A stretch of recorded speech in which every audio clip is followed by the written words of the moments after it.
Nilijua utatenda, ila sikujua ni kwa namna hii. Umenisimamisha, umeniinua, umekung'uta mavumbi. Ona sasa mtoto wako ninavyompendeza. Wanashangaa wanasema eti vipodozi, wengine wasema eti ni uganga, lakini siri ni wewe Yesu. Hosana Bwana, umeniinua, wacha wao wabakie wakisema sema. Wewe Mungu, wewe Mungu, uhimidiwe tena milele. Nao wakakuita tasa ulipochelewa kupata mtoto, ofisini wamekutenga, umesalia mpweke ndugu yangu. Vitu hivyo visikufadhaishe, kwa kuwa si vya maana. Yupo Mungu aliye juu tena wa kweli, mwenye haki tena mfariji. Atatenda Bwana kwa wakati unaofaa, kamwe hatakuacha mwenye haki. Nilijua utatenda, ila sikujua ni kwa namna hii. Umenisimamisha, umeniinua, umekung'uta mavumbi. Ona sasa mtoto wako ninavyompendeza. Wanashangaa wanasema eti vipodozi, wengine wasema eti ni uganga, lakini siri ni wewe Yesu. Hosana Bwana, umeniinua, wacha wao wabakie wakisema sema. Wewe Mungu, wewe Mungu, uhimidiwe tena milele.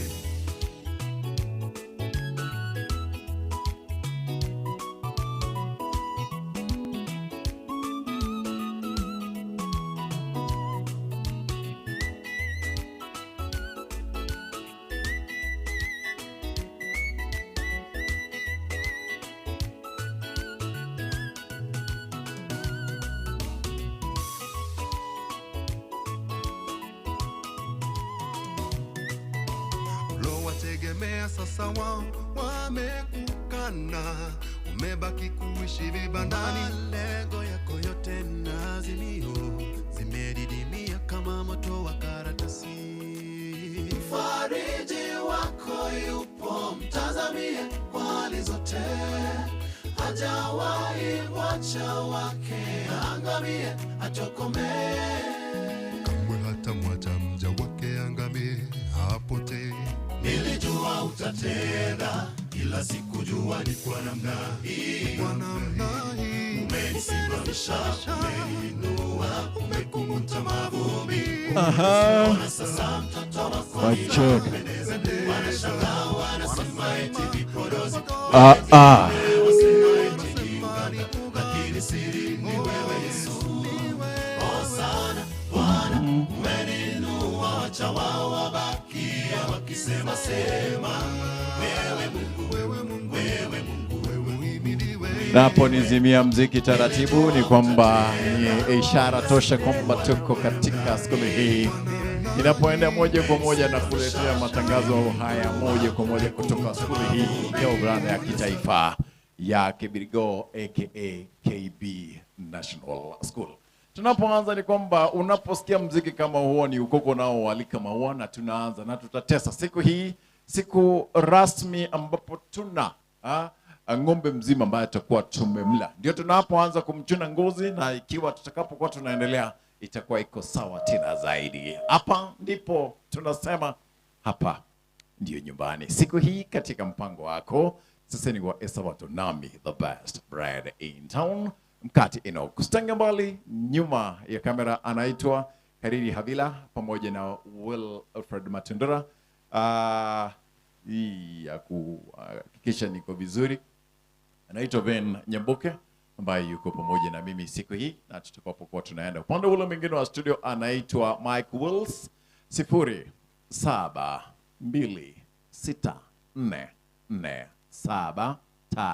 0726444737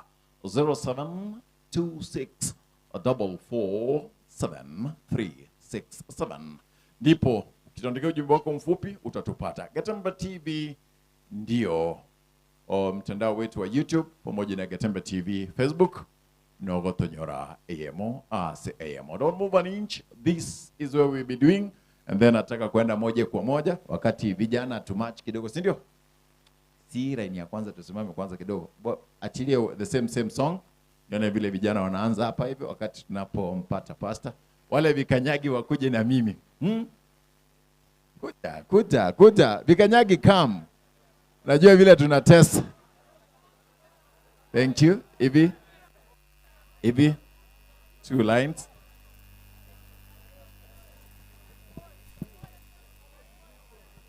Kanaenda sasa. Aha. Watajua aje. Sasa. Thank you my son. Ndio tunaanza. Sasa itaanza. Uanze uingie nyuma, sawa? Na nyinyi mnaingia nyuma, sawa? Achilia wimbo baba, tuende.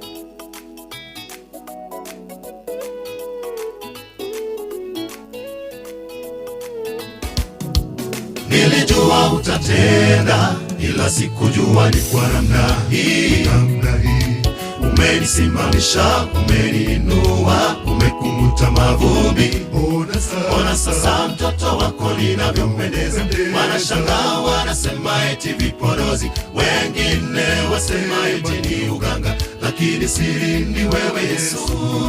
Hosana Bwana, umeniinua, wacha wao wabakie wakisema sema. Wewe Mungu, uhimidiwe tena milele. Nao wakakuita tasa ulipochelewa kupata mtoto, ofisini wamekutenga, umesalia mpweke ndugu yangu. Vitu hivyo visikufadhaishe, kwa kuwa si vya maana. Yupo Mungu aliye juu tena wa kweli, mwenye haki tena mfariji. Atatenda Bwana kwa wakati unaofaa, kamwe hatakuacha mwenye haki.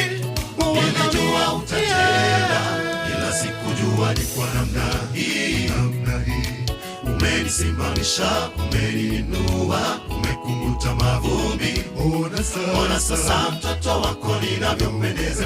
Wanashangaa wanasema eti vipodozi, wengine wasema eti ni uganga, lakini siri ni wewe Yesu.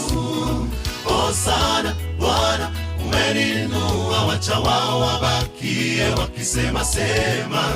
Wewe Mungu, uhimidiwe tena milele.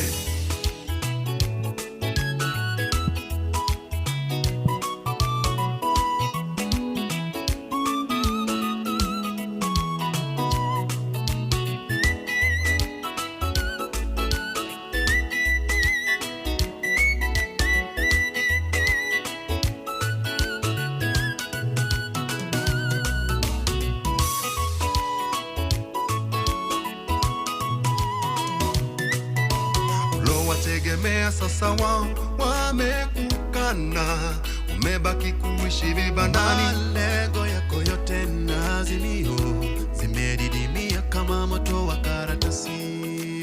Mfariji wako yupo, mtazamie kwa hali zote. Hajawahi mwacha wake angamie, atokomee.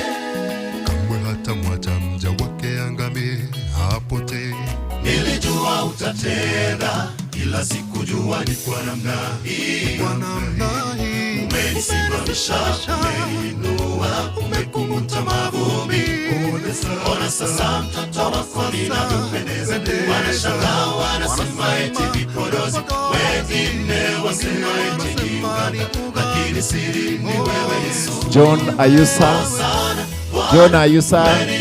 Wacha wao wabakie wakisema sema. Kuja hapa admin. Wewe Mungu, uhimidiwe. Nilijua utatenda, ila sikujua ni kwa namna hii. Umenisimamisha, umeniinua, umekung'uta mavumbi. Ona sasa mtoto wako ninavyompendeza. Wanashangaa wanasema eti vipodozi, wengine wasema eti ni uganga, lakini siri ni wewe Yesu. acha wao wabakia wakisema sema, wewe Mungu, wewe Mungu, wewe uhimidiwe tena milele. Thank you so much. Ni kusema ndio tunaanza na wakati kama huu ninaposema Kibirigo Kibirigo Thank you, ndio tunaanza. Naona mwalimu amefika huku, na wakati mwalimu naomba uje hii side kwa sababu ya wanafunzi ayo mandhari ya nyuma. Tunapoanza ni kwamba tutakuwa tuna kama sisi, and as they say in where we come from, Ekegusi Daromoga Nitachi Kora, ni kupona karibu na mimi. Huyu ndio mwenyeji na atatufahamisha kama tunamalizia hapa, tuombe tuende lunch ama tutaendelea kuanzia hapo. Mwalimu, inaitwa mkate bora zaidi mtaani, yani the best bread in town, mkate Enoch. Thank you so much. Na wewe? Dismas Kubwa. Yes. Yes, patron Kibirigo Boys. Thank you, because unasikia ndipo tunapoanza. 0726447367. If your son is here, do as a text. YouTube pia, Facebook Getembe TV, tutakuwa tunacheza kama sisi, but meanwhile Pastor, njoo tuombe atukaribishe. Kwa iko sawa?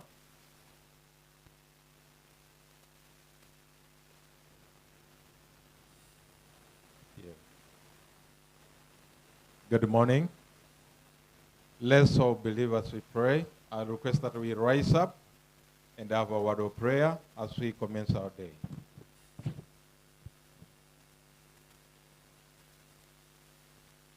Let's pray. Let's bow down as we pray. Lord God, Father, divine, we come at thy presence today. We come, Father, humble as we are, sinners and sinful in thy eyesight, dear Lord. But for today we know, dear Lord, your Holy Spirit is passing around. You are blessing your children. You are sanctifying your children. You are preparing for a restful heavenly kingdom, dear Lord. And we pray that, Father, don't forget us, the Fraternity Kibirigo High School. We pray for our guests. We pray for the schools coming in. We pray for our staff and faculty. We equally pray for our chief principal and the administration at large. Dear Lord, for our worship today, how we dedicate it unto thee, Father, even as we worship thee, that we may worship in truth and the spirit. Be with us, humble us. In Jesus' name, it's our sincere prayer. Amen.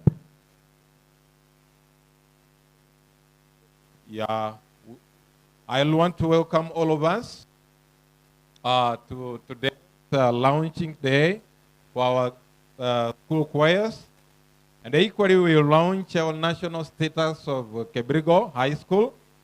We are going to welcome many guests coming in, invited schools, and we are going to have some alumni coming in at this juncture. I want to thank the Getembe TV for taking us live. I know we are all live. We are streaming live currently. And equally, today is a special day for Kibirigo High School. I want to welcome the programs of the day as they are going to be learned. And I want to assume that we're going to be orderly. I request that we should not move around this platform, but use the other end because we are moving live.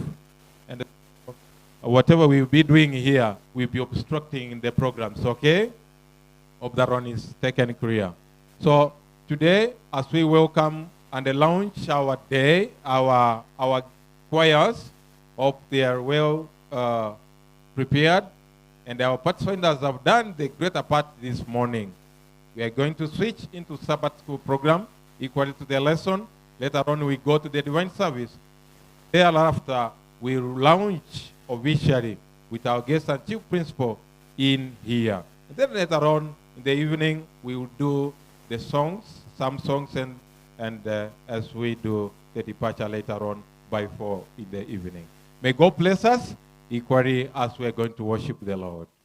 My name's Pastor Amos Omwenga Riro, new school chaplain who was studying last week, and today is our first day to worship together. May God bless Kebirigo, God bless our people, God bless our worship in Jesus' name. Thank you, Mwalimu. Thank you so much. Happy Sabbath. Thank you, Getembe Broadcasting System. We are most welcome and privileged to have you on board. As you have heard, today we have a launching of 2 choirs, that is Christ Followers and Spring of Joy, whereby we are going to endorse the songs that will be cared through YouTube. And as a patron, we welcome you all so that you support us, either through online. You can also put a statement there. And also as a school, we are privileged and we are happy as all of us enjoy the program of the day. May the Lord guide us. Now I'm ready to give a program to Getembe TV to colors on board. Thank you. Welcome. Thank you, patron. Thank you, pastor. And kiniga songo baga kuandire. Yes, we'll be doing that. And all those who are following us, make sure that everything is okay. Kuramuko batebi mwenspi nyago go support chikwai chibere enambiyira se TV na radio or give your support to them. I know Eucalens from Texas, USA. So those boys, I want to see them marching. Ngoja, atujaanza. Thank you, because tukianza utati. Wote wale ambao mko nyumbani, wazazi wetu wote, abaiboli mwenspi morenka, I promise you that we'll get the best worship session this morning, this Sabbath morning. Ekeromonto Andon Siasole, welcome as we do this. Meanwhile, Ekeronko and as a Sabbath school, mwalimu, which yenye tatupatia song ya kwanza tuingie Sabbath school. Which choir? Okay, followers. Followers, kuja kama gari ndogo yenye kona mafuta very fast, tuingie. Followers. You can sit. Followers come for an item. Thank Followers come very first. Followers mje wakati tunapojiandaa kwa Sabbath school. Followers. Followers hawapo. Si unasimama. You cannot walk that way. Kama mnakuja kuimba, you cannot walk that way. Followers come very fast. When I mean fast, that is fast. Followers, they are giving us first item ya siku, and then kutoka hapo gia Sabbath school, and then tutaendelea na nyimbo. Don't move an inch. Yes, naingia hapa. I want to tell you what we anticipate to be here. Na hivyo at least najua songs zao kama zote. Wakai hii side. Kaa hapo kwa sababu ya jua. Kaa this side kwa sababu ya jua. This side. Li tusimame na wewe. Ndio unaona twin wangu. Inakuwa smart. Sio? Tunaimba song gani?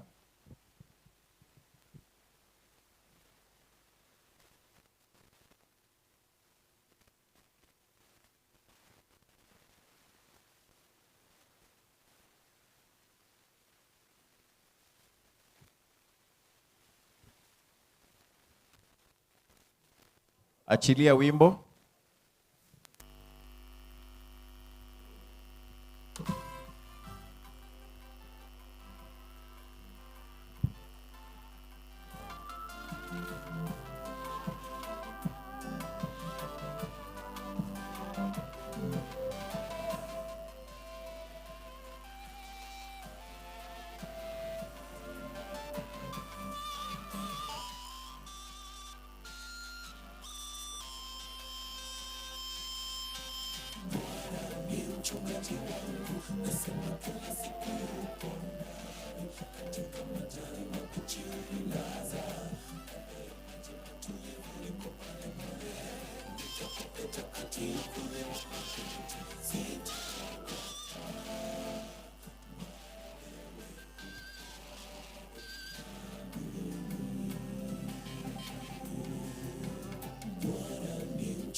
Shanzi kusalapa usikate tamaa, omba Yesu unapolemewa ndani zako mzito. Yesu basi mwokozi wako, Yesu kizuri kusikia roho lako. She's a man, Shanzi kusalapa usikate tamaa, omba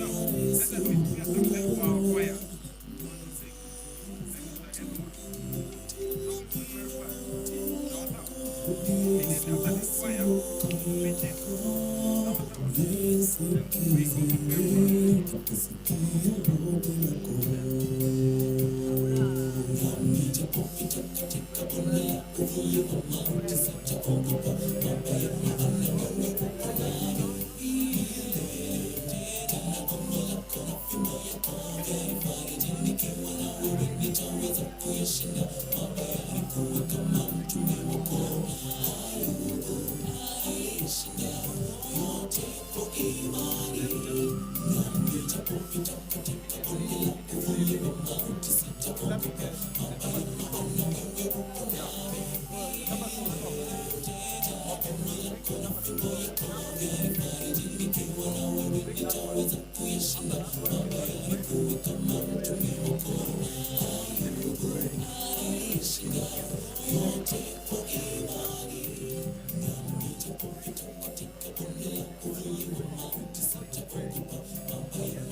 You are doing what? Yeah, you pray and then invite them.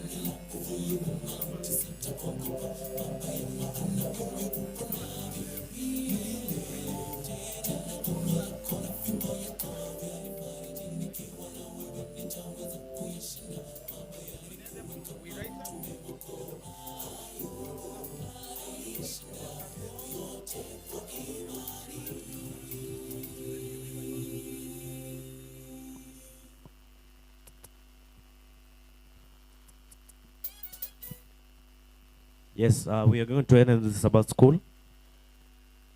We are going to end the Sabbath school.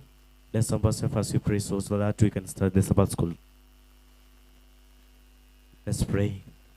Gracious Most above in heaven, thank you for the gift of life. Thank you for the precious moment that you given to us. Father, you're not good to deserve this, but you give it to us. We thank you for that. Paranbakatom be with them, those who are sick in various institutions, heal them, those traveling with the angel mercies. For our colleagues who are coming to this ground, Father, may you protect them, bless them, and may you make them to arrive here well, Father. For we pray in Jesus' name. Let's all stand up for Song 84, assisted by our choristers.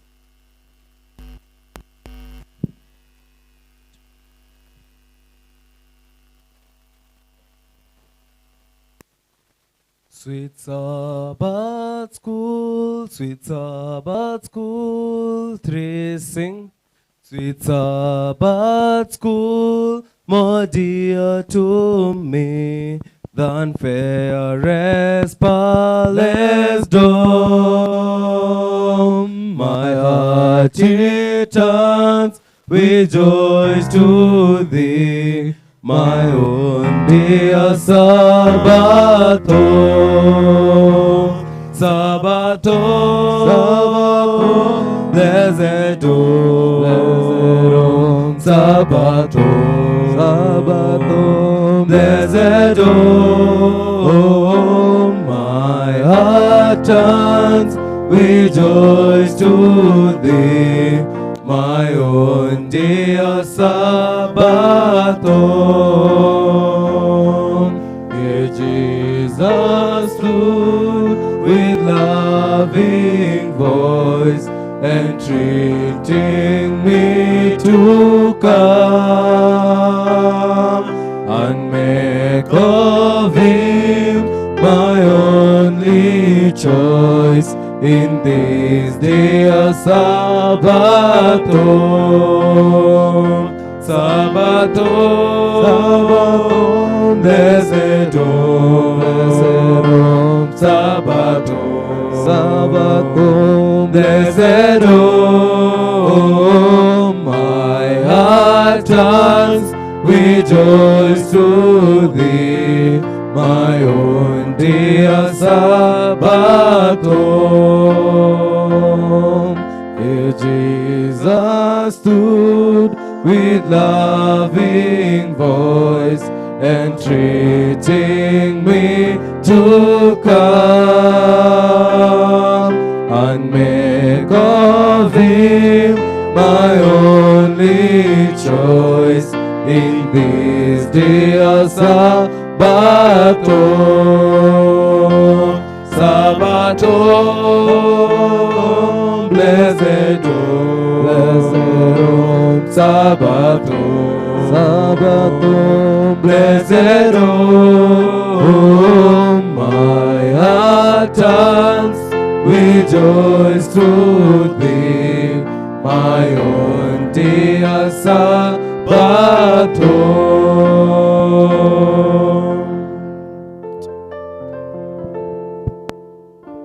Let's pray. Our kind and everlasting Master above in heaven, we thank you for the great care which you have given us since we were born up to this time, Father. Father, as now we're going to see into another program, maybe with us. The activities of today, I bring them up into your able hands, Father. I pray this brief and trust in Jesus' name.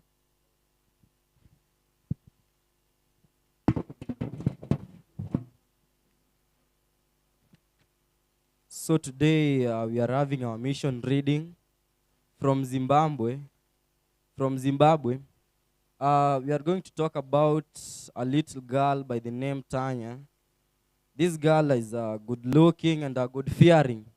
So from this mission, we are going to learn the importance of prayer, and we'll learn more. So this girl by the name Tanya, she was raised up by her grandmother, and this grandmother was a Seventh-day Adventist. So unfortunately, the grandmother died. So Tanya was brought up by his parents. That was his father and his mother. So his father never liked Tanya when he went to Sabbath, during the Sabbath. So his father hated this habit of Tanya going to church. So from this mission, it says that Tanya loved the Adventist church. She loved the seventh-day Sabbath. But unfortunately, his father made it impossible for her to go to church. So one day, when Tanya was in her room, her father just came and he was surprised because in the table in her room, she just found a baptismal certificate of Tanya. He was very surprised and he decided to beat Tanya. And I couldn't imagine if he could have beaten her. You know, from this mission, it says that her father was a professional rugby player. So I imagine if he could have beaten her, could have been thorough. So Tanya cried a lot, but his mother helped her. Although his mother knew that he was going to church, he never told it to the father. So Tanya made a prayer request to God that his father, he asked God that his father may allow her to go to church. So as he was praying, his mother came. He prayed and shouted, but his mother came, yet not beaten. So that beaten, and he made his father to go. His father was very angry and just went. He went for 2 days and he never came back home. But when he came back, alikuwa amepoa moto. Yaani hakuwa na hiyo hasira sana. So when he came back, he just stayed there. But Tanya made a prayer request to God. He asked God that, God, may you help. Just help my father to just understand me. And I just want to go to church on Sabbath. I just want to go to worship God on Sabbath. So just one day, Tanya's mother came to her and told her that, go to your father and tell him that you want to go to church today and see what he will say.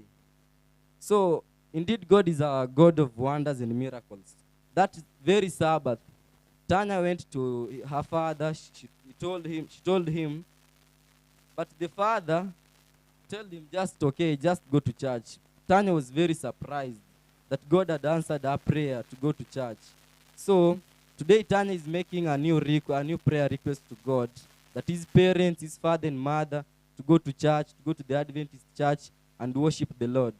So Tanya from Zimbabwe is making that prayer request as we are. It is 1 year down the line. I think it's, from the text here, it is 1 year down the line since Tanya started going to church, since she was allowed by his father to go to church. So now, as we are speaking, Tanya is continuously making a prayer request to God to enable him, to enable his father, her mother, to enable her father and her mother to go to church and worship the Lord on Sabbath. So we should worship the Lord, and we should always be prayerful. God answers prayers. God answers our prayer requests. In exams, in everything, God answers prayers. Amen. And that is the mission reading for today.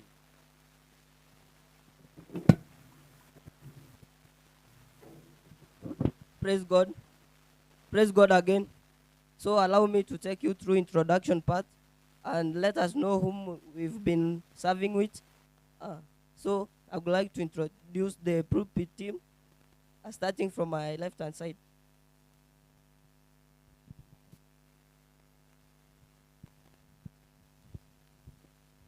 So I've been taking you through the mission reading. I'm Griffins Isaac from 4 Victors. Happy day. I'm Carl Buriton from 3 Premier Prayer. Happy Sabbath. Happy day. Sons of the Most High God High. Sons of the Most High God High. Dixon Ongaga took you through the song. Thank you. Happy Sabbath. Happy day. Amos Caden. Praise God. And I, whom I was taking to introduction part, none other than I saw. Okay, thank you very much. So I'm going to pray so that we may usher another program. Let's believe as we pray. Our kind and most gracious Master above in heaven, we come before you, O Lord, saying thank you for everything you've done for us. As the program has run smoothly, may you please be with us. And as we're going to usher another program, may you please let your guiding hand be with us. For this is our prayer. I pray this, believe in Jesus' name. So I'm going to usher in the lesson. Let me hand it over to Mr. Mark. Happy Sabbath. Happy day. How many are happy? How many are happy to be alive today? So today we are alive and live on TV. Sio ni kitu mzuri? So it is time for lesson. Let us pray as we begin. Father, in the name of Jesus Christ, we thank you for this morning. We ask for the forgiveness of our sins. We ask for the presence of this hour. Give us the heart that listens and the mind can understand what is your will. At the end of the day, may you receive glory and honor. We pray this in Jesus' name. So last week we learned, introduced the lesson that is quarter 3. And it was talking about the background of the birth of Moses. And we also saw the operation of the Israelites at Egypt. So today we are in lesson number 2. The Bible says, and the lesson is talking about the burning bush. And the key text is Exodus 3, 7, and 8. I'm reading, and the Bible says that the Lord said, I have surely seen the oppression of my people who are in Egypt, and I have heard their cry because of their taskmasters. For I know their sorrows, so I have come down to deliver them out of the hand of the Egyptians, and to bring them up from the land to a good and large land, to a land flowing with milk and honey. So from this key text, we can see 2 different scenarios. We have God, and then we have Moses on the other hand. We have God, and we have Moses from the other hand.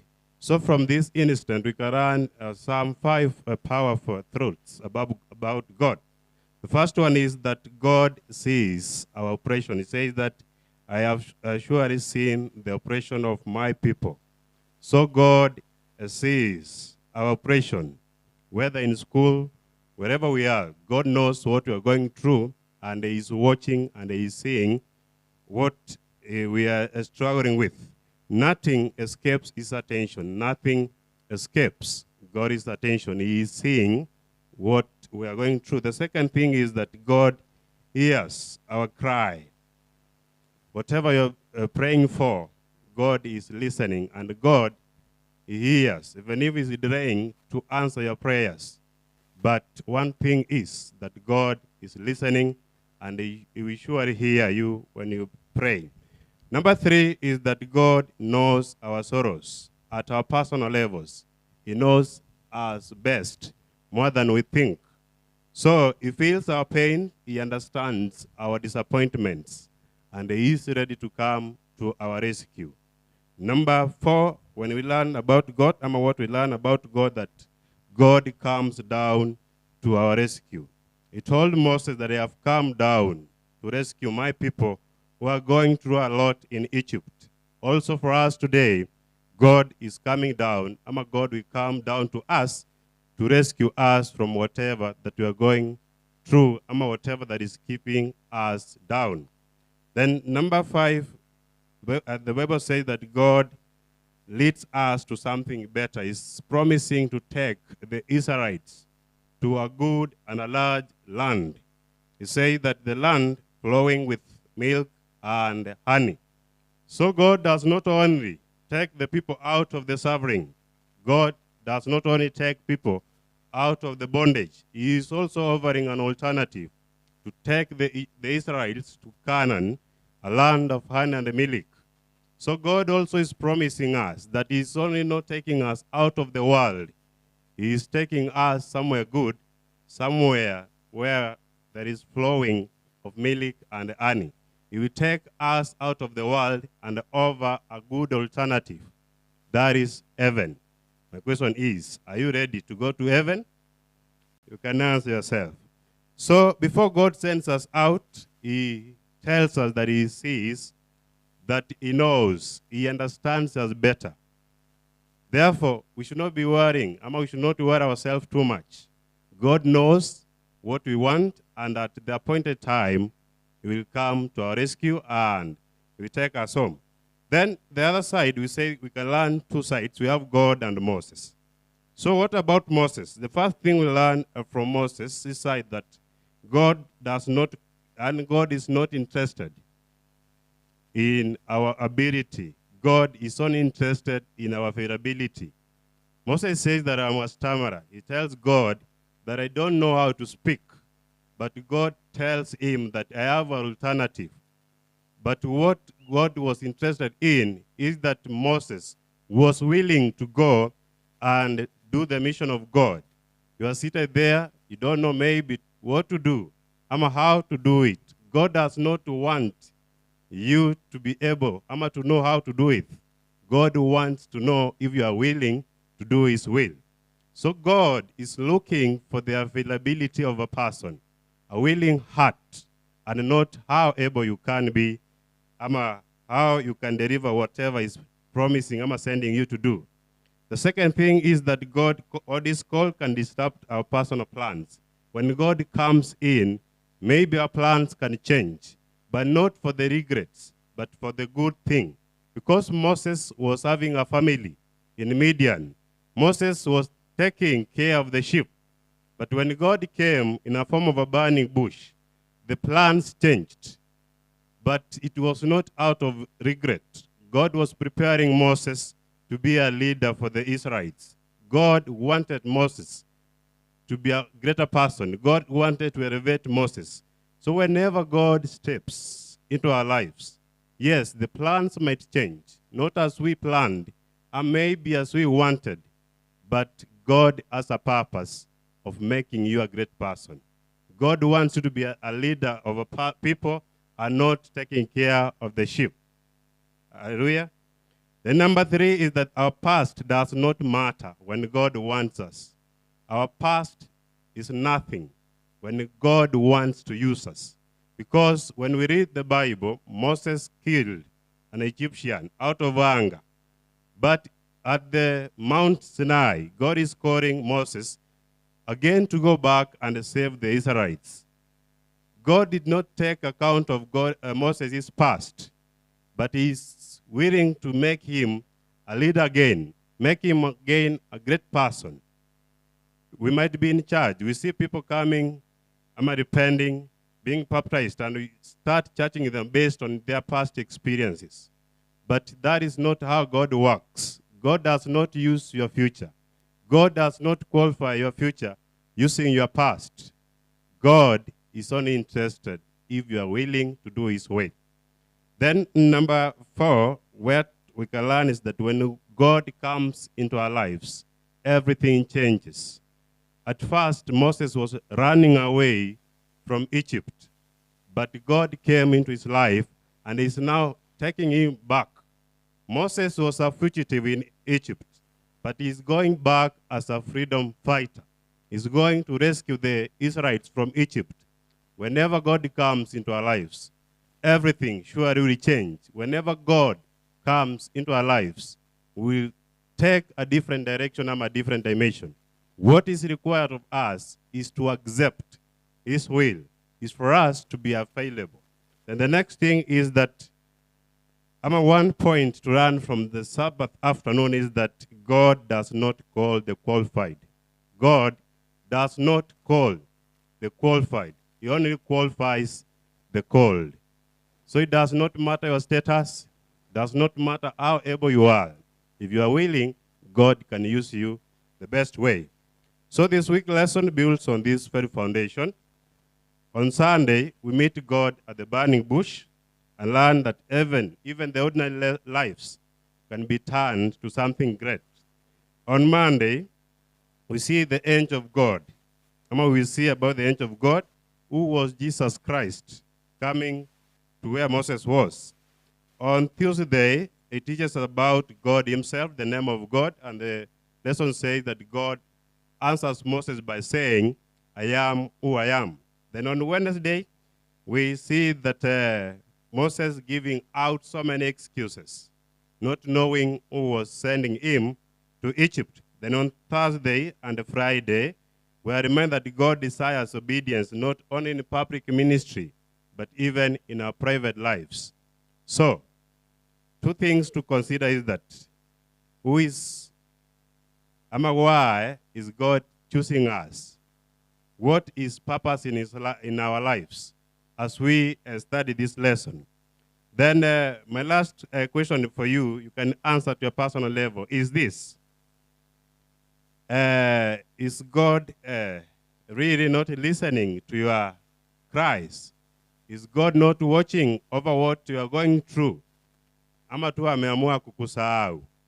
But if we be careful, we pay attention to the start of the lesson, we realize that God sees and God is there for us whenever we need him. Let me stop there and my lesson continue.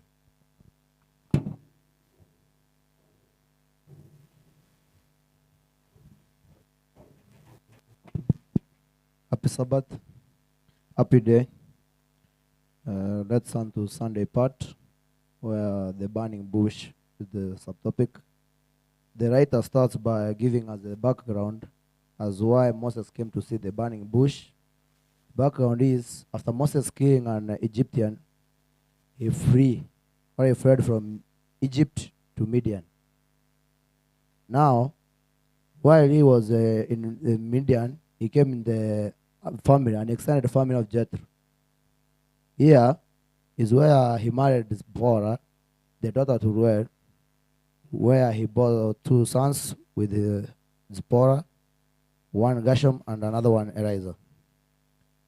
From there, Moses, as he was on gathering or keeping the sheep of his father-in-law Jethro, he saw the burning bush, which was not being consumed, or a burning bush that was burning, and the stems or the branches were not consumed. Moses became too suspicious to know what was happening, that he moved closer to know what or to know more. After moving closer, a voice came saying that I am the Lord of Abraham, Isaac, and Jacob. And from there, God revealed himself to Abraham, to Moses, that he may send him to Egypt to deliver his people. From there, we can learn that God was preparing Moses to be humble and patient.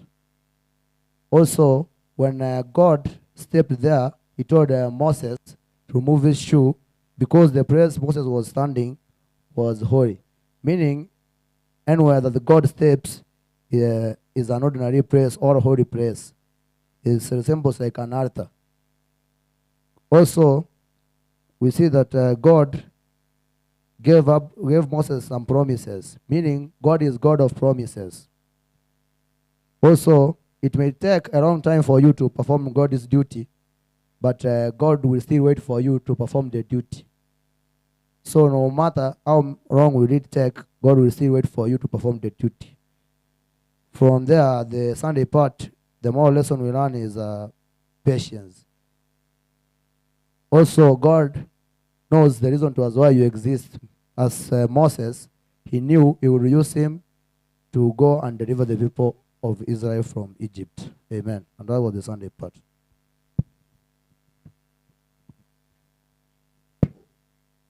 Happy Sabbath. Happy day. So, as for Monday part, we can see we are being told about the angel of the Lord. And from the perspective of the angel of the Lord, this is where we come to understand the term angel of the Lord simply means the messenger. And we can see from there is that when Moses had seen the burning bush, he came to see that blaze set. And we can see that's where God's presence dwelled. And we are told that the angel of the Lord is Jesus Christ himself who was there. So we can see Jesus did not just come from the New Testament where we are told. Jesus also existed because God himself existed before the beginning.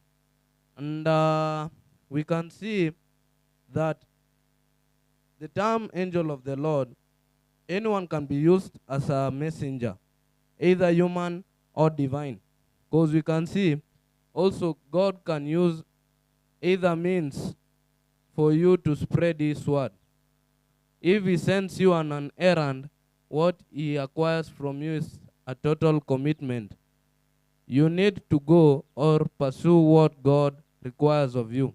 Because even the angels themselves, they could listen to God and what he was rendering unto them. So we can see the main aim of Jesus Christ appearing before Moses in the burning bush is he was sending him on an errand. And we can see that's why he says that, so now go, I am sending you to Pharaoh to bring my people out of the land of Egypt. Again, we can see that's where God calls them his people.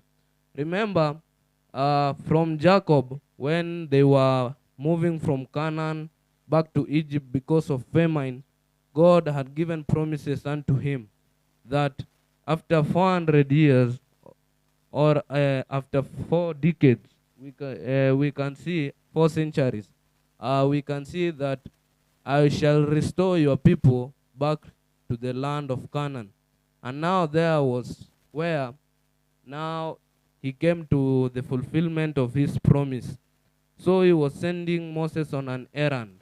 And as we understand, Moses was trying to be reclutant to God's call by saying that I'm not an eloquent speaker. Also saying that he was fearing that Pharaoh himself could kill him because he knew the sins or what he had done in Egypt. So he fled to Midian. So that's where we can see, we will come to understand that the name of the Lord and also the 4 excuses and the circumcision is being spread about. So I would like to welcome the Tuesday part.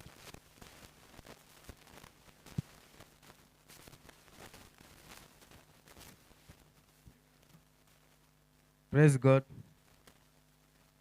So, we're in the Tuesday part where we see about the name of the Lord. The name of the Lord, we see that Abraham and Noah, Isaac, Jacob, and Adam, they knew about the name of the Lord, but they didn't know its deeper meaning. Why? Because we are told that here that knowing the name of the Lord is not something magical. But what is big about it is that is about the proclamation of his name. Because you need to proclaim his name, that is what is bigger here. So, this text from Joel chapter 2 verse 32 says, everyone who calls in the name of the Lord will be saved. Here tunaona kwamba hapa ukiita jina lake kila wakati uko na shida utapata unaokolewa, kwa sababu Mungu ako kila wakati ako na wewe na hata wewe kuacha.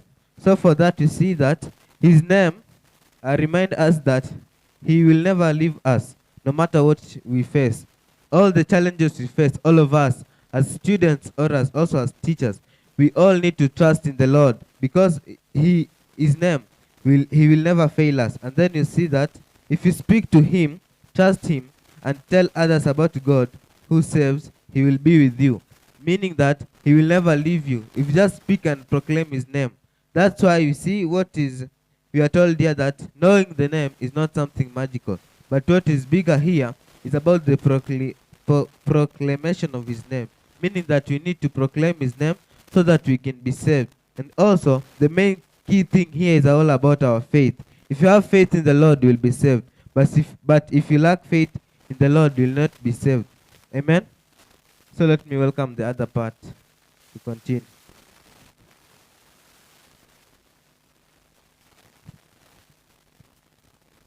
Praise God. Praise God again. So I'm going to take you through the Wednesday part, and it says 4 excuses. So, first of all, Moses, when he was being called, he had these 4 excuses that he used them ndio ajiepushe kutoka kwenda kwa hiyo mission. So the first excuse was, it was in a form of a question. He asked God, who are you? So this was to clarify the eagerness of Moses to know the name of God.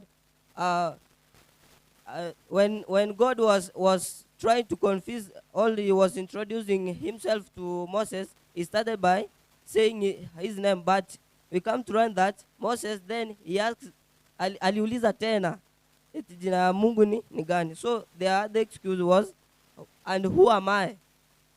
So it was after Mungu kuambia Moses that sasa wewe nataka nikutume uende kwa Farao again in Egypt ukawaokoe wana wa Israeli.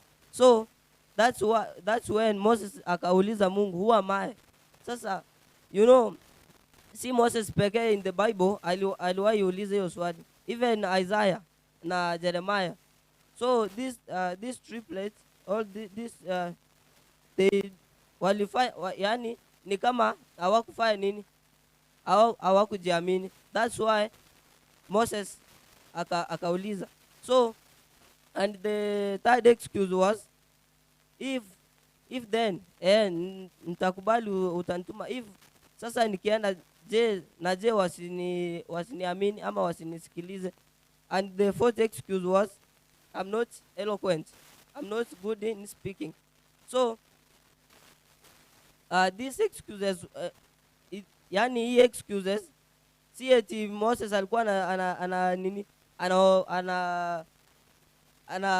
yani Moses the real thing ilikuwa ni hakutaka say no directly, but he used the excuses to say no. So these excuses, the factors that led Moses to use the excuses ilikuwa ni 2 factors. First, he feared Pharaoh, because Moses akiwa Egypt, ukisoma hiyo story alifanya nini? Si aliwa nini? An Egyptian, si ndio? Na the second excuse was, yani yo nini, the factor that led him to use the excuse was that he feel that alifeel kwamba Moses, yani wana wa Israeli watafanya nini, hawatamsikiza, because he said that he was already a failure. So the lesson that we learned in this lesson, trust the Lord. He knows what he is doing. So another lesson, God does not call us because we are perfect, but he equips us for his work. So and remember that if we refuse to do God's work, he can call someone else. Hiyo inajiclarify wakati alisema I'm not eloquent in speaking. So Moses, God akamwambia Aaron, yuko na wewe. So which means let's take heed to God's work. Let me welcome the Thursday part. Happy Sabbath. Happy day. Bwana Yesu asifiwe. Bwana Yesu asifiwe tena. Wasafiri wa mbingu na wasalimu nyote ya mjambo. Sasa tuko kwenye sehemu hiyo na Thursday part. Kutoka hii sehemu ni pale ambapo tunakuja kugundua ya kwamba kuna yale mambo ambayo Mwenyezi Mungu alikuwa anamhitaji huyu Musa aweze kuyatekeleza, ama kuna yale mambo ambayo Musa alikuwa anajua anafaa kuyatekeleza, lakini sasa hakuweza kuyatekeleza. Na hili lingesababisha jambo fulani ambalo lingefanya yeye mwenyewe akaweze kukosa maisha yake. Sasa kupitia hii sehemu tunagundua kwamba kuna agano ambalo Mwenyezi Mungu alikuwa ameliweka na hawa wana wa Israeli. Na hili agano huyu Musa alikuwa anajua ya kwamba anafaa kulitekeleza kwa mwanawe mdogo, si ndivyo? Sasa lile jambo ambalo anafaa kulitekeleza ni kumtahiri huyu mwanawe, ili kwamba kuonyesha lile agano ambalo walikuwa wameliweka yeye na Mwenyezi Mungu. Lakini sasa huyu Musa si ya kwamba hakuwa anajua lile ambalo anafaa kulifanya, ila hakulifanya ambalo alikuwa anastahili kulifanya. Sasa tunamwona Zipora mkewe akiwajibika kulifanya hilo jambo ambalo huyu Musa hakuweza kulitekeleza. Hayo yote tutayapata kutoka sehemu ama kutoka kwenye Biblia. Kitabu ni cha Kutoka, lango la 4 mstari wake ni 10 na lango lake ni 4. Ukisoma 24 utayapata hayo maneno. So kupitia hayo maneno kuna jambo ambalo tunaligundua sana, ya kwamba huyu Musa alishindwa alikuwa anajua lile jambo ambalo anafaa kulitekeleza, lakini sasa hakulitekeleza. Lakini sasa huyu mkewe Zipora analitekeleza na anamuokoa ama anayaokoa maisha ya huyu mtu ambaye aitwaye Musa. Huyu Musa alikuwa anataka kuuawa na Mwenyezi Mungu. Kwa sababu gani? Lile agano ambalo walikuwa wameliweka hakuwa ameweza kulitekeleza. Sasa karibu apoteze maisha yake, lakini sasa kwa sababu mkewe alikuwa anajua lile ambalo linafaa kutekelezwa, basi na akalitekeleza. Lesson we learn from that fact ni ya kwamba wakati unajua jambo fulani, ili ndilo ambalo unafaa kulifanya, ili ndilo ambalo unafaa kulitekeleza, ili ndilo ambalo unafaa kulifanya, ili kwamba kumuokoa mwenzangu, ama ili kwamba kuyasaidia maisha yangu, ama ili kwamba hata kupata baraka kutoka kwake Bwana, ni lazima ulitekeleze, kwa sababu unajua ni kwamba hilo jambo ambalo unataka kulifanya ni jambo jema. Bwana Yesu asifiwe. Bwana Yesu asifiwe tena. So huyu Musa ili kwamba akaweze kuwajibika kuwatoa wana Israeli toka nchi ya Misri kuelekea Kanani, lazima angeweza kuwa mtu ambaye ni obedient and also patient. Lazima angekuwa mtu ambaye ni mvumilivu. Lazima angekuwa mtu ambaye anajua yale mambo ambayo ni maadili kwake, ili kwamba astahimili yale maumivu yote, ili kwamba nyakati itakapofika yeye kuwaokoa wana wa Israeli toka nchi ya Misri, kuwachukua kwenye sehemu ya Kanani iwe virahisi. Sasa kupitia hiyo jambo fupi ambalo tumeweza kugundua kutoka hiyo sehemu, ni ya kwamba basi ule uzuri ambao sisi binadamu tuishio kwenye ulimwengu ambao tunafaa kuutekeleza, ni wajibu wetu kuyatekeleza hayo ambao tunafaa kuyatekeleza. Ni wajibu wetu kufanya kulingana na hayo mapenzi ya Mwenyezi Mungu. Bwana Yesu asifiwe. Bwana Yesu asifiwe tena. Sasa hayo ndio ambao tuliokuwa nao kutoka kwenye sehemu, na hayo ndio ambao ni makuu kwetu. Basi kama unajua hili ni jema, basi ndugu yangu litekeleze. Hiyo ndio njia moja ya kueneza habari njema yake Mwenyezi Mungu kwa watu wake. Sasa nasi basi tuishivyo vile ambavyo tunaendelea kuishi kwenye ulimwengu huu, tujaribu kutekeleza yale yote ambayo ni mapenzi ya nani? Ya Mwenyezi Mungu. Aliye na kuongezea kutoka kwa congregation, yeyote aliye na kuongezea. Yeyote aliye na kuongezea. Na basi kama hamna yeyote, wacha nimkaribishe mwalimu akaweze to introduce. So we learn some lessons from the Wednesday part.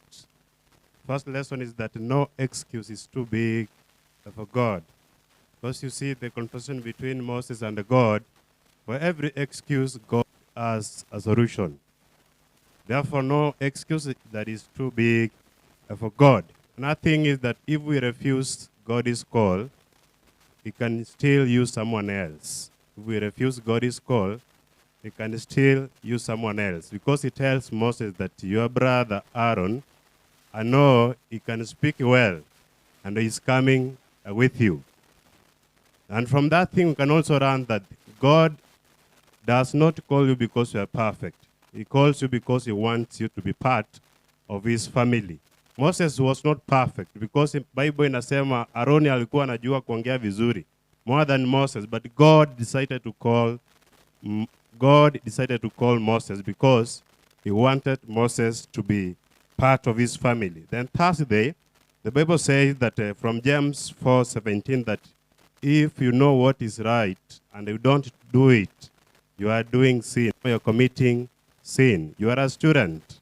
If you don't read, you don't work hard because that is the right thing that you can do, you are doing sin.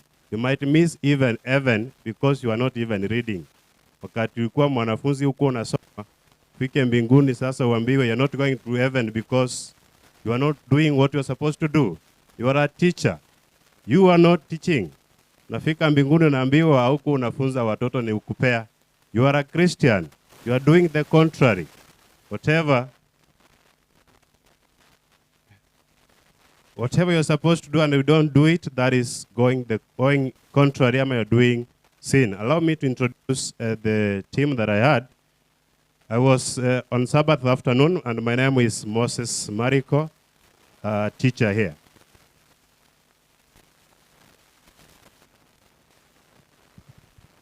Nyakang Edwin, Sunday part.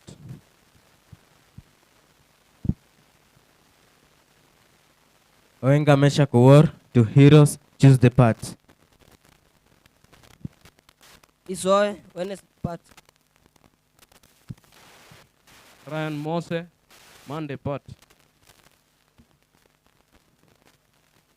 Yes, my name is Melody Omondi from the Achievers. I was taking you through the Thursday part. Naomba. Mwenyezi Mungu, Baba wetu El Shaddai uliye juu mbinguni, jina lako litukuzwe, ufalme wako uje. Mapenzi yako atendeke kwenye ulimwengu jinsi yanavyotendeka humo juu ulimo. Nyakati hizi Baba wetu tunakuja mbele zako tukiweza kwamba msamaha kwa leo ambao tumeweza kuyatenda. Ya kwa Baba wetu uweze kutusamehe na pia uweze kuwa kiongozi wetu katika kila njia. Naomba kwa uweze kutujaza na Roho wako Mtakatifu ili kwamba akaweze kuwa kiongozi wetu kwenye maisha yetu. Ili kwamba lolote ambalo tutakalo tulitekeleza kulingana na mapenzi yako. Nyakati hizi tunasema ni asante kwa maana umeweza kusimama nasi toka tulipoanza hadi kwa sasa tumeweza kufika tamati. Tutalisifu na kulinua jina lako. Kwa hiyo machicha ambayo tumesha kuyaomba achafika humo juu ulimo, na ni katika jina lake Yesu Kristo tumesha kuomba na hata kuamini. Amen.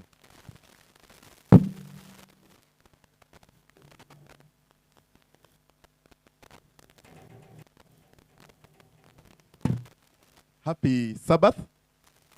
Happy Sabbath. Happy day. Happy Sabbath. Let me see. You're having life. You are alive and God has blessed you. Let me see by show of hand. Happy Sabbath. Happy day. It is a great Sabbath that God has given us, and we stand before Him today to worship Him in truth and in spirit. And in that spirit, I want us to take a break from the lesson now and switch into number 64 in your campus melodies. I want the chorister come up front. Now today we want to do things a little bit different. We are live in television. Our parents are watching from home. Friends are watching. And a lot of people are watching you, the way you are behaving. So we will ask that we moderate ourselves as we get into the worship. Song number 64. I was sinking deep in sin. Now, as we do that song, Springs of Joy. Immediately after stanza 2, Springs of Joy to come up front. Springs of Joy. I was sinking deep in sin. I was sinking deep in sin. You know, today we are lucky to have a radio presenter from, a TV presenter, host, Kat himself, and the bread, the best bread in town, yeah? Exactly. So we'll sing this song and we'll hand over the entire program now to the master of ceremony, the host of Getembe TV, who will take us through the entire session that you'll be having as directed by his cameraman from the other side. Springs of Joy, you'll be upstanding in stanza 2. I was sinking deep in sin. Let's sing all of us.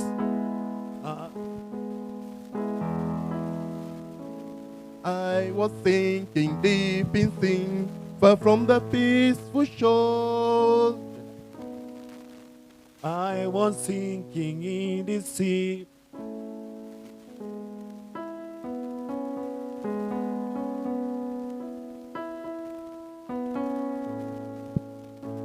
I'm told that one is a very new song to you, so let's change it. Song number 166.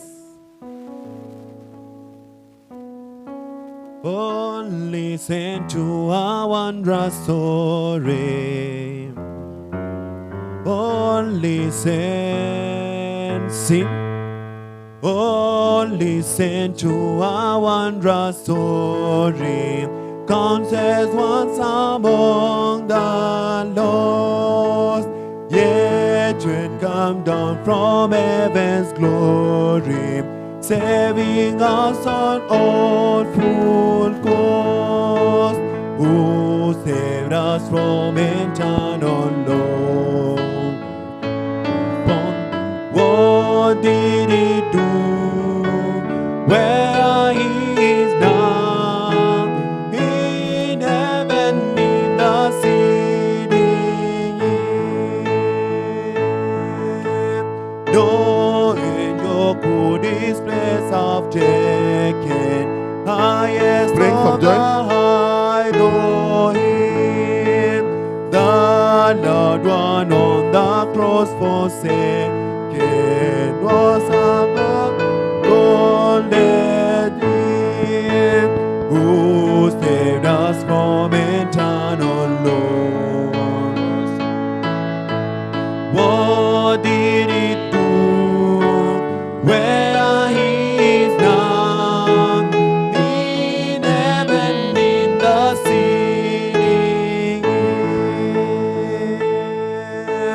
Will you surrender to the Savior, to his wretched humbly born?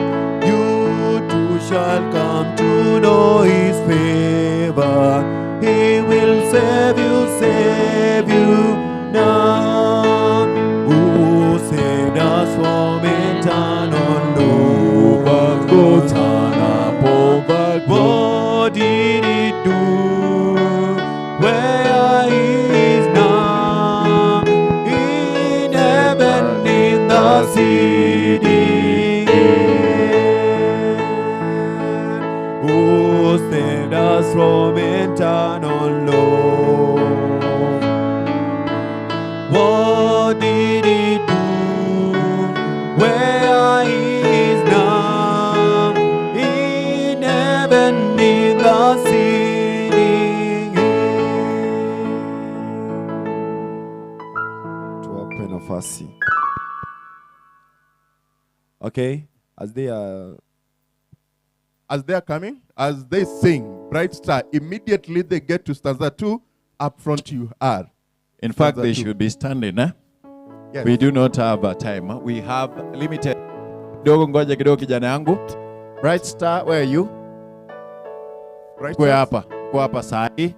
And then followers, I think they should be here. We are singing as many songs as exactly. Are we there? Like kama wapo, followers be here. We can smile. Wacha kukaa hivyo kwa maana wako kuona nyumbani. Those who are following us from Gatembe TV, wale ambao mnatupata sasa, tuende wote pamoja. Ujumbe wako YouTube, tukienda again.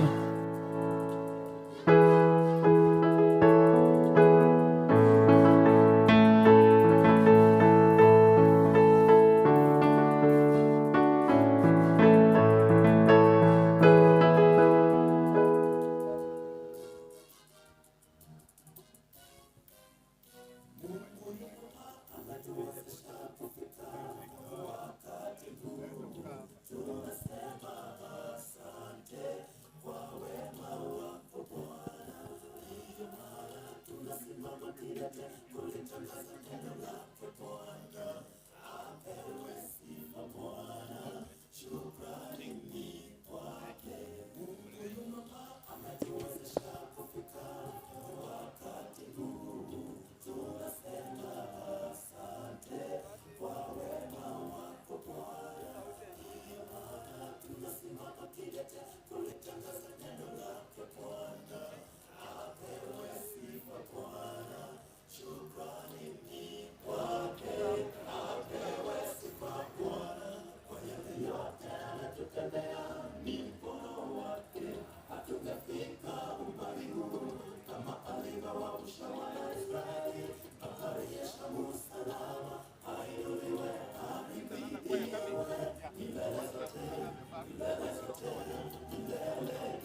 Thank you so much.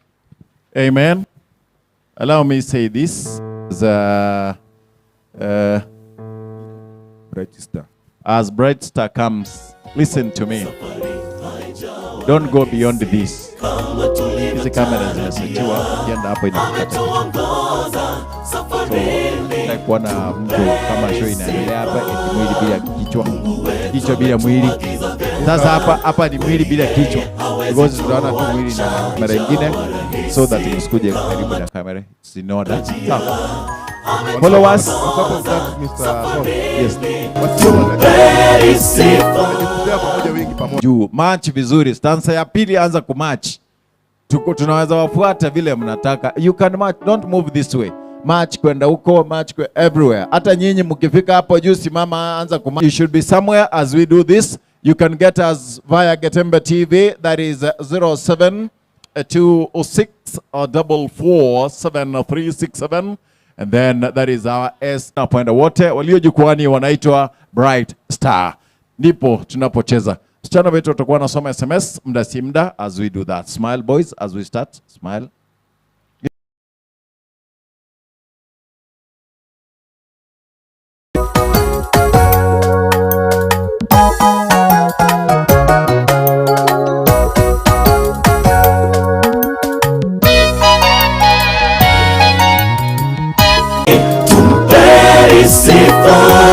Mungu wetu ametuagiza vyema, kweli yeye hawezi tuacha.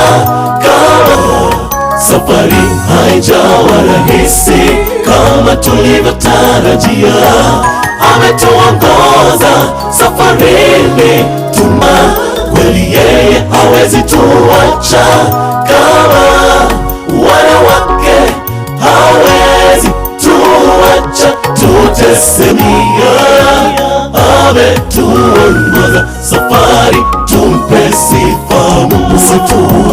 Wanadamu wanapotuinukia, si tungeangamia. Ametuongoza safari, tumpe sifa Mungu wetu. Wanadamu atukirimia shida zetu, tumrejee ndugu atupenda.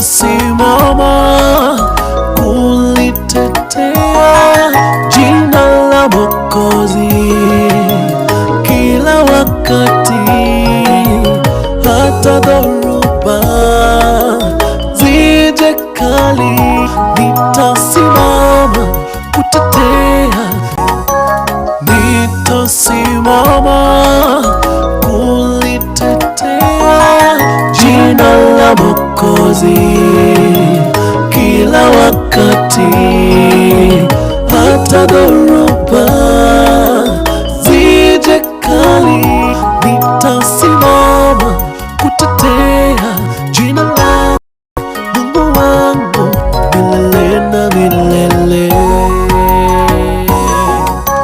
Kama si Bwana aliyekuwa pamoja nasi, ametuongoza safari, tumpe sifa Mungu wetu. Wanadamu wanapotuinukia, tumwendee Mwokozi atukirimia shida zetu, tumrejee ndugu atupenda.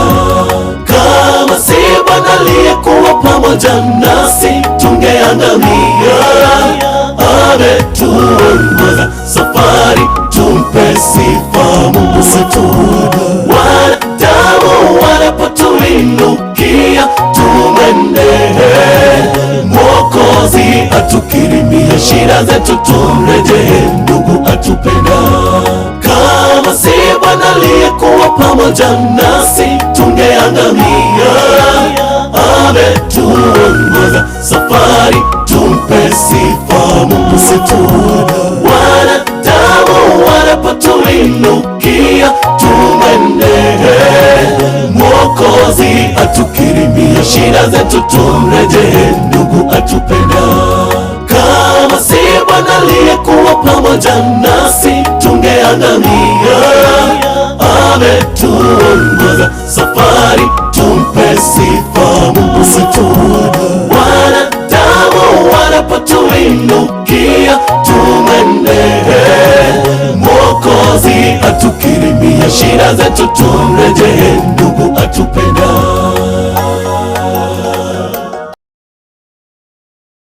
Asante sana. As followers will be getting out of stage, the acapellas. Acapellas mtakuwa nyuma yao.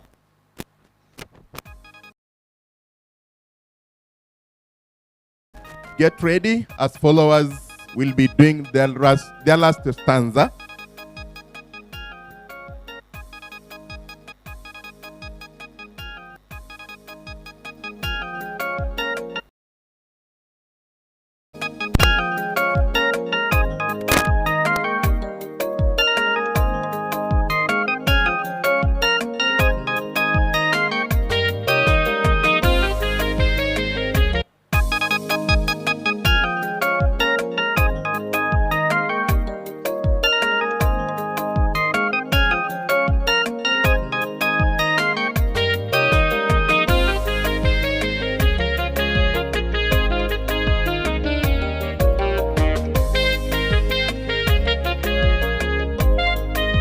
The rest of the students are requested to sit.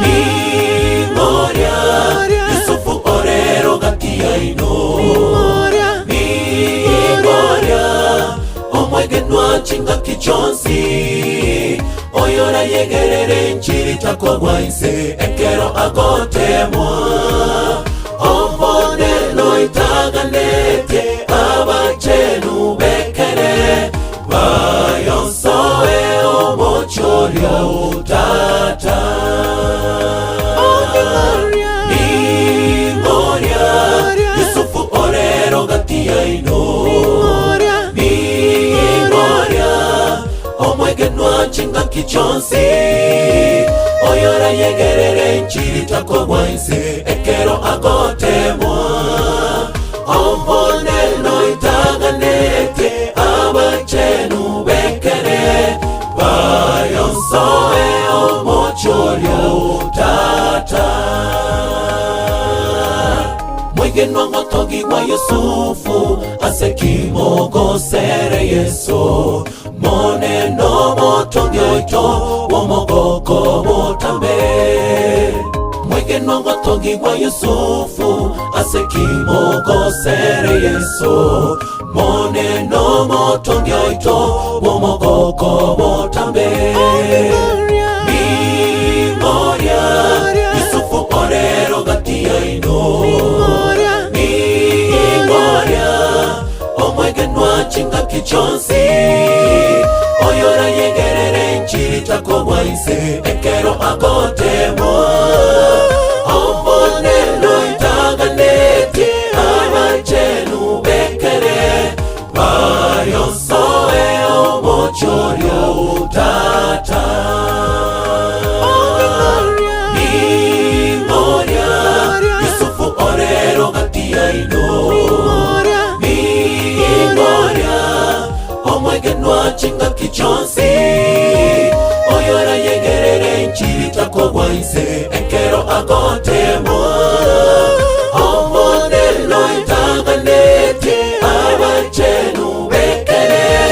Bayonsoe omochorio utata.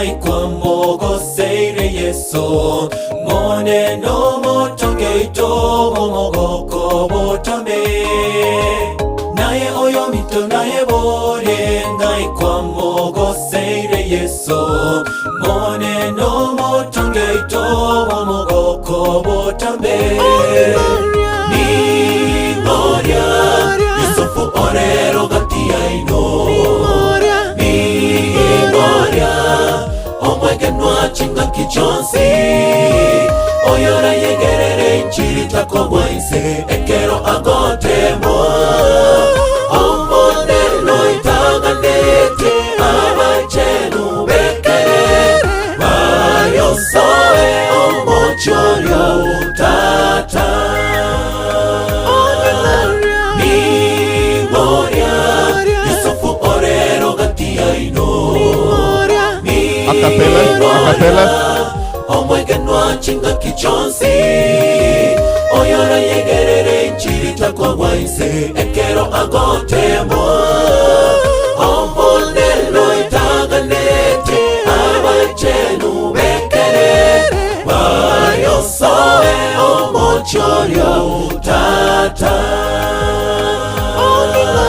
ni gloria Yusufu orero gatia ino ni gloria omwegenwa chinga kichonsi oyora yegerere nchiri se enkero agotemo ombonelo itaganete abachenu bekere bayosoe omochorio utata. Amen. How do you tell them? Tunawambiaje? Asante sana, mbarikiwe. They prepare. Allow me recognize the presence of the old boys. That is the Revelation Choral. Karibuni sana, na after acapella wamemaliza kuimba, ningeomba kwamba muweze kuchukua na fursa muje mbele ili kwamba muweze kumtukuza Mungu kwa wimbo wenu mmoja. Class.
One, two, 1, 2.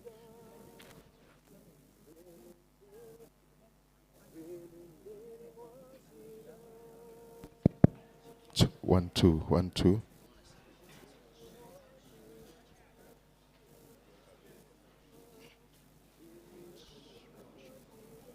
One, two, 1, 2.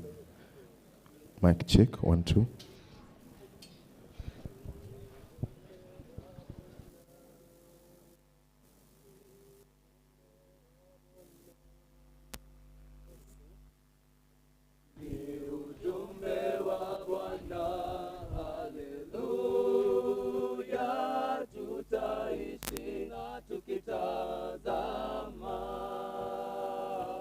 Amen, amen, amen, hallelujah.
unapozuru wengi walosongwa na shida, na kusi ewe Bwana nisikike. E Bwana nirehemu, sikia dua zangu Bwana, unapozuru wengi walosongwa na shida, na kusi ewe Bwana nisikike. E Bwana nirehemu, sikia dua zangu Bwana, unapozuru wengi walosongwa na shida.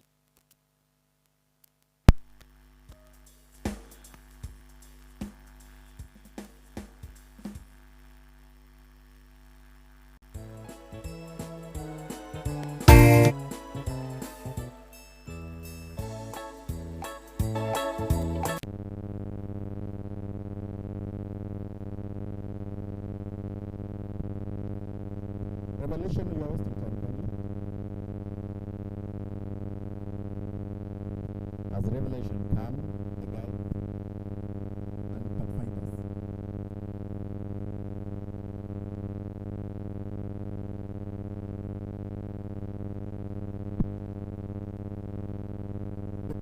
The guides and pathfinders, kindly you get to next to the door.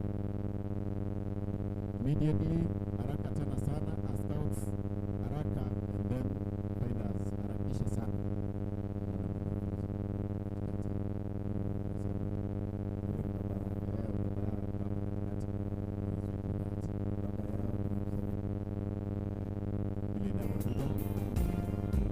Revelation, piga zenu mbili.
Zamani zile mlikuwa hamna Kristo, mmefarakana jamii ya Israeli, wageni wasio kwa maagano, akawapatanisha na Mungu katika mwili moja kwa njia ya msalaba.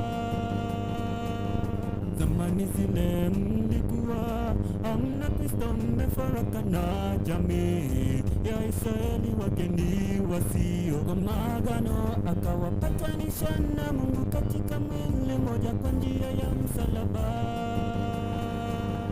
Sasa tumeokolewa mbele sasa, jina la Mungu pambana jinsi Mungu aliupenda ulimwengu wote akamtoa mwanawe aliyewakipenda ili yule amwamini apate uzima wa milele. Sasa tumeokolewa mbele sasa,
Shout another one. Another one, songa nyuma kidogo, Revelation. These are the alumni, the old boys of the school. Tunapoingia wote. Nasoma jumbe ambazo zimeandikwa na wazazi wetu popote walipo. I see Quinta wa Kimera. Ananiambia vile naona kutoka YouTube, walimu you can read on YouTube. Kuna mmoja ambaye amesema kwamba it's a wonderful Sabbath worshiping with Getembe TV. Duncan Nyakundi anasema kwamba warm greetings to Mr. Amos Kipto Langat, my academic rep in and then kuna mwingine hapo anasema kwamba first lady of the school. Yes. President Akobana anasema hivi, watching live from Ogendo, say hi to my sons and the chief principal, Mr. Clement. Yes. Unakubali hiyo salamu? Bibi ya principal mwenyewe. Kweli mama yenu, mwambie hii. Nami umesikia mahali huko. Asante sana kama hiyo tunapoendelea wote. Enoch Mbwere anasema hivi. Sound Mr. Enoch. We are not getting it. Okay. Mambo watu wanajambo mnaporekebisha hapo, kila mtu tunapoendelea wote tunahakikisha kuwa moja kwa moja tunapata. They are giving us the second one. And then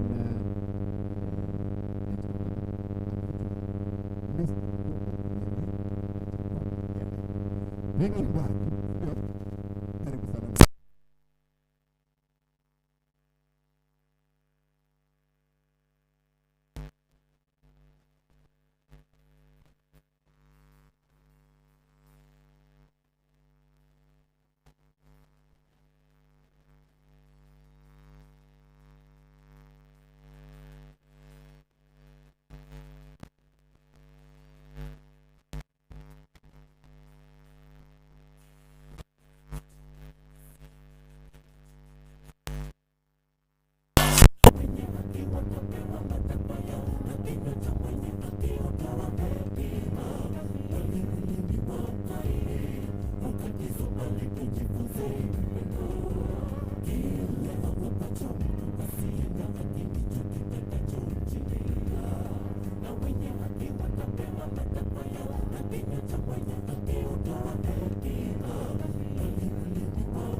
Asante. Tunawaambiaje tunapojaribu Matthias Kagori wote ambao vile ambavyo umeandika jaribu kuhakikisha kwamba mitambo yetu iko sawa na tunapowaletea ibada hii takatifu baby.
Sombueremos Elia Kwaleigo.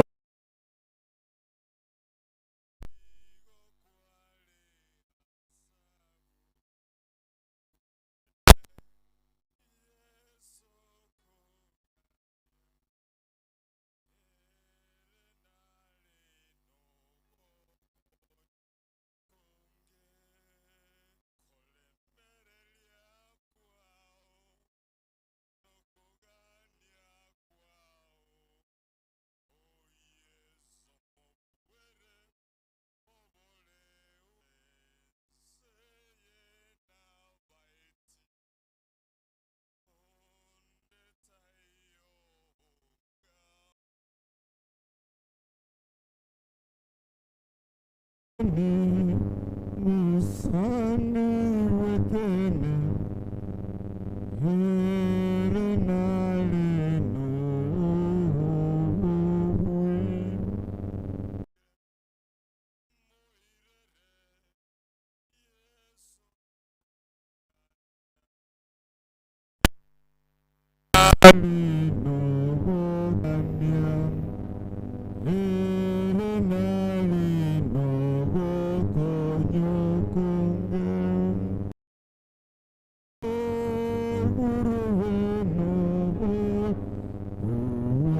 waito Ihoria waito Losi waito Oh yes Otobuere Wabole waito Oh yes waito. Amen, amen, amen. Barikiwa sana Mr. Kubwa. Springs, I hope the Pathfinders and the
by faith complete that I am found, Lord, plant my feet on higher ground.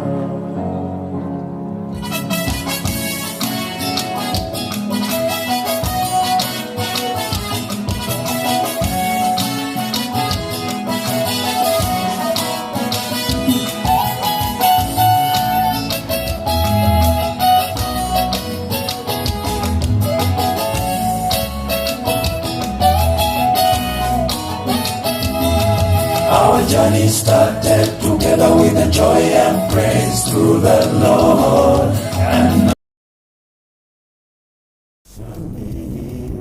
because of the will of God, we say bye, we shall meet. Bye bye, we shall meet. When our love enables us to meet, brethren, we shall meet. Bye bye, we shall meet. Bye bye. Shall be.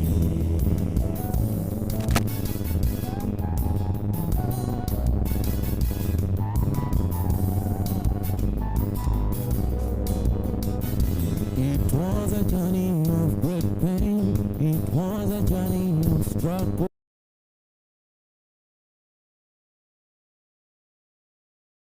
To the end, we've been together in that joy, we've been together in trouble, but for the grace of the mighty one we've come. To you is the grace of the Lord till the end. Bye bye, we shall meet. Bye bye bye, oh we shall meet when our Lord enables us to. Bye bye bye, oh we shall meet when our Lord enables us to meet, brethren, we shall meet when our Lord meet when our Lord enables us to meet. Brethren, we shall meet when our Lord enables us to meet. We shall meet by, oh, we shall meet when our Lord enables us to meet. Brethren, we shall meet when our Lord enables us to meet. Amen, na mbarikiwe sana.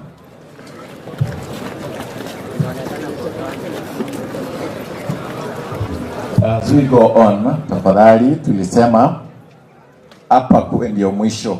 Wenda hapa. Not only that, tunataka wanapopiga hivi take up 8, tunaangalia wale wako juu tuonekana kwa TV. Give me the shot. Wale wako juu. Hallelujah. Hallelujah again. Hapa katikati, hallelujah. Okay. Amna base. Hiyo ni ya kuforce. Ama mna force is still. Hello GTN, enjoying and I've been blessed with the Kebirigo boys. Our boys are really blessed. These are songs. They've given me hope and courage. Bravo to our school principal, chiefs of 2005, Queen Cha Kerubo. Najua wa jamaa? Namjua Gersho? Na come and then wacha nisome hii. Mkate, say hi to son Cyrus John from 4 Heroes. Kimbia. Ukiitwa jina lako unakimbia because mzazi anataka kukuona. As we do that, hi Mkate, say hapa so that tuna salute bila tunasema I know you. Asa unakaaje baba? Praise God again. I'm Cyrus John for 4 years. Hi mom, hi dad. Thank you. Nurturing the youngsters to grow upright, however. Okay, this is Moses Tongi, tumesikia. Gigs ndio huyu. Where is Shom? Good, I want to see. Baba. Unaona mimi vile nimekuwa? Shom kuja very fast. These are my 2 boys. Hapa ndio watu waona bila security iko tight. Pastor, hii ni security iko tight. Ben, run. Security iko tight. Mimi ndio daddy hapa. Kwa sawa.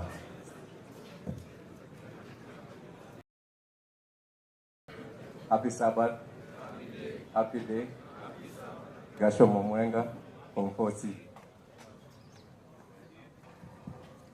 To those watching, my mom, grandmom.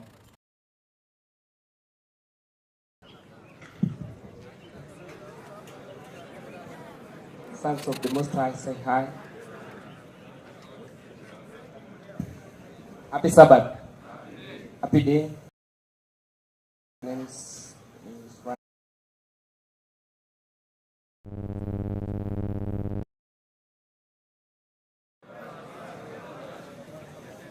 Say hi to my girl and all viewers who are watching live. Thank you. Thank you. Mwende mkae. Hiyo ni security iko tight. Nyinyi vijana msinisumbue. Mimi mbona mimi watu wanasema thank you. Father Day Chebet and then say so much. Teachers vile mnavyoendelea kupendwa hivyo, muendelee kupenda. Alice Henry Global on Nairobi requesting song ya for followers hapa handwriting yake.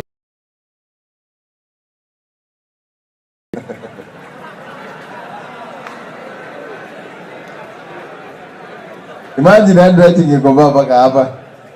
Ya maneno iko sawa. Thank you because you are there. Tunaendelea tu wote. 0726447367 ukiwa nyumbani ya kulenkaga bundikira bo egerenya rego tebia bana bonse bagende Douglas Onsongo from Kijauri, Omathayo ante Mheshimiwa ante ng'ang'era eng'ora wabo ase omobasukano o Kijauri mbia the Mathayo Chief Mathayo Onsongo pole because they lost one of. Nashukuru sana Bwana Mkate. Yes, the bread himself, the best bread in town. Katika mtandao wa YouTube wafuatao wametuombea Sabato njema. Yes. Wakiongozwa na Vincent Omanga anasema happy Sabbath. Happy day. Kaifa anasema hivi, happy Sabbath with full praises upon you. Alafu anakuja mwingine hapa anajiita kwamba Isabella alikuwa anaomba tuweze kurekebisha. Tulisharekebisha sasa. Sauti yetu. Sasa hivi iko shwari. Iko nyoe. Na tunangependa kuhimiza kwamba sisi sote tuweze kujiunga na TV yetu ya GTN katika mbashara. Yes. Katika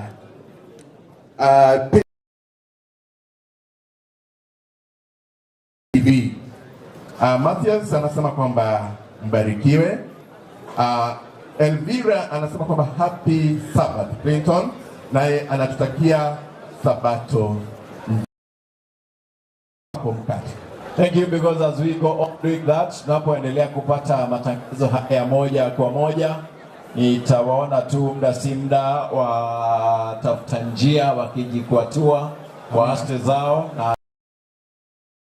ingie tu randomly na pick anyone randomly. Kuja kijana, kuja hapa, kuja kijana, come, kuja. Okay, sasa tunaingia ile shikie hivi. So very fast tunaanza na mtu unasema jina lako, uko which class, and then nitakuuliza swali. Praise the Lord. Praise the Lord again. I'm Abuga Amos from 3 Champions. From 3 Champions, these are the words that Jesus spoke. 1. May the Lord be with you all. Thank you. I'm James Barak from 2 Royal. Words that Jesus spoke. I'm the Son of God. Son of God where? Huyo ni Bible gani? What is it? I'm Cliff Nyamongo. I'm in 3 Zealous. My class teacher is there. Okay, your class teacher is there. Thank you because okay, your memory. Tena sisi ametudanganya. Tena sisi ya gani? Ephesians chapter 6 verse. Good, that is it. Happy Sabbath. Be afraid, for I will with you. I'll be with you. Yes, I'll be with you. Don't be afraid. Yo, unakumbuka hii nimesema wapi? No. And peace, Nyambati, 3 Zealous. Jesus said, please God remove this cup from me. Thank you. Amen. Amen. Amen again. Amen. Oh yes. Happy Sabbath. Happy it will be given to you. For you ask, God will provide for you. Which book of the Bible? We are metudanganya. Praise God. Praise God once more. I'm Morgan Momani, Direct Zera. God says that if you knock, the door will be open. Kijana amesema vizuri sana. Okay, James Kemosi from 3 Zeras. The words of God says that from the book of Proverbs, chapter 1 and verse 7, the fear of the Lord is the beginning of... This one said, I'll go Proverbs. Words of Jesus. Words of Jesus. Okay, words of Jesus. Amen. Sasa nakuja. Kuja hapa. Kuja hapa. Kuja hapa. Austin Rudi. Kuja hapa. Austin Rudi. Just come. Kuja. Watching. If my dad is watching, I say hi. The boy. Kuja. Acha kuharibu mimi ya shule. Sasa nakuuliza nini unajua? Kuja baba. Kuja hapa. Thank you. Siku baada ya kesho kutwa huitwa Tondo. Akuja kwenu, nakuja kwenu. Wewe. Kuja. What's your name? Isaac Obar from For Achievers. You are going to achieve it. Sido? What is the target this year? 9.35. 9.3. What is your name? Stephen Ndobi. What is the name of the sport? Chief Nyang'achi. Chief Clement Nyang'achi, yeah? Principal Clement Nyang'achi. Thank you. Kaa. Kuja hapa kijana. Praise God. Amen. Give. Mr. Tom Mumanyi. James Ongwai. Yeah, pili, yeah. Amen. From 3 Premier. From 3 Premier. Well, give me the head of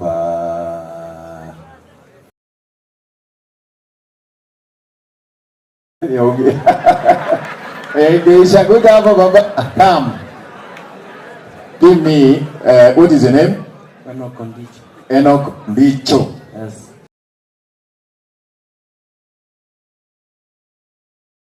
For 5 female teachers in this school. Madam now. Simaze. Wacha nione ukipiga kaya. Madam Cynthia. Order. Mtanyamaza ama niite chifu akuja. Najua hapa tunawapatia vibuko hapa kwa church. Bible inasema thank you, know that. Watafutajia wako tayari. Madam Sylvia. Yes.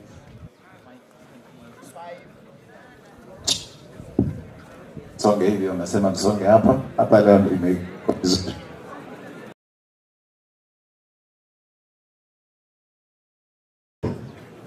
Madam Naomi, Sylvia.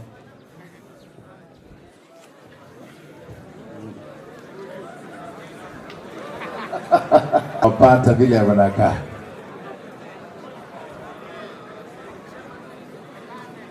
What is your name? My name is Samuel Mote. Samuel Mote. Yes. Give me 5 subjects zenye wewe unafanya. Mathematics. Mathematics, yeah. English, Kiswahili, Biology, Taubari, Chemistry, Mr. Duke, and Kiswahili, Madam. Thank you. Go and sit. Amen. Sasa hapo ndio nimeanza kuwapata. As we do, sijui Pathfinders wamefika wapi. I expected to see them somewhere here. Pathfinders, kuja hapo karibu. All of you being close here. Pathfinders and the guides as you come. Wakati kariri unapotuletea Pathfinder hao wanapokuja. And then we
Santa kwa the Pathfinders and the Scouts who have been here.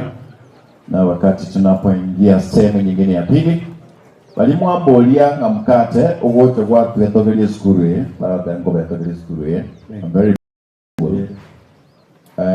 In a short while, koba teritore tugelie skuru ye. In a short while, ekaro togo soa sense mediende. I want to tell you this. Longo kwana bono kurasa skuru. Yari ngo kwana kurasa studio. Hodi aba kwana kurasa skuru ye. Dada asemi yake ilina manyire ange 7 ya elire this school nyetera kora Easter and Central Africa. Dani asa Kenya ya were ase school area ekokori buya every day.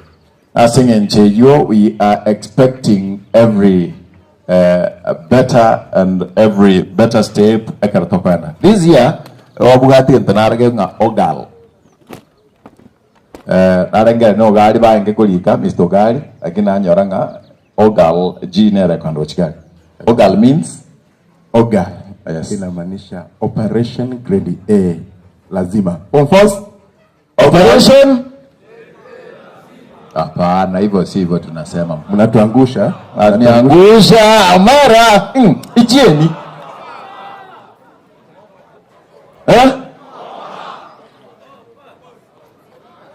Sasa tuko opa.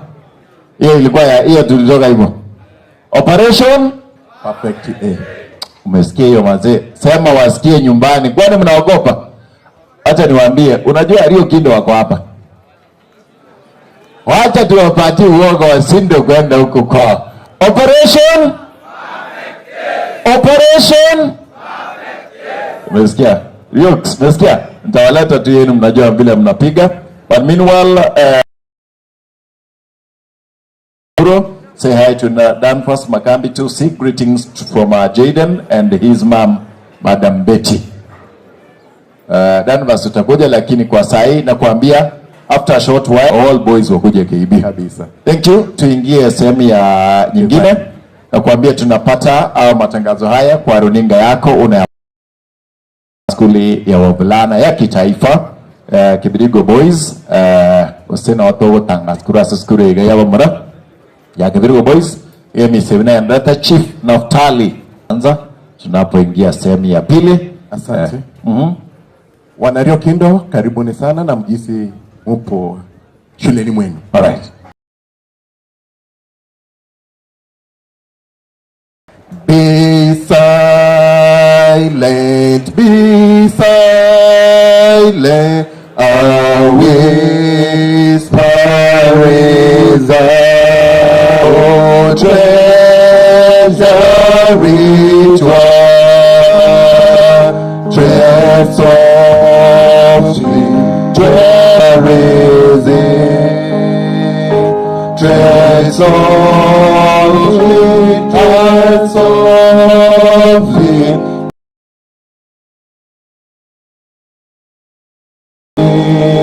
Amen.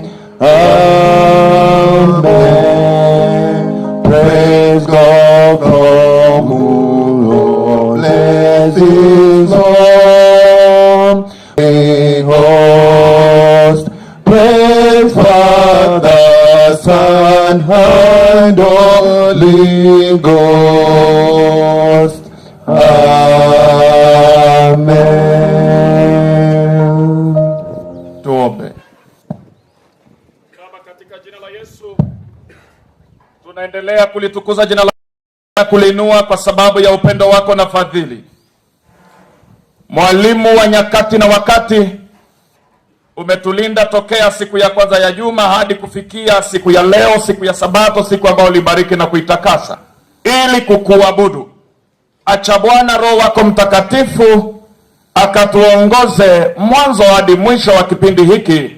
Ni katika jina la Yesu nikiomba na kushukuru.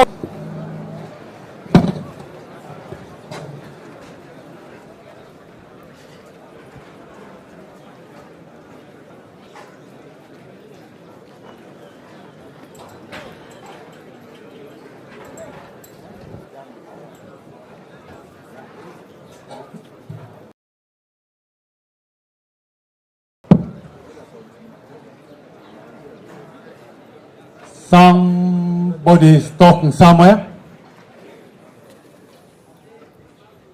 Thank you, boys. Tell your neighbor, neighbor, usiniharibie wakati. Again, neighbor, usiniharibie wakati. God is good. It is another day, a blessed Sabbath of the Lord, that we have come before Him to praise Him, to glorify Him, to adore Him, and to worship Him as our Creator, our Redeemer, and the sustainer of our lives. So, each and every one of us who has gathered here for the day in worshiping God, feel most welcome, feel most acceptable before the eyes of the Lord, and feel that you are in the right place today, sharing the good news with the rest of God's members in the whole world. So you are all welcome to the worship of this day. There are some boys who are talking, still whether ni huko juu ama ni hapa chini. One person is talking somewhere. Thank you. We have many of our guests from various ends today. And this time I want to take the opportunity to welcome you all and then allow one or two to say hi to the rest of us. Yes. Where is that very good Form 2? Or on behalf of the Form 2, say hi. Where is that very good Form 2? From any side, any quarter. Yes. Happy Sabbath, happy day. I'm Adrian Maro from Fort Victor's 20. Voice of the record, right? set for the record. Margot. Now that Form 3 boy, a member of Form 3, our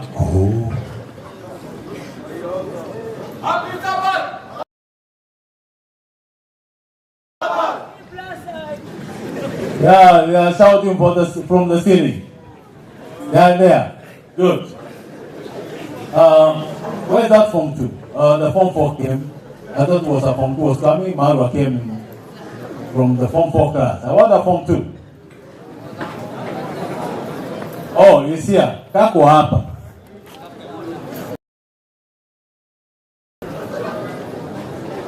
Happy Sabbath. Happy day. Are you happy to be here today? Well, I'm also happy. Thank you for the guests who have come. And as we fellowship together, may God please bless you and may. Thank you. If anything, the Form 2 serves for. If anything. Thank you very much. Now let me come to the chairman of the school. Chairman of the school.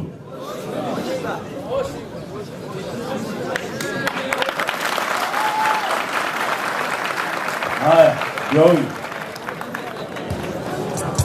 Happy Sabbath. Happy day. Happy day. Happy Sabbath. Form 4's Happy Sabbath. Happy day. Happy day. Happy Sabbath. Yeah, I'm Austin. Form 4 Heroes, the school chairman. Yo-yo. Yes. From the spiritual fraternity, spiritual representative, because Alois is here, I want somebody to represent. Hakuna.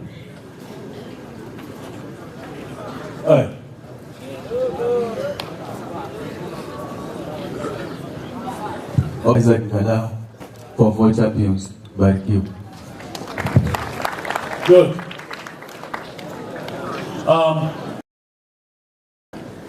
Let me come to our former students who are with us.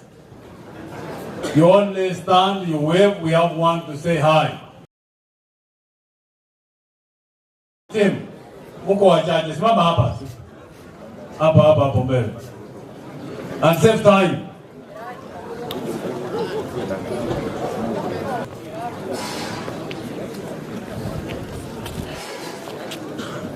Yes, na nyinyi. Hakuna mtu. You represent therefore Orango Kanchu. Happy Sabbath. Happy day. May the God of peace grant you peace and joy this very day. The year 2020, Derek Odhiambo. Happy Sabbath. I'm Morena Caleb, one of the students, former students of this school, and I'm 20. Thank you. Good. Thank you. From the support staff, anybody? The support staff. Tuwekapo imani yetu kwake Mungu, vile vile twapasaye Mbuya Nyasaye mwake kabisa.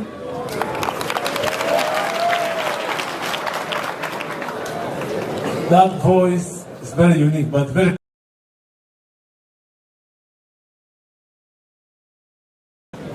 Our teachers, please. Yes, do come. Do come.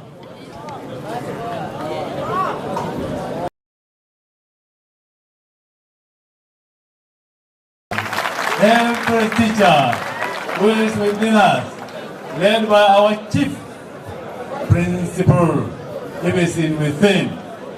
Yes.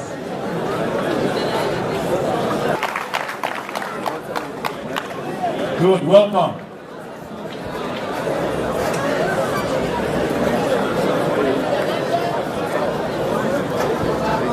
mic to our chief principal to bring us the team he has in this institution. Can you show me your happiness? Are you happy? Wale mko mbinguni namna gani hiyo? I'm surprised that we have close to 30 female teachers. Close to 30. What happened? And we also want to appreciate Getebe TV. Yesterday I was in a funeral, and I happened to have with you being live in Getebe television. Can you clap for me now? You clap mpaka niwaambie imetosha bwana. Endelea mpaka niwaambie imetosha. That's very good. Can you wave? Kingsley Cowboy. Can you wave?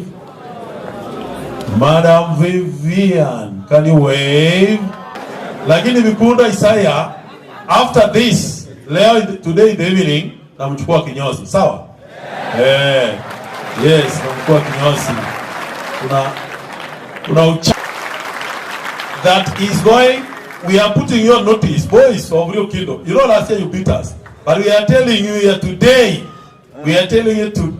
Madam Judith Abaya. Maureen Abaya. Mwalimu wa Kizungu. Can you say hi? Hi. The order. Can you clap for the order? Mwandishi wa vitabu ya biolojia. Very good. And then we have our, okay, Ebu ambie, what is Kebirigo? Kebirigo boys. Boys of positive impact. Boys of positive impact. Kebirigo boys. Kebirigo is? An opportunity. Kebirigo is? It is slip out of your fingers, right? Is that right? Is that right? Yes. Hey, you guys, you are sleeping. Is that right? Yes. Make use of the what?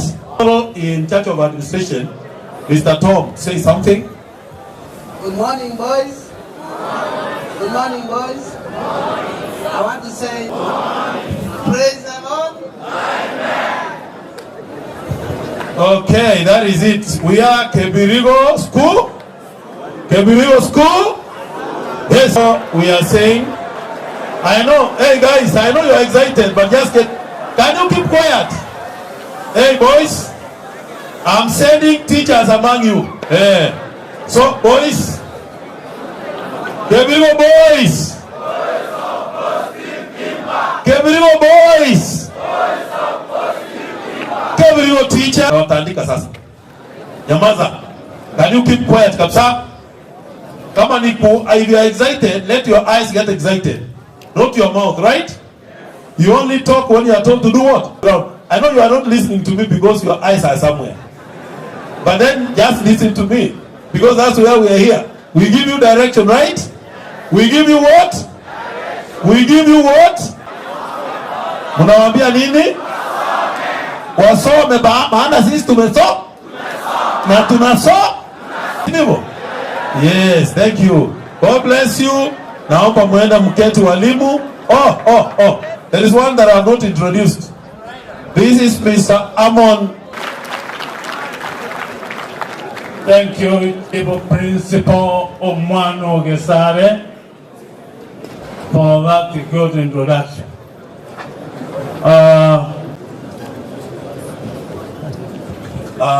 Even when I was speaking, I didn't even realize that we are live. But you see, we have now to tell the parents. Wale wazazi, hapa hivyo liwagia. Shika.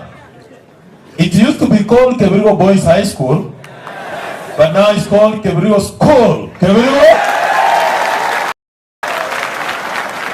We have earned our place. Livageli, Diokoro Kebirigo School, we have earned it. Yes, these months. Epileptic performance of moving from one mean to another and then very down there, then up there. We are very consistent. For the last 5-6 years, we have been at a mean of the worst that we scored in those years is 8.4. And the highest has been 9.1. But now we are telling you, I don't talk about the bigger. 0.35. That one. This is a school where we promise things and they happen. We promise we are getting A's and we scored A's. Did we? Yes. Now this year we have a slogan.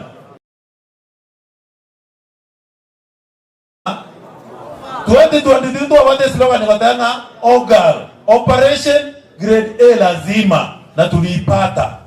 Yes. Last year we had ORE, Operation Redeem English. We helped to redeem English, but still we want to continue with the same.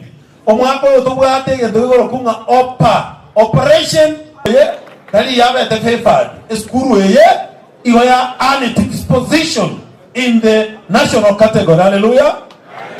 Watch this space. Thank you.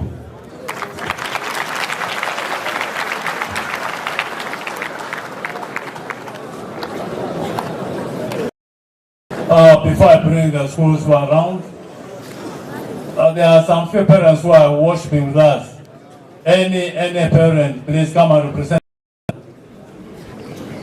Kama kuna mzazi katikati yetu. Mukate, you might be a parent here and you don't know that you're a parent.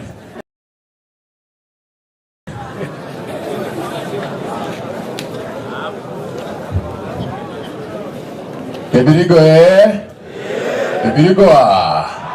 Kebirigo On behalf of all, I am representing all of you wherever you are, and all those who are watching us from wherever you're watching us. We want to tell this is home. This is where we do it. Mwalimu alisema hatubahatishi. Abangina balimu tama ito kwa nege swali kwa chenji. We are sisi hivi. We are not this. Thank you. We are not.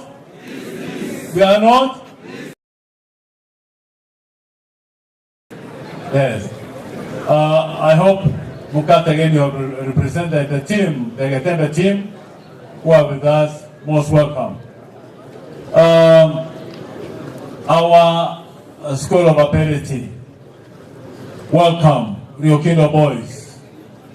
Riokindo boys, please stand where you are. Then we have one of you to say one word. Pray. Don't worry. All worries are gone.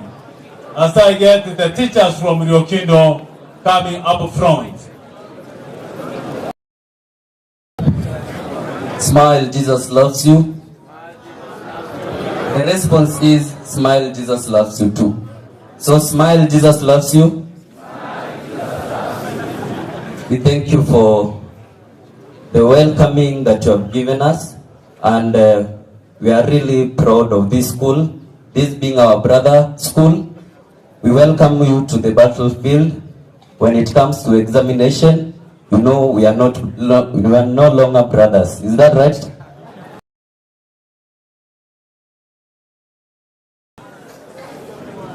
In our school, we have a slogan, and it goes like this: Riokindo boys, 9.7 plus. Okay. Now,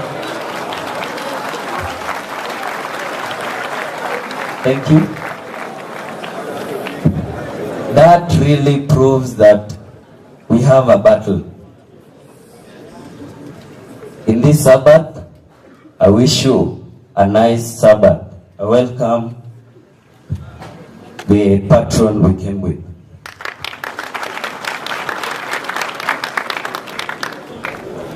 Kebiriko,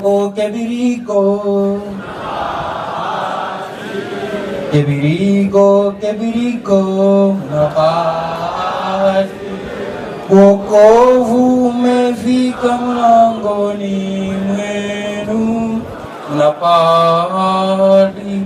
Habari zenu? Kwa majina naitwa Steven Ugembo, patron Riokindo Boys. I welcome our chaplain to our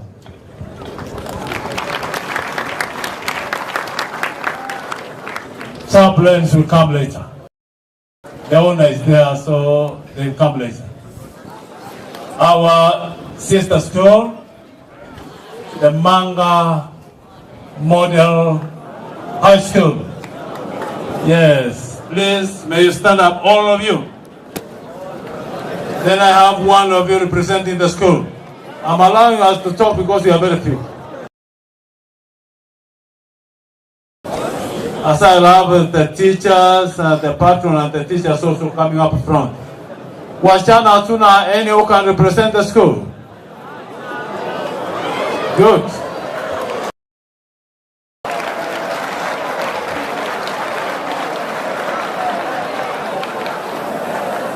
Praise Jesus.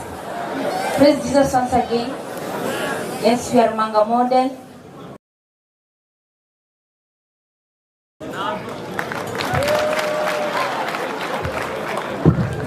I'm Nancy Boke, Form 4 Green.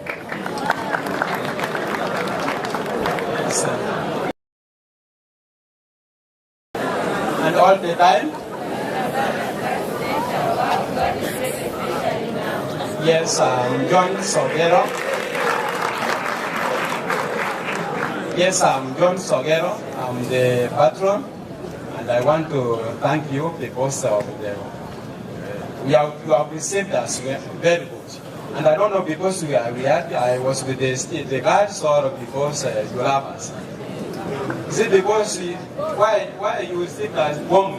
Good. You love them. Why you love us? Thank you.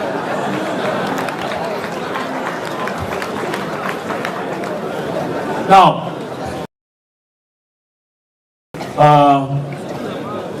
I don't think that there's any other school that I've left out. As the principal said, Gabriel School attained this status this year, and we earned it, was not just given. We are here launching the CDs of 2 choirs. The first time when we have a national school. And for that reason, we'll welcome one of us, when I'm through with what I'm doing here, to have a special prayer to appreciate what God has done for us, to appreciate the work of the teachers, the non-teaching staff, the work of the board in this school, which has brought us this far. So we shall have a special prayer. Today is the first Sabbath of having a chaplain whom we have been missing from the very beginning of the year. So again, it's a privilege that we have him and we are launching.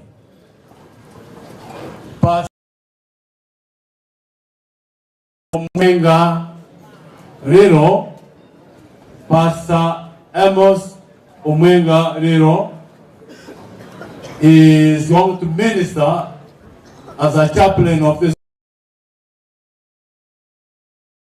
Allow me to humbly invite him to come and greet us as he brings up the other chaplains who might be among us. Welcome.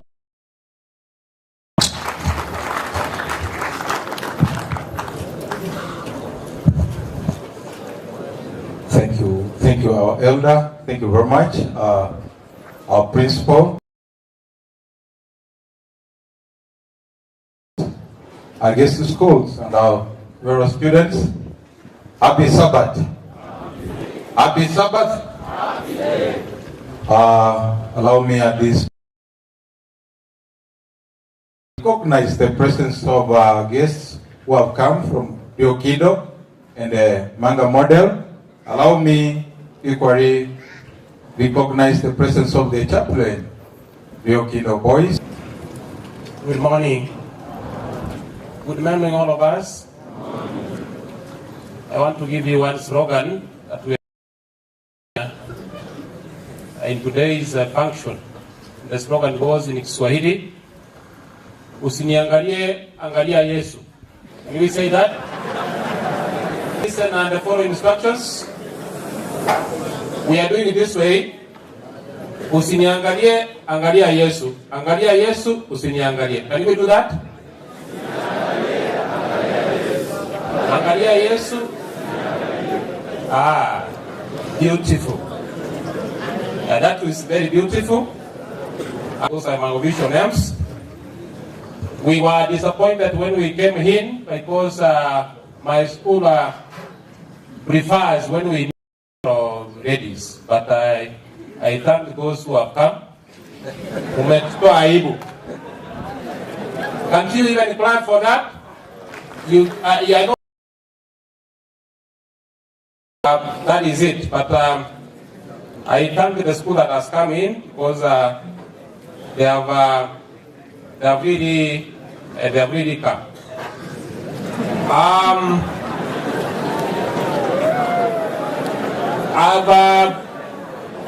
I've heard you are saying that this year you want to be at the top. Yes. And it's good you are saying that, but I don't want even to go to academics. But out of the 752 who did our 55, we took 752 and 3 missed the university grade. That's what we did last year.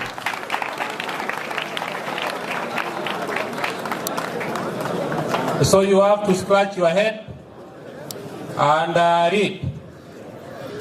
You have to scratch your head and read so that you can be able to come near to Riokindo Boys. As you have heard, they have also a slogan. They want to achieve 9.7 plus.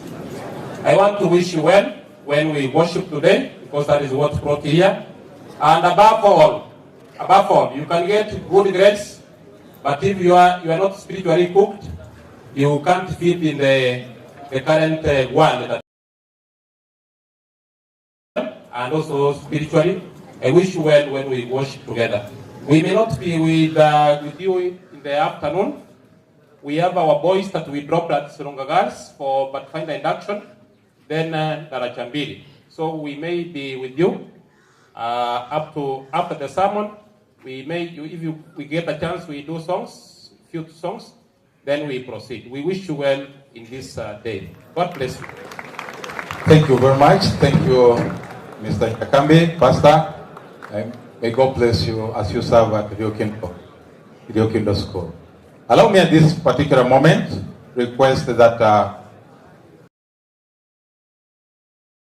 Espoal Mulangirwa, who is going to dedicate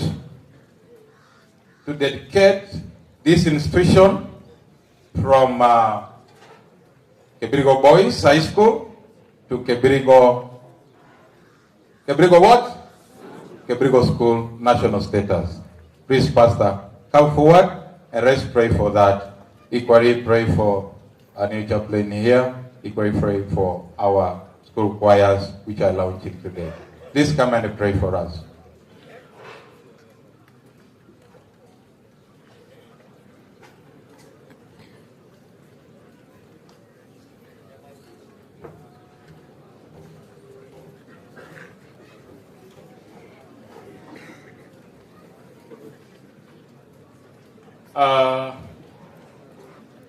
Wakati na muda kama huu, kwa heshima ya Mungu, ningeliwaalika nyote tupate kusimama ili tupate kuomba. Simameni.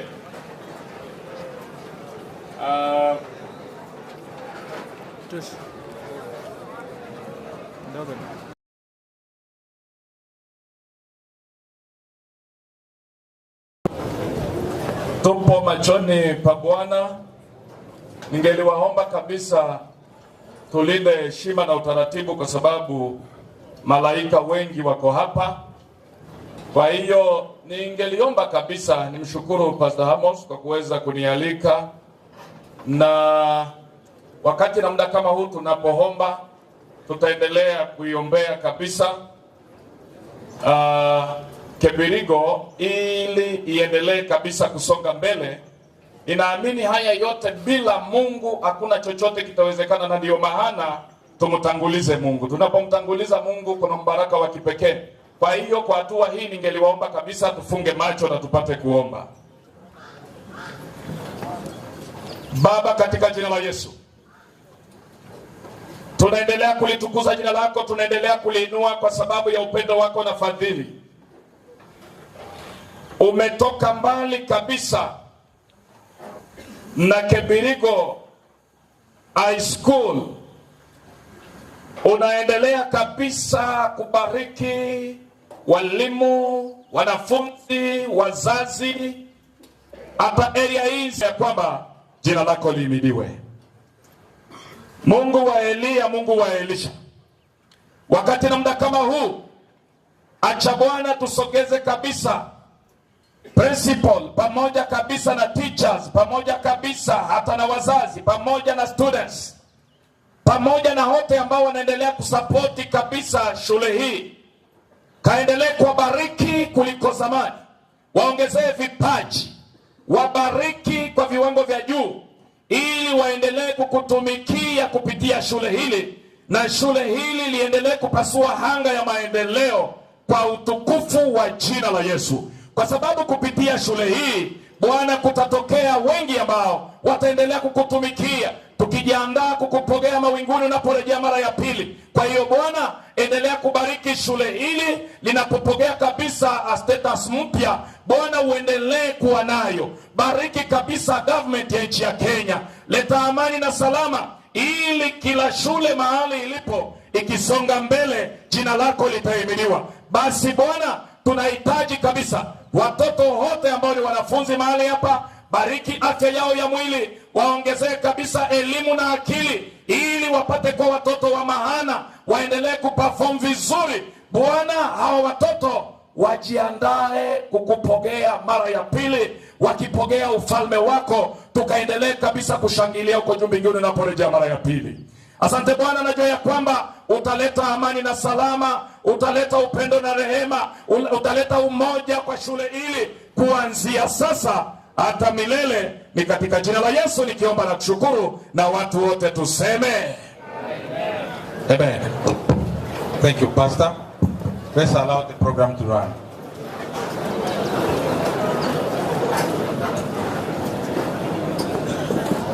Let's allow the program to run.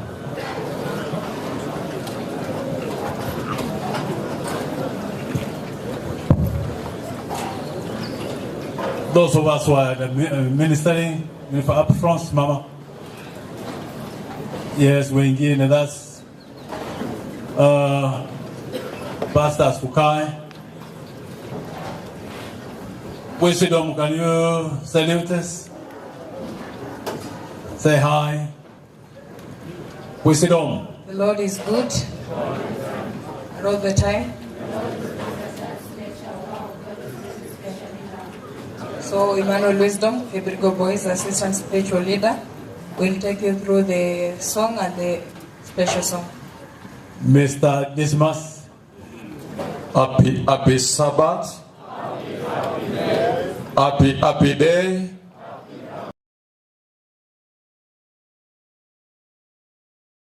Boys.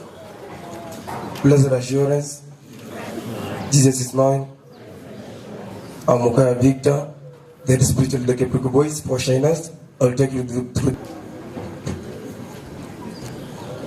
boys and the girls. I'll stand to our books to Ratan Bibles.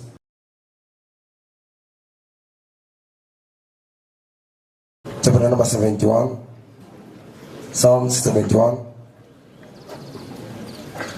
verse 22 and 23. And the Bible reads, I will also praise thou which thou hast rescued me. The verse will be elaborated by the preacher today. Thank you.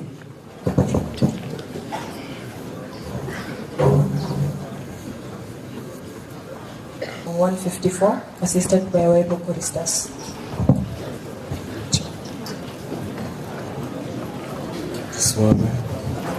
To God we sing, To God be the glory, great things He hath done. So lovely the one, the atonement for sin, and open the life gate that all may go in. Praise the Lord, praise the Lord, let the people rejoice. Oh, come to through Jesus the Son, and give Him the glory, great things He hath done. Perfect redemption, the purchase of blood, to every believer, the promise of God, the voiceless offender who truly believe that moment from the Lord, praise the Lord, let the heart hear His voice. Praise the Lord, praise the Lord, let the people rejoice. Oh, come to the Father, through Jesus the Son, and give Him the glory, great things He hath done. Great things He hath taught us, great things He hath done, and greater rejoicing through Jesus the Son. But purer and higher and greater will be our wonder, our transport when Jesus we see. Praise the Lord, praise the Lord, let the hearts hear His voice. Praise the Lord, praise the Lord, let the people rejoice. Oh, come to the Father, through Jesus the Son, and give Him the glory, great things He hath done. Let's pray as we pray. Lord God, we come at Thy presence today, dear Lord.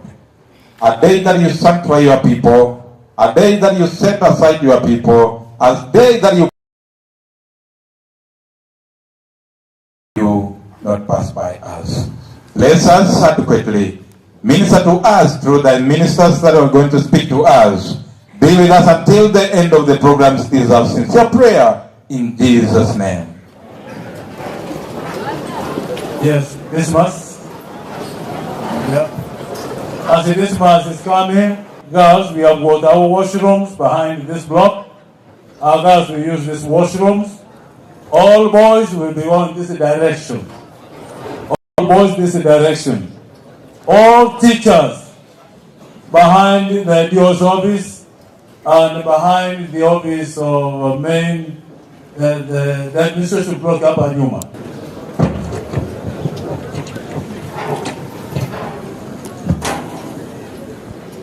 Okay, thank you. It is time for tithes and offerings. Ushers, come up front. As Rio Kindo being ready to offer the song. Living God, You are our God. As we are going to share a word, be with us by His name. From the book of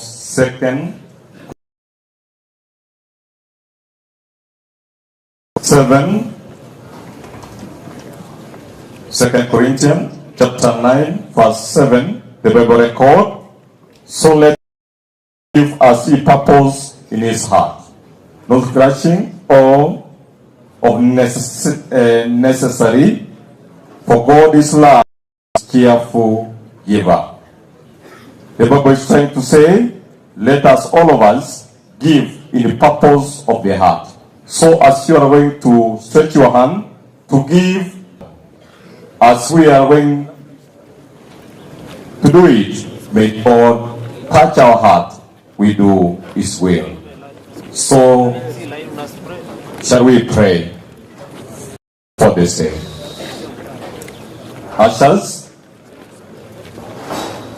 we are up front here.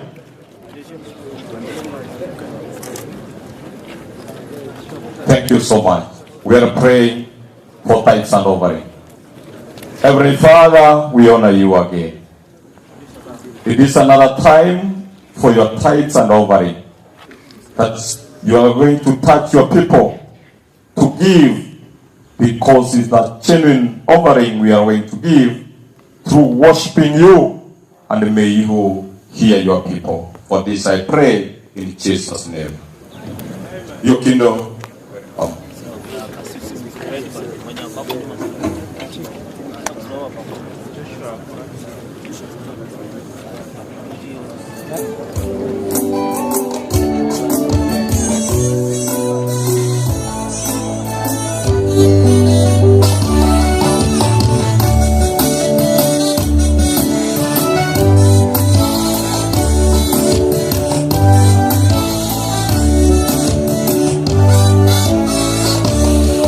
Kazi ya Mungu ishajifanya kwa bidii, na mwelekeo kutoka kwa Mungu ni agizo la Bwana. Alipowaumba Adamu na Hawa, akawapa mamlaka, nasi wanadamu tuwe mfano bora, nasi wanadamu tuwe mfano bora. Kazi ya Mungu ishajifanya kwa bidii, na mwelekeo kutoka kwa Mungu ni agizo la Bwana. Alipowaumba Adamu na Hawa, akawapa mamlaka, nasi wanadamu tuwe mfano bora, nasi wanadamu tuwe mfano bora.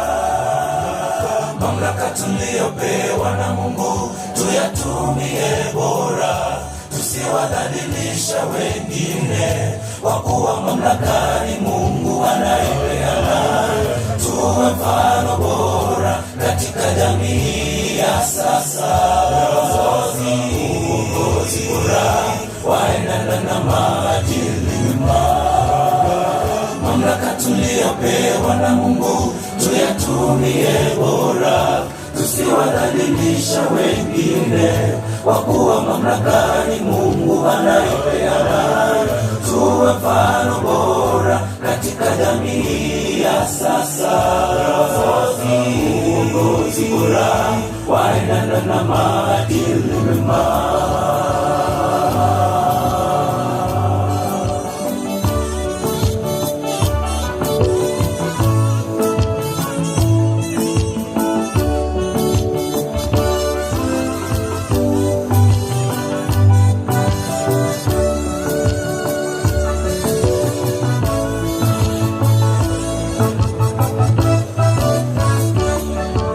Mamlaka ni bora, tuyatumie sawa, tusiwe na wingi wa majigambo mamlakani. Cause leadership is good when you trust in God.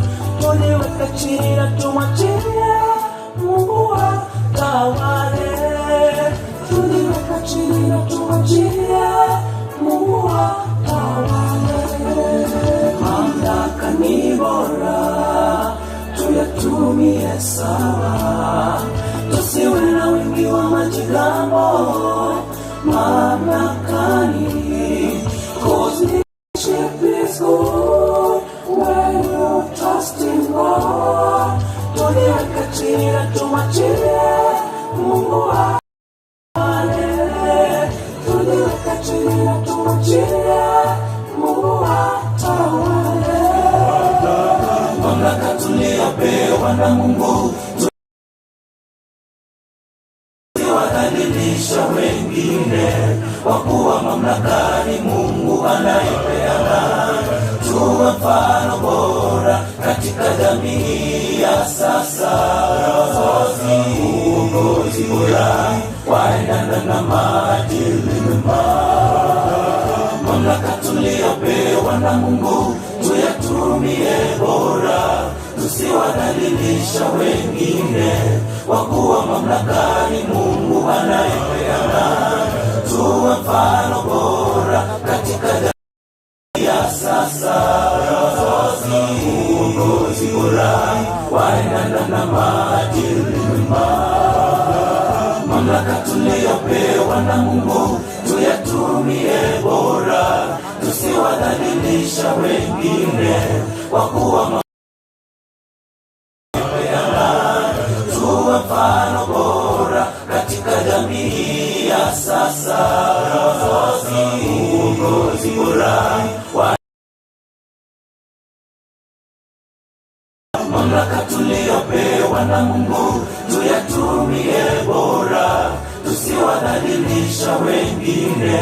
Kwa kuwa mamlaka ni Mungu anayepeana, tuwe mfano bora katika jamii ya sasa. Uongozi bora waendana na maadili mema.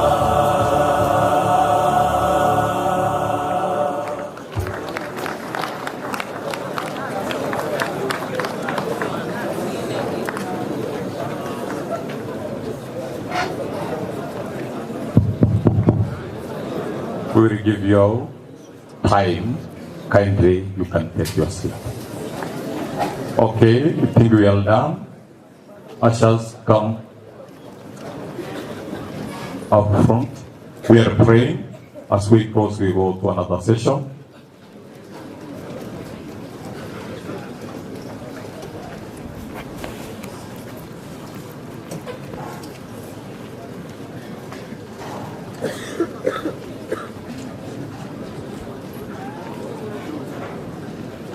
Hurry up.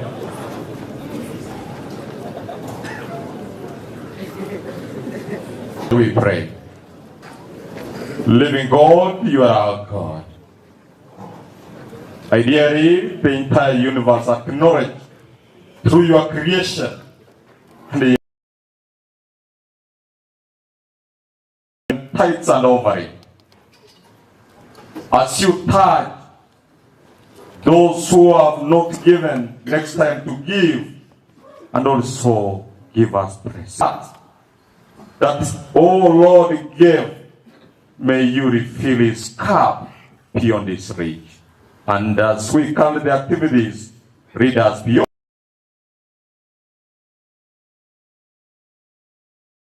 Pastor.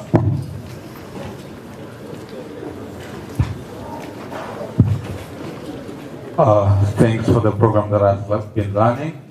At this particular moment is a divine hour. I'll request that we all get well seated. Carry your Bible.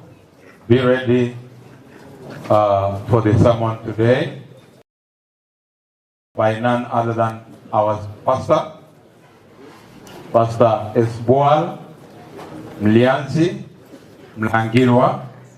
Pastor Espoal Mliansi Mlangirwa is an ordained minister. He comes from Congo Republic, DRC. This pastor who is with us is a executive in the Congo Union, and currently is schooling in Uganda, that is Bugema University. By then, he had done the French system. Currently, is doing the English system in his theology. Man of God stays here in Kenya, just adjacent here, near Kemera, where you are making it to Manga, at Pare Karibu. These guys may know the place called Ikobe. That is where, at this particular moment, to welcome man of God, Pastor Espoal Mliansi Mrangira, to speak to us. It will help me. Thank you, man of God, and may God bless you. God rightfully use you as you minister to the congregation.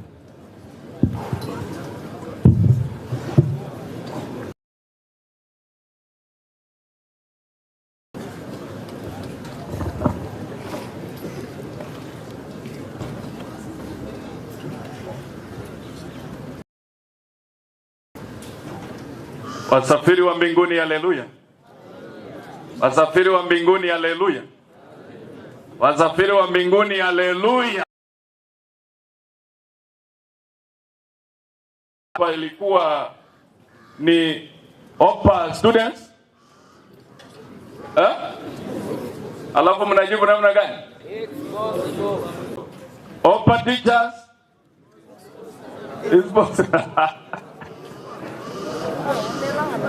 Asante sana. Nina huu mwafaka ambao tumepewa. Mnajua kila siku ya Sabato tunapewa baraka kabisa ya kumwabudu Mungu, na nilipenda kabisa nitumie pale kabisa Ikobe Atamanga. Taona ya kwamba kuna watu ambao wanafuata wakiwa pamoja nasi. Nimefurahi kabisa kama alivyozungumza kwa majina. Mnajua majina yangu sherti upewe wiki ngapi? 3. Upewe wiki 3. Wiki moja utakuwa una memorize jina mmoja, na wiki ya pili jina la pili, na la 3 utakuwa umemaliza vizuri. Kwa majina ninaitwa Pastor Mulangi. Mumeshika gani nyinyi?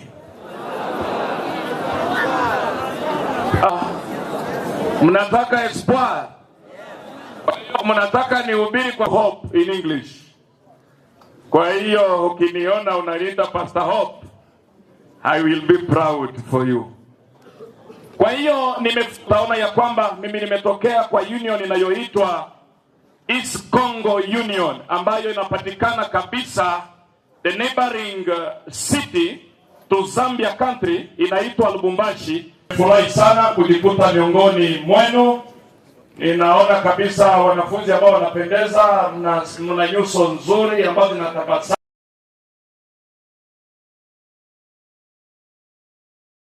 Principal of this school ambaye alisimama hapa kabisa, niliona Ken, nikaona pia teachers ambao wanastahili. Najua kwamba hao wanastahili kuwa hapa. Amseme haleluya. Kwa hiyo kupata mwalimu mzuri anayekufunza ni mbaraka wa kipekee. Na ndio Baba, katika jina la Yesu, unastahili sifa na kuabudiwa. Bariki kila mmoja Bwana, tunahitaji kabisa baraka zako ziendelee kutiririka mahali hapa tunaposikiliza neno la baraka linalookoa. Ni katika jina la Yesu nikiomba na kushukuru. Amen. Topic la leo linasema the secrets of a productive music in the 21st century. The century. Leo niliarifiwa vizuri na chaplain wenu hapa. Akasema ya kwamba utakuwa kabisa na program ya, akasema ya kwamba nitazungumzia kwa sababu ya music. Na ndio maana utaona ya kwamba wametusomea kwa kile kitabu cha Psalms 71, 22 and 23 with the harp for your faithfulness, my God. I will sing praise to you with the Lord. Sing praise to you with the Lord, Holy One of Israel. My lips will shout for joy when I sing praise to you, I whom you have delivered. Utaona ya kwamba andiko hili nilipokuwa na tafakari linataka kusema nini, nikagundua kaza ya mafungu na themes namna gani inatupeleka tuendelee kuangalia karakta ya kuwa na gratitude and worship, tukiendelea kabisa emphasizing the joy that comes from being delivered and the desire to praise God for his. Kwa hiyo utaona ya kwamba andiko hili linataka kuonyesha kila baba, wewe unayefuata online, wewe unayekuwa mahali pote unapokuwa hapa, andiko hili linataka kutuonyesha ya kwamba kila baba, kila mama, kila kijana, kila binti, kila mtoto mchanga, kila mkongwe, watu wote ambao tumekombolewa Mungu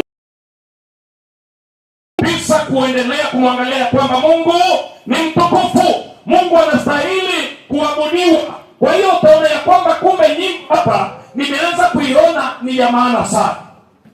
Nyimbo ni kitu cha maana. Nyimbo ni sign na markland ya wale wote ambao wamekombolewa na damu ya Yesu.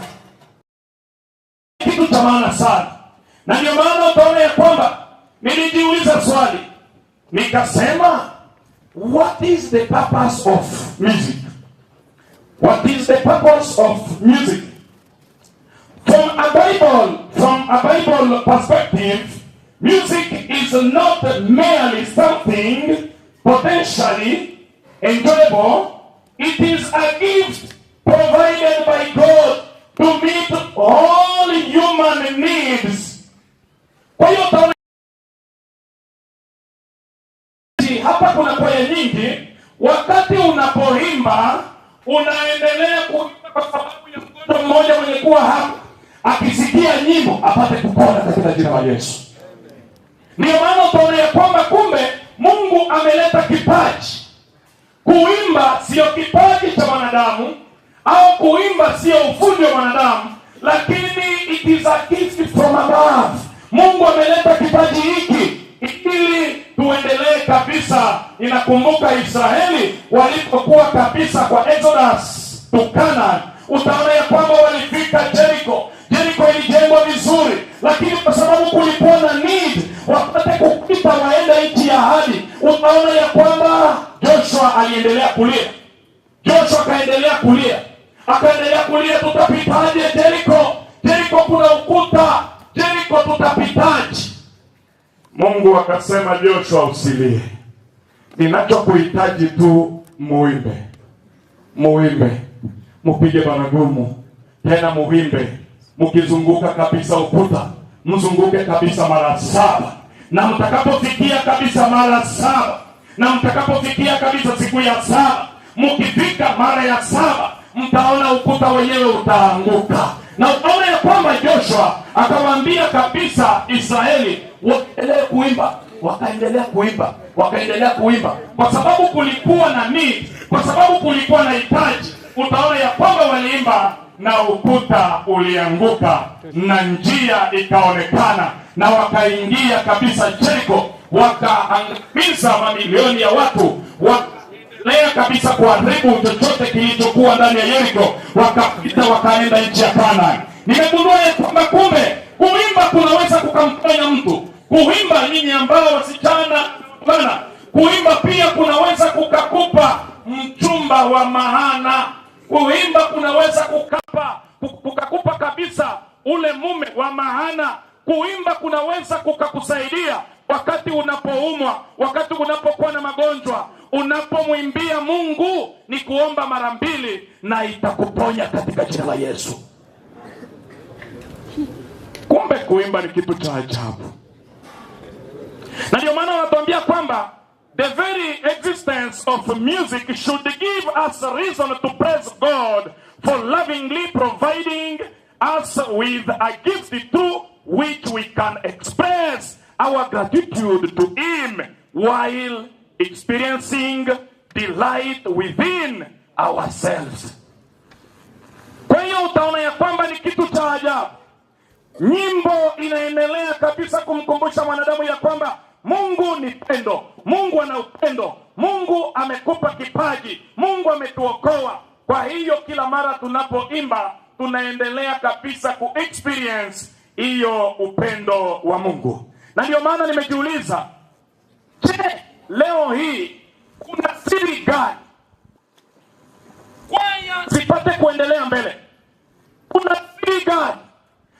Utaona ya kwamba kwaya nyingi zinaendelea ku-expire. Inaweza ikasimama walikuwa wa form 4, wakimaliza form 4 wanaia mpaka linapotea, alafu wanaunda kwaya lingine, alafu unaona ya kwamba wanaanza mambo mengine. Kwa nini music leo haiwezi kabisa ikaendelea? Kwa nini? Ndio maana nimeona ianza zamani, na ndio maana nimeona kabisa waimbaji ambao walisimama wakati ule utaona ya kwamba waliweza kusimama na siri ngapi? Siri 4. Usisahau kabisa, wanayenisikiliza, nataka kabisa Kebirigo iendelee kabisa kusonga mbele. Isije ikawa kabisa wale ambao wameimba hapa baada ya mwaka moja wasionekane tena, au mara wanafyo. Itaendelea kabisa, itasonga mbele kwa siku zote. Ndiyo maana first secret from the temple, the Levite musicians were mature and musically trained. Kwa hiyo nimegundua kabisa pale Yerusalema kwa tempo kulikuwa waimbaji, kulikuwa kikosi cha waimbaji waliokuwa wanamwimbia Mungu. Kitu ambacho nimeona hapa, kwa nini waliweza kudumu na music kabisa machua, na walikuwa kabisa musically trained, walikuwa wamekomaa. Kukomaa huku si kwamba mpaka uwe na ndevu and girl alafu endelee kumwimbia Mungu, no, au uwe mkongwe, no. Hii wanayozungumzia hapa ni mtu anayekomaa spiritually, mtu ambaye amekomaa kiroho, mtu ambaye akiwa kabisa kwa training ya kwaya afanye michezo, ni mtu ambaye anajua ya kwamba ninamwimbia tu. Wakiwa kabisa wamekuwa mature spiritually, utaona ya kwamba mtakuwa na program ya maombi.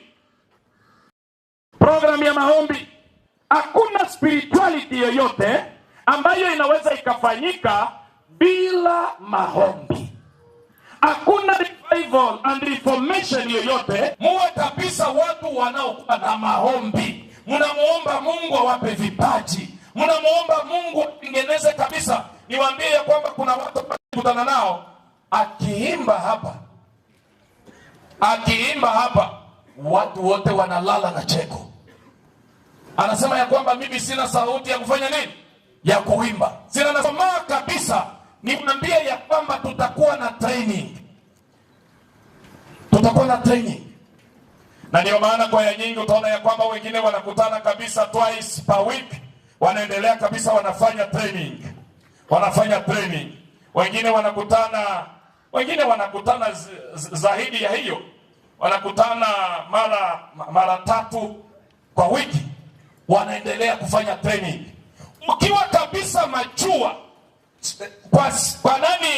ukiwa kabisa machua unapokuwa na training, utaona ya kwamba kwaya nyingi zinaendelea kuanguka. Ni kwa sababu wakiwa 10 kuna wale 5 wanafikaka, wengine wanachelewa. Na wakati wanachelewa, utaona ya kwamba inaleta shida pa nafasi kwaya lipate kusonga mbele, linaendelea linadidimia. Spirituality, nilitaka kabisa watu ambao wako kabisa mature spiritually wanastahili kuepukana na dhambi, wakijua ya kwamba tunamwimbia Mungu.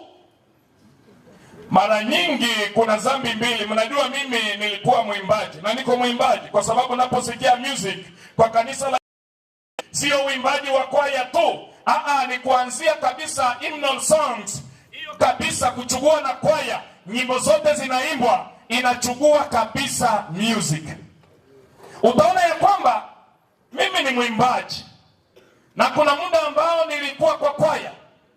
Utaona ya kwamba kuna watu ambao ukitaka kumchokoza uchukue program yao. Kwa mfano, waliwapanga kabisa muimbe a special song, alafu sasa kwaya lingine likaja likaingia katikati, likasema ya kwamba sisi tunaimba.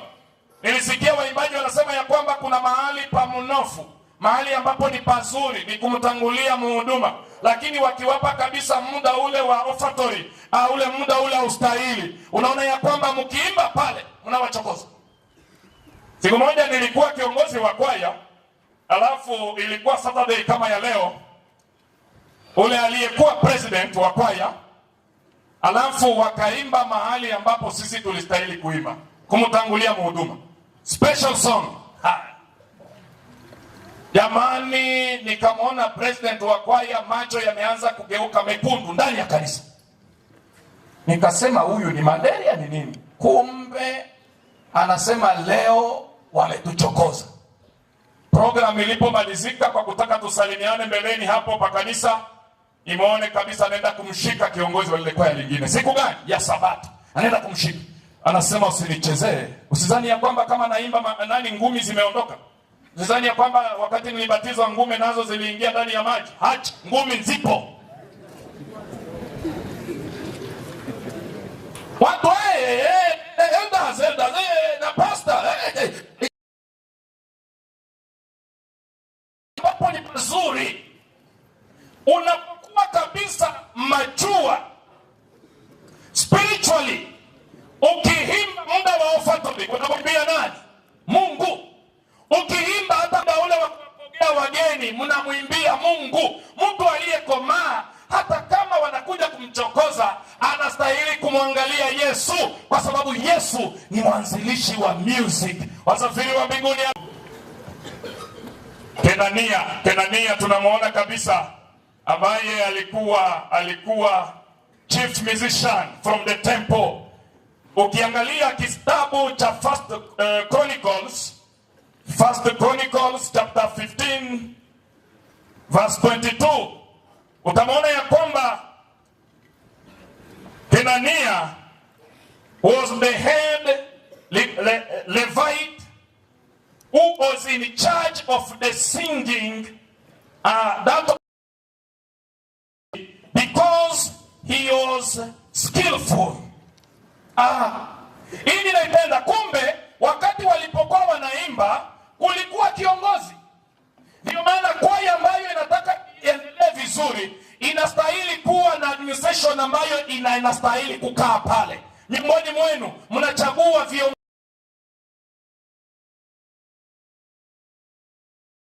Utaona kabisa huyu Kenania alikuwa kabisa kiongozi. He became director of music because he was an accomplished musician able to insert others. Huyu alijua kabisa hata musical notes. Alijua vizuri, anajua la. Anaimba vizuri kabisa. Bass itaimba namna gani? Alijua vizuri. Itaimba namna gani? Alijua vizuri tena itaimba namna gani? Ndio maana Daudi alimweka pale Kenania apate kuongoza.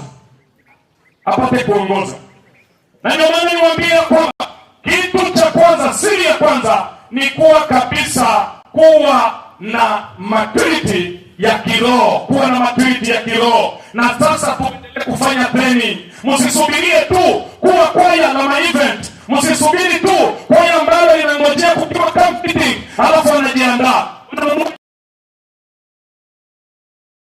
The second secret utaona ya kwamba the music ministry at the temple was successful. How? The music and ordained for their ministry like the rest of the priests. Speaking to the leaders of the Levite musicians.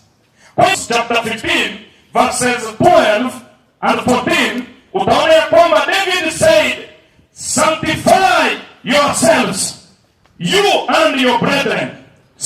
Now utaona the Levite musicians were given a sacred trust to continually minister before the Lord. Utaona ya kwamba watu pia walikuwa supported.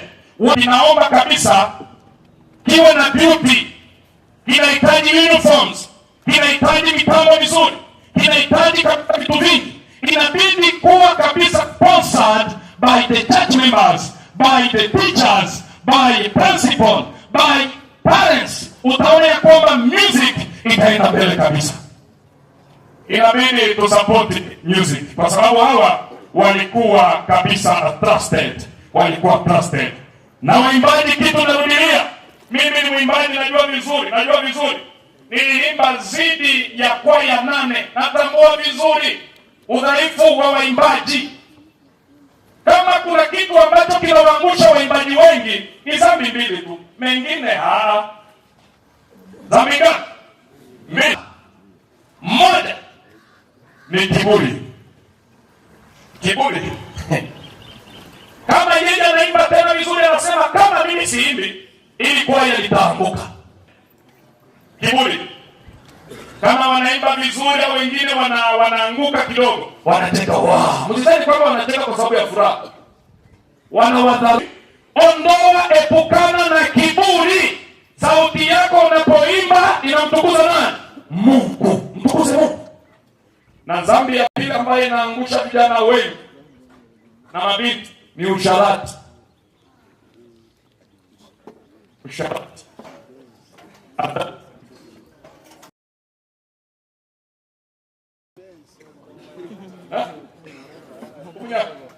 Obonyaka. Wengine wanasema otomani. Kama hii inawasumbua waimbaji wengi, na ndio maana wanaopata kabisa, wanaokuwa under discipline measure kwa kanisa, alikuwa anamwimbia vizuri, anamuona kama ni Kelbo, anaendelea kuimba alti vizuri, anaimba vizuri, alafu sasa vijana.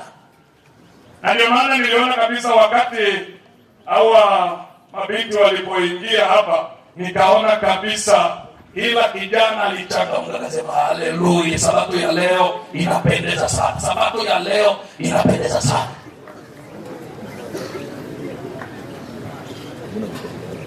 Subiri muda wa kuoa. Utaoa. Kama unampenda Kerubo, usingelimtafutia kabisa kwa njia mbaya ya usharati. Ngoja muda utafika, alafu sasa upitie kwa njia nzuri, na sisi tutakuja kuwasindikiza. Lakini kama mnajiunganisha nyinyi wawili tu chini ya miti, sasa sisi tutakuja lini tuwasindikize?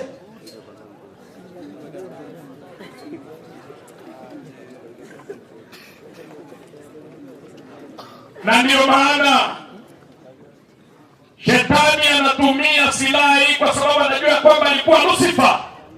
Alikuwa kabisa the chief guest musician. Alikuwa anaimba mbinguni. Tena utaona waandishi wengi, many scholars, wanaendelea kusema ya kwamba alikuwa na sauti. Nyinyi leo mnaimba 4, lakini yeye alienda zidi ya 10. Wengine tunasema alikuwa anaimba sauti 12. Na ndio maana unapokuona wewe unamwimbia Mungu anakukasirikia. Alafu analeta kabisa mambo mangapi?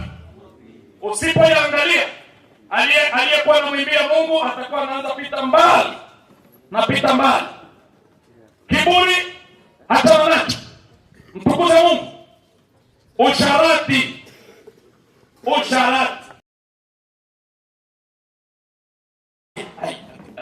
Kerubo, njoo. Wewe njoo, aende wapi?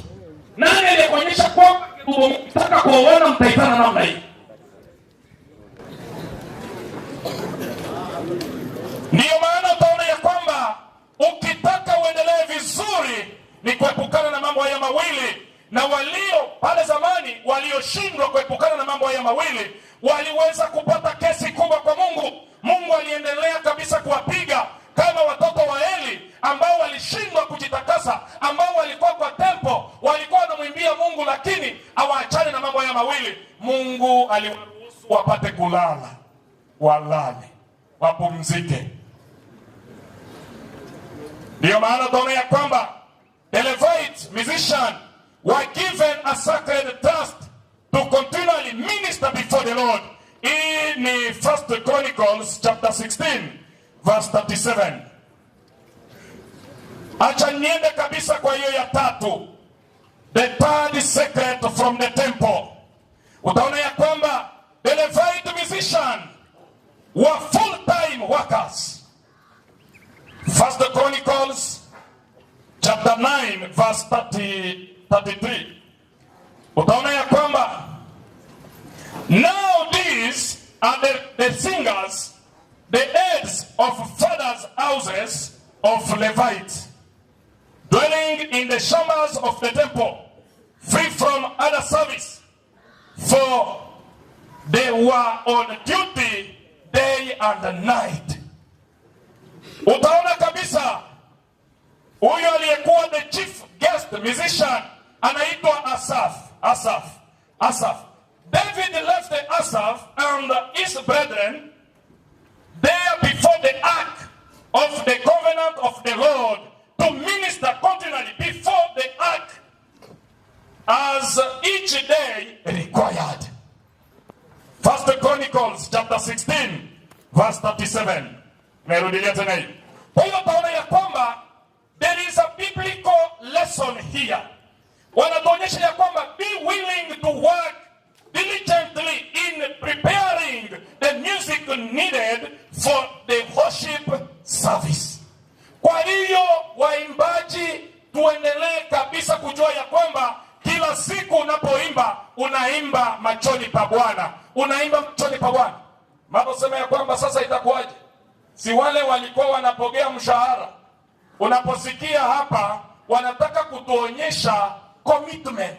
Wanataka kutuonyesha attachment ya hawa watu jinsi walivyopenda kumwimbia Mungu. Walikuwa tayari kila wakati. Walikuwa tayari kwenda kuimba. Walikuwa tayari kuwahubiria watu na watu waliendelea kufunguliwa jamani. Kitu cha nne utaona ya kwamba the fourth secret from the temple music, utaona ya kwamba lastly the Levite musicians were not the singing artists invited to entertain the people at the temple. Ili naipenda, acha nirudilie.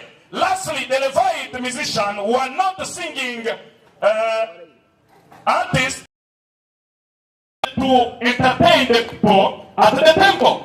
Leo kwaya nyingi zinaona kwamba nikitaka niimbe vizuri inabidi kabisa niendelee kuringa. Ndio, mnaweza mkafanya demonstration ya wimbo ndio. Kama kwaya zilivyokuwa zinaimba. Lakini kuna wale mpaka wanaendelea kuvunja nini? Wanakuja na viuno. Hii wanaigeuza hii tena. Wale ambao wanatumia PA system, unaona ya kwamba volume iko juu kabisa. Ili wasaidie waendelee kuringa.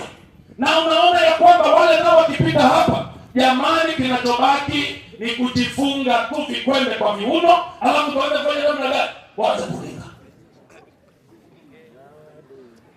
Na hii ni shida jamani.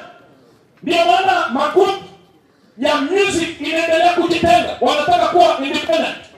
Hawataki kuongozwa under any church administration. No. Wanasema sisi tunataka tutakuwa tunaingia Nairobi, tutakuwa tunaingia Kisumu. Wale wanaoimba hujui baba yao na mama yao walitoka mbinguni. Na ndio maana unaona ya kwamba wanataka kuentertain. Waone ya kwamba kabisa hapa ni vizuri. Wanataka unajua music kuna ile inaitwa rumba. Secular music inatokea Kongo DRC. Dunia mzima inatokea Kongo DRC. Wale watu kwa kuentertain watu, kitu cha kwanza mabinti wote wanabaki uchi. Music yao uchi. Alafu wakaanza kucheza, unaona baba kwa TV anavaa na glasses anasema.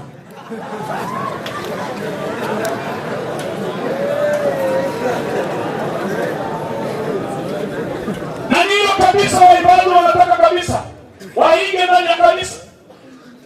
Ikiwa kwamba kanisa inasema kwamba ungevaa hivi, wanasema bali isipovaa hivi atapata soko. Tunatafuta market. Na ndio maana wale kabisa kina Kofi Olomide, kina Luambo, wale kabisa wale wote kina Manilu system, utaona ya kwamba wale wote walipata mali kwa haraka na wakakufa namna gani? Haraka. Walikufa haraka. Kuentertain watu mpaka huyu mwanamuziki Luambo akaenda kuchukua kiatu cha Mobutu Sese Seko. Kiatu ambacho anavalia vizuri akienda kwa miti. Alafu yeye anakichukua kwa kudharau, anakanyaga huko, anatembea kama vile slippers. Anatembea kama slippers. Kuentertain. Watu wamuone ya kwamba huyu mwimbaji. Ndio maana mnawaona hata nywele zao ni tofauti na ya watu wa kawaida. Ndio maana mnawaona kuvaa kwao ni tofauti. Ndio maana mnaona hata kutembea kwa kama wanatembea wanatembea hivi. Analika mahali pote, music mahali pote, kwa entertain. Ndio maana ningekuomba binti, kijana, kumwimbia Mungu kuna baraka. Mimi mwenyewe nilibarikiwa sana. Kabla ya kuwa mchungaji, nilikuwa mwimbaji. Nilikuwa mwimbaji wa miaka nyingi. Kwa hiyo ningeliwaomba kabisa, hii ni siri, mkitaka muendelee vizuri. Hii ni siri ambayo imetolewa hapa. Na ndio maana nikitaka kumalizia ni kwamba hawa waimbaji, the singers, they were not only singers, but they were also ministers of music. Kama waimbaji uko minister wa nyimbo, na nyimbo ile ya kitabu tunaimba, unajua hapa kuna shida. Hapa kuna shida. Nimepiga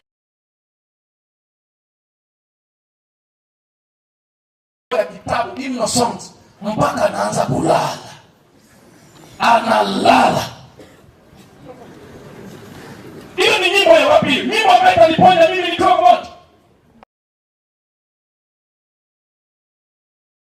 Watu waliokombolewa na damu ya Yesu, wasafiri wa mbinguni, haleluya. Imba kama mtu aliyekombolewa na Yesu. Siku ya Sabato imba. Usiendelee. Imba. Naona mtu anaimba masasi.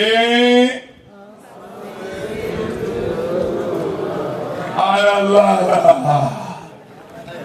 Mungu anasema hao wanamwimbia na hao wanamwimbia nani? Wananiimbia mimi muumba, mwanzilishi wa music, au wanamwimbia nani? Imba vizuri. Imba vizuri. Ndio maana wale ambao mnachaguliwa kuwa kabisa music directors, mnastahili kuwa na tuimbisha vizuri.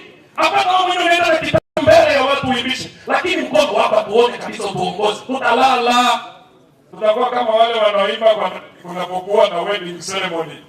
Nikisema ndo nasema Tanzania vizuri. Pamoja vizuri. Na ndio maana wanatuonyesha ya kwamba hawa watu walikuwa watu wa ajabu. Kwa pale wanaburudika, watu wanakuja pale wanapata faraja, watu wanamuona Mungu kupitia nyimbo, wanawahubiria watu kupitia nyimbo. Nyimbo ni mahubiri. Nyimbo ni mahubiri jamaa. Kanisa kuimba wimbo wa kwaya, kumbe kuna mtu amejileta mwenyewe. Mhubiri kaweka kabisa pili. Alafu mtu anakuja, anasema nimeamini kwa sababu ya ule wimbo. Ule wimbo ulinigusa sana. Ulinigusa sana. Anaamini. Kwa hiyo kuimba ni mahubiri. Lakini hutaki kubadilika. Na ndio maana nyinyi waimbaji, endeleeni kabisa kucompose nyimbo ambayo ina maana. Kwa sababu mchungaji ameanza kunyoga kabisa. Anasema natoka tumwimbie. Nilisikia siku moja kwa makambi nilipokuwa Kongo, nikaenda kwa makambi. Nisikie kwaya linaimba. Liko kanisani.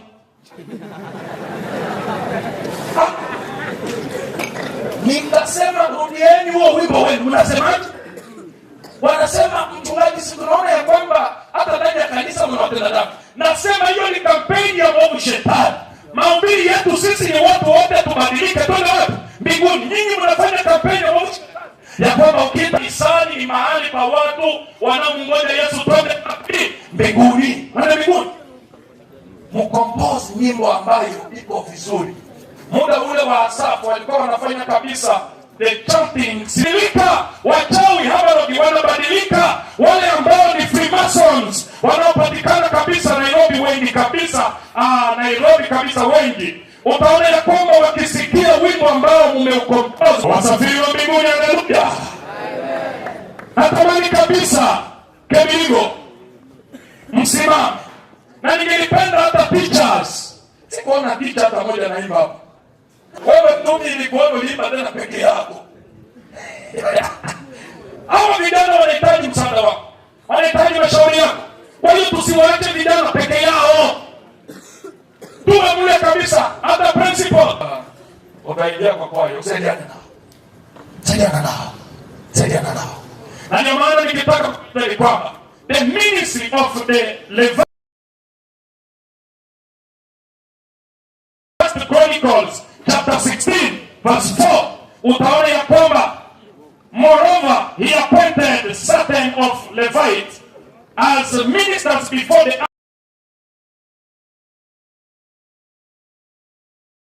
Lord, the God of Israel. Kwa hiyo utaona ya kwamba shabaha ya nyimbo ni kuinvoke, kuthank and praise the Lord. Kumwinvoke, tuendelee kumkaribisha Mungu kupitia nyimbo. Alafu sasa kitu cha pili, tunamshukuru. Cha mwisho tunaendelea kabisa kumtukuza. Hivi vitu vitatufanya kabisa tuendelee kustahili. Acha nimalize kwa kitabu chake cha Testimonies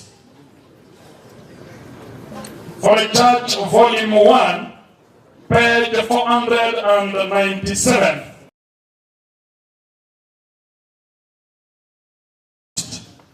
Is a great blessing, but when it is put to a wrong use, it is a terrible cost. Mungu kabisa, nilikuwa natetemeka. Ukicheza unalaaniwa, ukiendelea kumtukuza Mungu kwa njia inayostahili unabarikiwa katika jina la Yesu. Ningelipenda kabisa nimalizie na haya ya kwamba natamani hata wale wanaosema mimi vijana ambao wanaimba nyimbo akiwa nyumbani, akiwa analisha ng'ombe, nyimbo zote za kwaya anamaliza huko, lakini ajiunge na kwaya.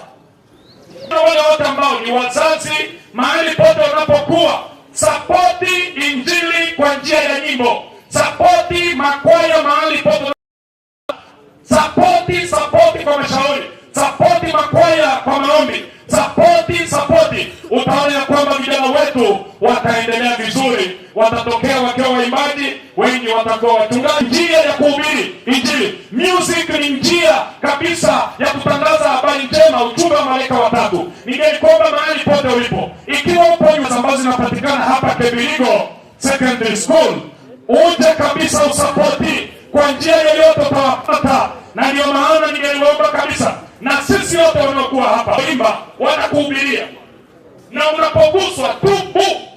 Lakini shida wanadamu hawana tena na maumivu ya dhambi, tubu. Na ndio maana kwa choirs niendelee kabisa kumwimbia Mungu. Ikiwa umeamua, na wale ambao wameamua kusupport, wale wanaamua kusupport music, ingeliwaomba wito huu niwaombee kabisa waimbaji wanaopatikana hapa, kwaya zote ambazo zinapatikana hapa nitawaombea, na hata wale kwaya watajiunga na kwaya. Ninaona kabisa hata wale students wengine ambao wanataka kuimba wameamua kuanza kuimba. Mnafanya vizuri sana, na ndio maana utukufu na heshima vikurudilia kwa mbinguni. Unastahili sifa na kuabudiwa. Mwanzilishi wa music ni wewe. Katika hitaji kabisa, kama vile music katika hekalu Yerusalemu waliendelea kukuabudu kupitia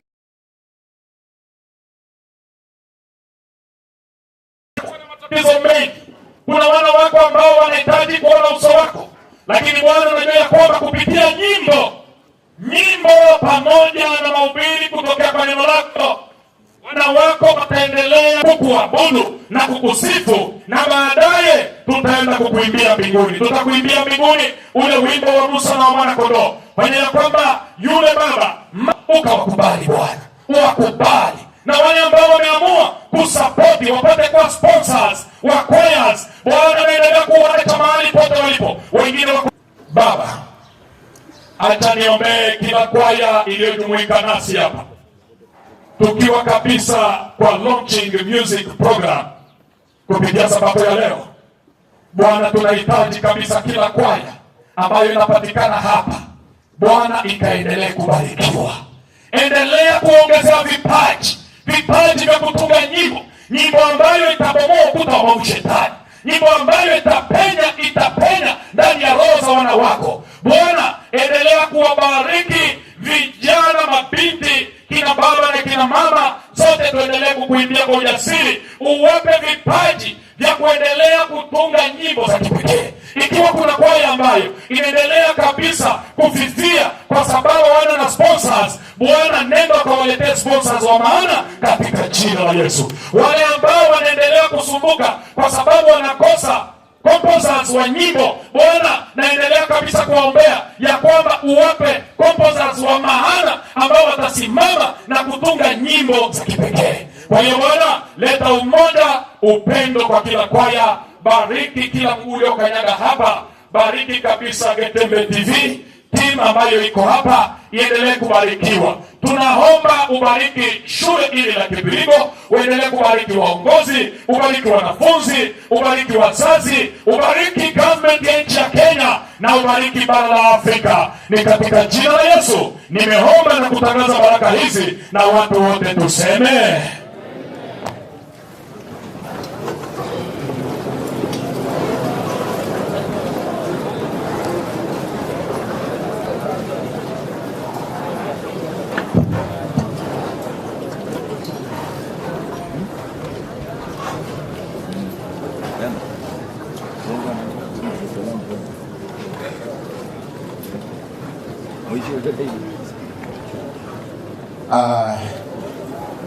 wakati umetimia. Tumepata chakula cha mbingu na ningependa kwamba tuweze kuingia katika ratiba nyingine. Mwendesha wa vipindi Bwana Mkate,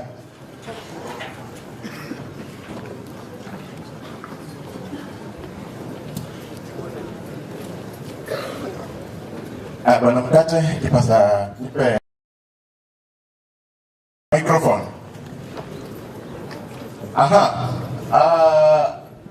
Followers wako wapi? Followers wako wapi? Wanda kule nyuma,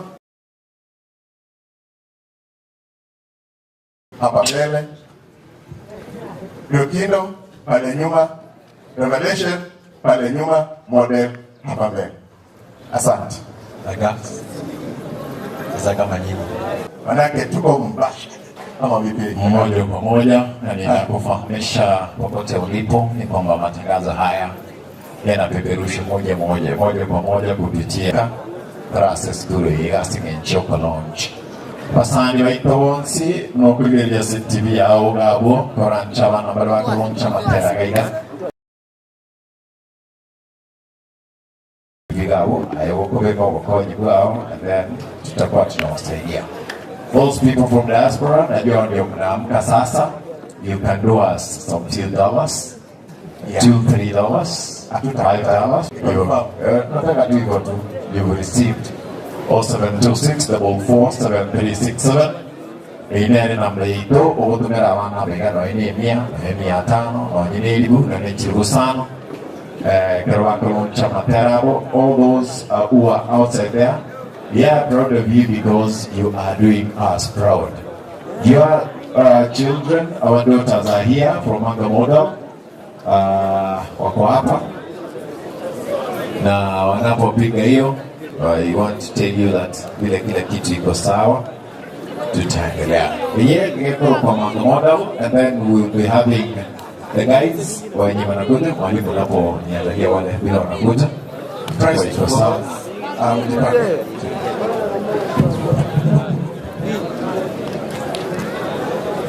Wakati wataimba wasichana hawa wanatoka gatuzi dogo la Manga,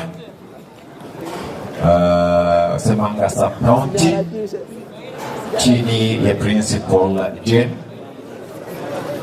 Kama siye bado simia najua dubabo bado. Nzishe wimbo tafadhali. Wewe ulimoneka kwa sana ulimoneka 101 wasichana wangu my girls be side kwa sababu ya jua, be side kwa sababu ya jua. What's up? Girls, this side. Songa wote. This is the straight line I expect. Wachana wenye wako hapa. Nyinyi mtakuwa mahaba. Songa girls. Hii post ndio ya mwisho. Hii post ndio ya mwisho. Kwa wenye huku mna bahati. David Ayenda, muone Mr. Olero kwa gate. David Ayenda.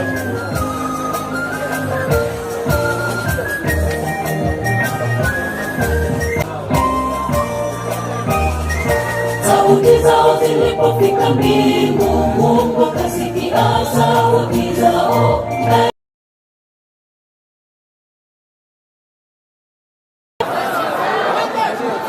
Amen.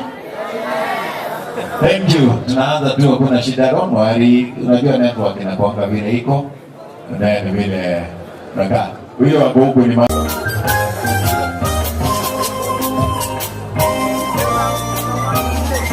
Sauti zao zilipofika mbingu, Mungu kasikia sauti zingeweza kustahimili uwezo wake. Mr. Monte, basi vijana hao. Ushindi kupitika. Sauti zao zilipofika mbingu, Mungu kasikia sauti zao. Naye akapoteza Yeriko, asingeweza kustahimili uwezo wake. Mungu Mwenyezi Revelation wataanza. Revelation wataanza. Revelation. They before my Maga model. And then Dukes and then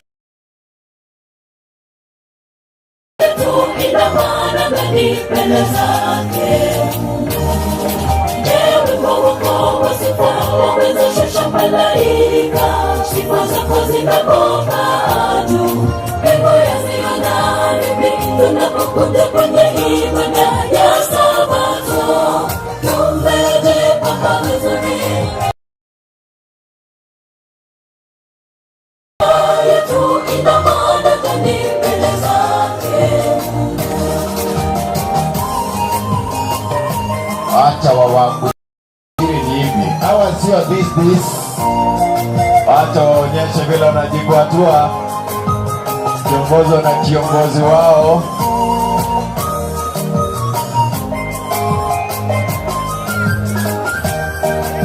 Line 2 mtafuata. Sauli alipopotoa na pepo hapo sasa achezezeze pepo timua iliandika pata ushindi toka kwa sifa za waimbaji wale hodari kwa vita vyake. Huyu lazima atawacha hivi.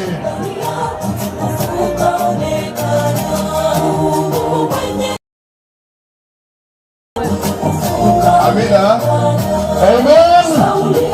Katika kusema amina.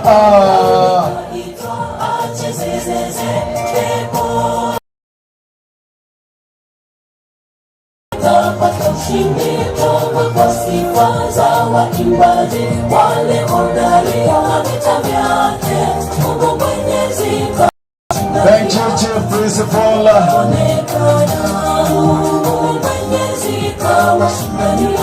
ya mbingu ndio hii. Hiyo sasa ndio raha hii. Tunapokuja kwenye ibada ya Sabato, tumejipanga vizuri. Je, Mungu anataka? Je, wimbo wako wa sifa waweza shusha malaika? Sifa zako zinapopaa juu, mbingu yaziona vipi? Tumejipanga vizuri. Je, Mungu anataka? Ibada yetu ina maana gani mbele zake? Mbingu yaziona vipi tunapokuja kwenye ibada ya Sabato? Tumejipanga vizuri. Je, Mungu jipange. Hii lights, kwetu anaikibili. wimbo wako wa sifa Bwana inabidi. Shusha malaika, sifa zako zinapopaa juu. Mbingu yaziona mimi tunapokuja kwenye ibada ya Sabato. Tumejipamba vizuri, je, Mungu anatazama ibada yetu ina maana gani mbele zake Mungu? Tunapokuja kwenye ibada ya kama wewe kwa sasa ingine na macho yanakaa. Follow us mtabaki hapa na springs backing and the rest go. Tubaki tuka utaratibu wengine macho kwa kama yetu. Tunamsubiria pasta. Napo macho kwenda kukaa, tubaki na makundi yale mawili.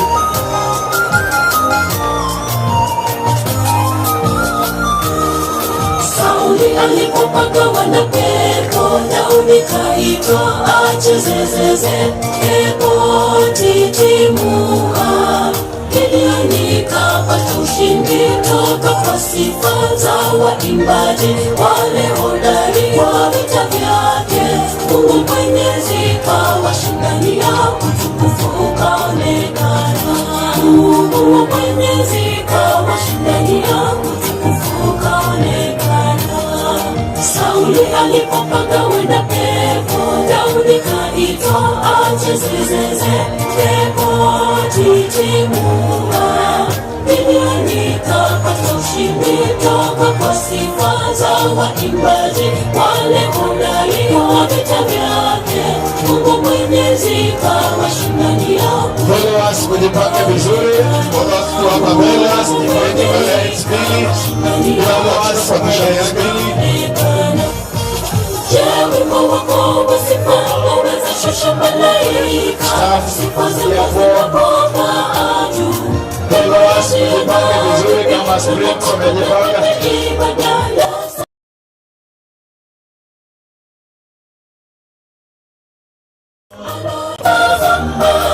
Kama Yesu mwanakwaya tokea kwa katikati.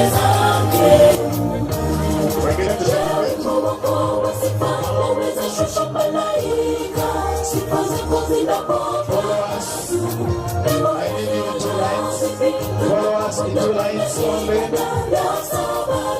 Follow us in two lines, straight lines. Follow us in two straight lines. Follow us in two straight lines. Springs in two straight. Thank you, Lord. Hapo sasa.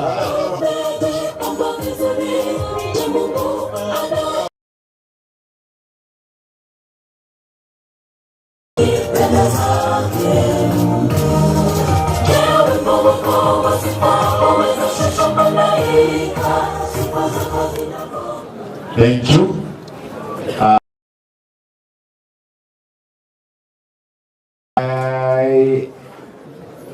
Follow us, huh?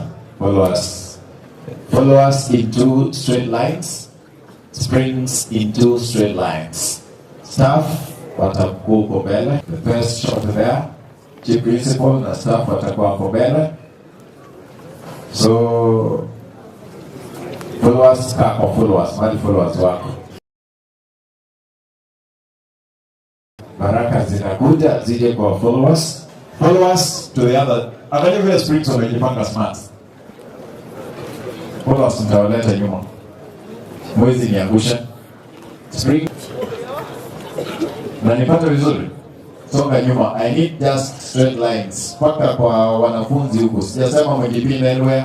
I do not need a spisa. Songa tena chini. Songa tena chini. David alienda. David alienda. Naomba kwamba uweze kufika lango kuu. Alienda. I need two straight lines. Wanarenga na kuhitaji. Songa nyuma. Songa nyuma kabisa. Songa hivi. I need that straight line. Songa kabisa. Yeah. Songa kabisa nyuma. Songa kabisa nyuma. You too. Songa kabisa. Songa kabisa. We need to differentiate what is happening. Kabisa, space house. We want to see songa kabisa. Songa vizuri, songa kabisa. We are spacing ourselves. Ada songa hivi. Hata kuona ukiba peke yako picha yako, and this is the time Pastor sijui wameenda wapi? Wako hapa. Pastor kwa hivi. Those who are at home, Balimulenka, Noroche, Isawa, Nawai. Nawari Gako support.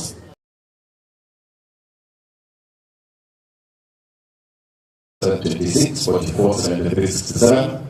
And Jones, those in diaspora, you can do us a favor. We need to see some dollars here. So, Jaza Kamani. A few of you are following, and then Villa 2 Kairis. Niruhusu sasa kwa idini ya chief principal and pastors present waweka wakfu na kuwazindua. Tunapozindua nyimbo hizo, tunaanza na Springs. Kisha tukuja na followers. Smile staff, tunaona vile mna smile. Naanzia hapo nyumbani. Thank you. Katika wimbo huo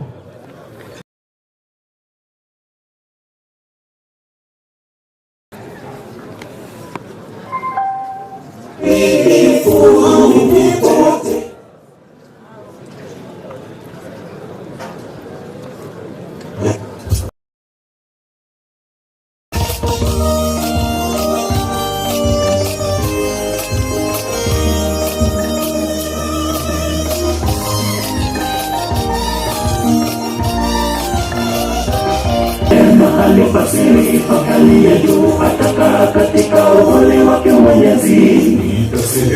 Bwana ndiye kimbilio langu na ngome yangu, Mungu nitakaye mtumaini. Alipasiri pakali ya juu atakaa katika uvuli wake Mwenyezi. Bwana ndiye kimbilio langu na ngome yangu, Mungu nitakaye mtumaini. Ema kuliko wenzako ndugu, unadharau wasiojiweza kwa mali yako, umesahau kumtazamia Yesu toka njia ya shetani. Umetambua uwema kuliko wenzako ndugu, unadharau toka njia ya shetani.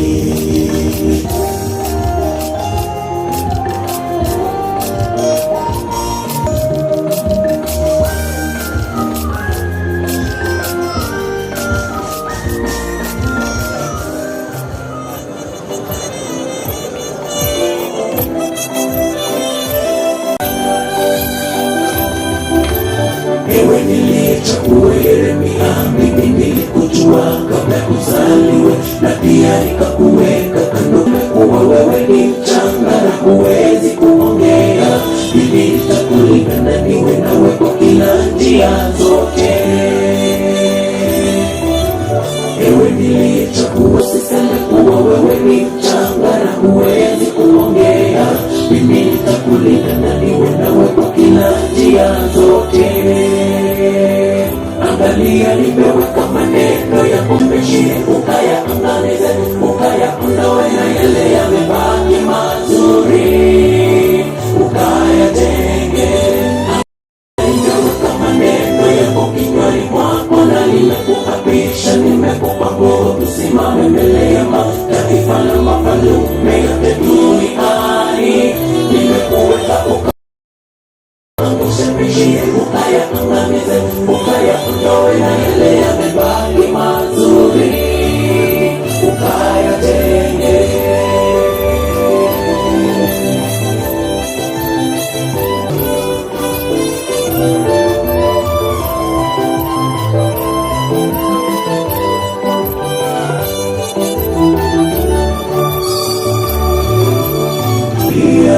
Tuwalete tuwarudishe kondoo zizini mwa Bwana.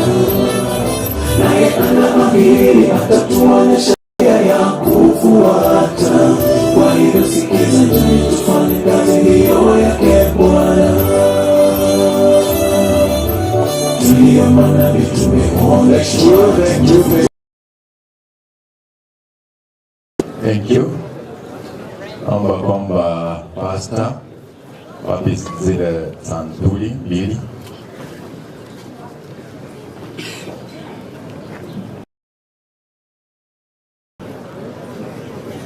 Kwani walikuwa analeta?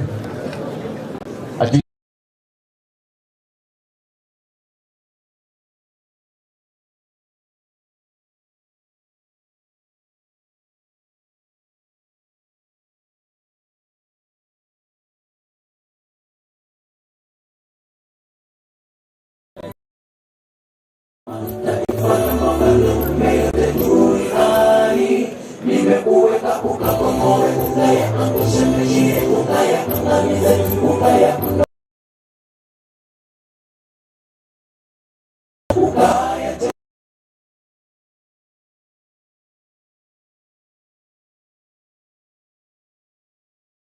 simama mbele ya mataifa. Nimekuweka kukakomoe, ukaya angushe, ukaya angamize, ukaya ondoe na yale yamebaki mazuri, ukaya jenge angaliwe mataifa na mafalume yote duniani. Nimekuweka kukakomoe, ukaya angushe, ukaya angamize, ukaya ondoe na yale yamebaki mazuri.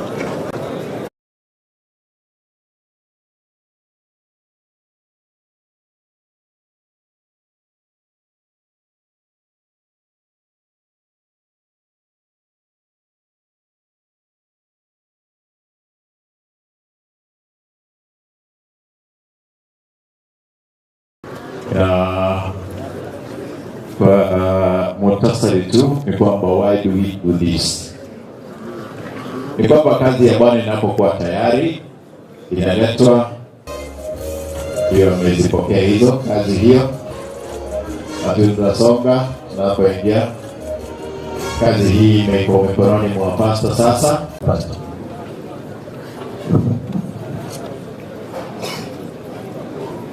wanapokuja hao aso gwenge ingegeo kanaga gasi yokarega negekuiku bono bikora twase abako mautabo manene na kirwa etrigo asama abako mautabo manene babasabe ebindiro jokaraga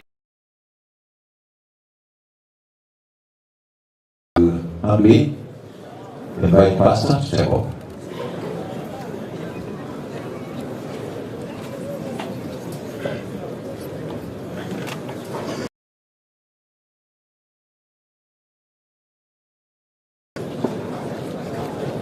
Let us bow down for a word of prayer.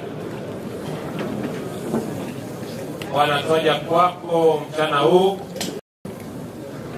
naleta USB hii ambayo iko na audio songs ya Springs mbele zako.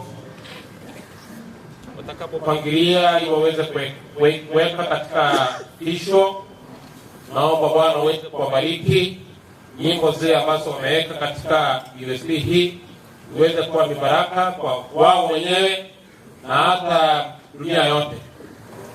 Nakumbuka wanafunzi wengine ambao wajejoini kwaya hizo, uweze kuzungumza na wao kwa njia ya kipekee ili waweze kujoin, waweze kufanya kazi yako.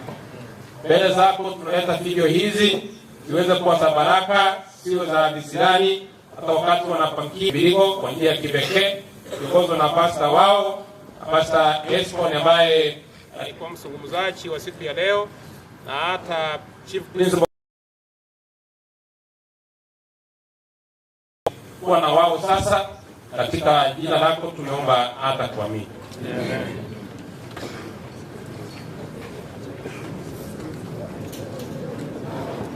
Sisi wote kwa sababu ya heshima ya Bwana, kwa sababu ibada hii tukiombea USB hii tunaombea pia maisha yetu sisi wote. Wa karya hii ya music Makerubi mbinguni wanaendelea kukuimbia wakisema mtakatifu, mtakatifu. USB hii ambayo wanawako wamefanya kabisa jitihada. Tumesikia content ambayo na ikawe ni mwanzo wa mibaraka, ikaanze kuwa ni chemchemi mibaraka ambayo itafanya mito na vijito, ili kwa ya hizi mbili. Kuna wale waliofungwa wakisikia nyimbo hii Bwana wakaendelea kufunguliwa.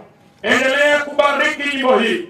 Inahitaji kabisa kabla hawajaenda kwa Kenya, hata na mbali kuliko nchi ya Kenya. Kwa hiyo Bwana, najua kwamba utatenda miujiza. Bariki viongozi wa kwaya, bariki waimbaji wote. Hamos, uendelee kumba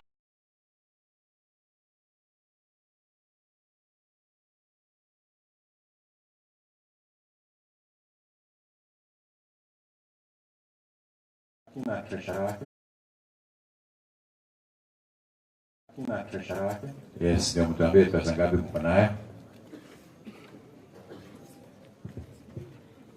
God is good all the time. And all the time, God is good and very good. Chairman Flores, Christ. Praise God. Praise God.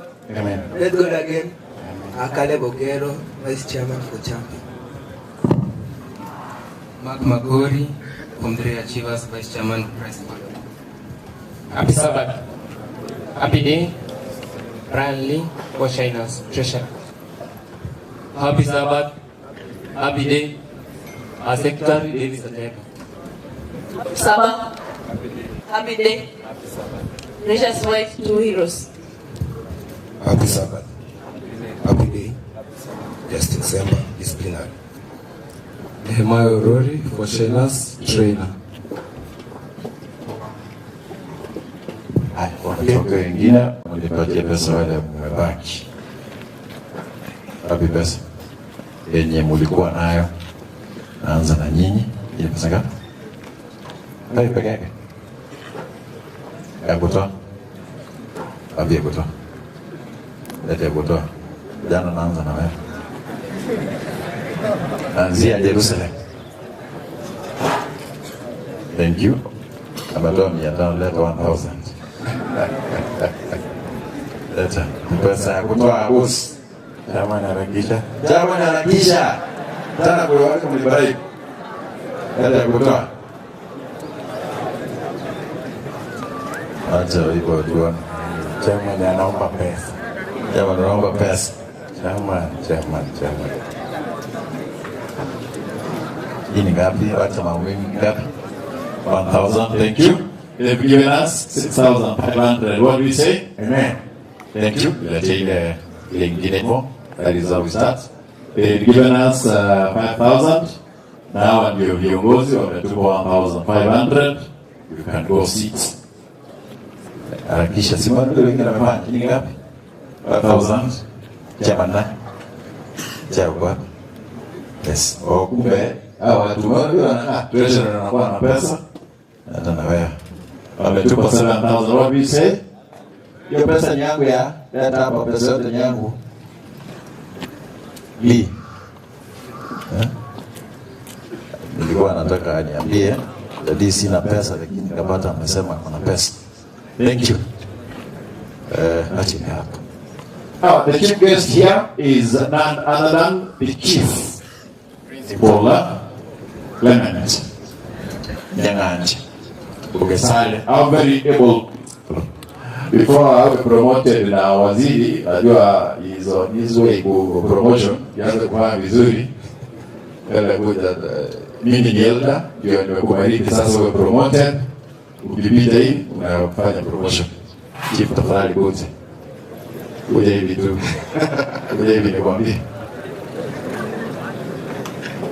Ndio the chief guest. Watu walisema you award their chief guest. So ukitupa 1 million we are done. Thank you very much. Hao vijana wangu wote, I think mnakuja na ngapi? 100. After lunch. Somebody is thinking about lunch. No, I want it now. Everything that is in this school is mine, including you. So whatever that you have is mine. Nianze? Tumeanza na 20,000. Amen. Sasa hivyo. Sasa wote nipate wanafunzi at least 10 wananipatia 100. Wasindikize principal ya. Sasa wanafunzi wala 100 tu, expect more than that. Wanafunzi 10 ama 20, 100. Kimia. 100.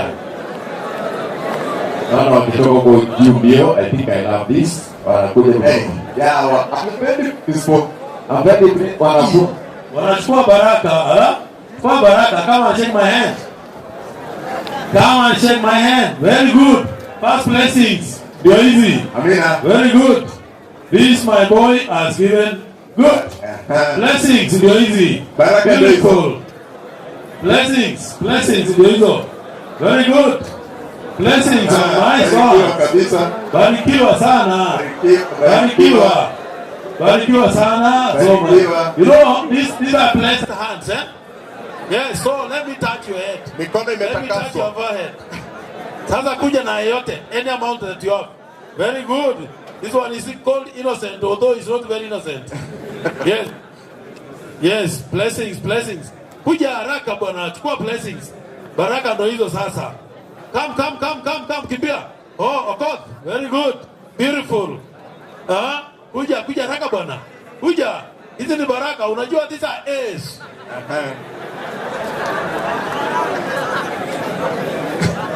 Very good. Kimbia. Hata watu wameweza kuja na ile ndogo kuja. Lete. Kuja tu. Sasa leta ile mtoto, ile pesa mtoto uko nayo. Now it's not sio lazima 100. Mosquito hapo.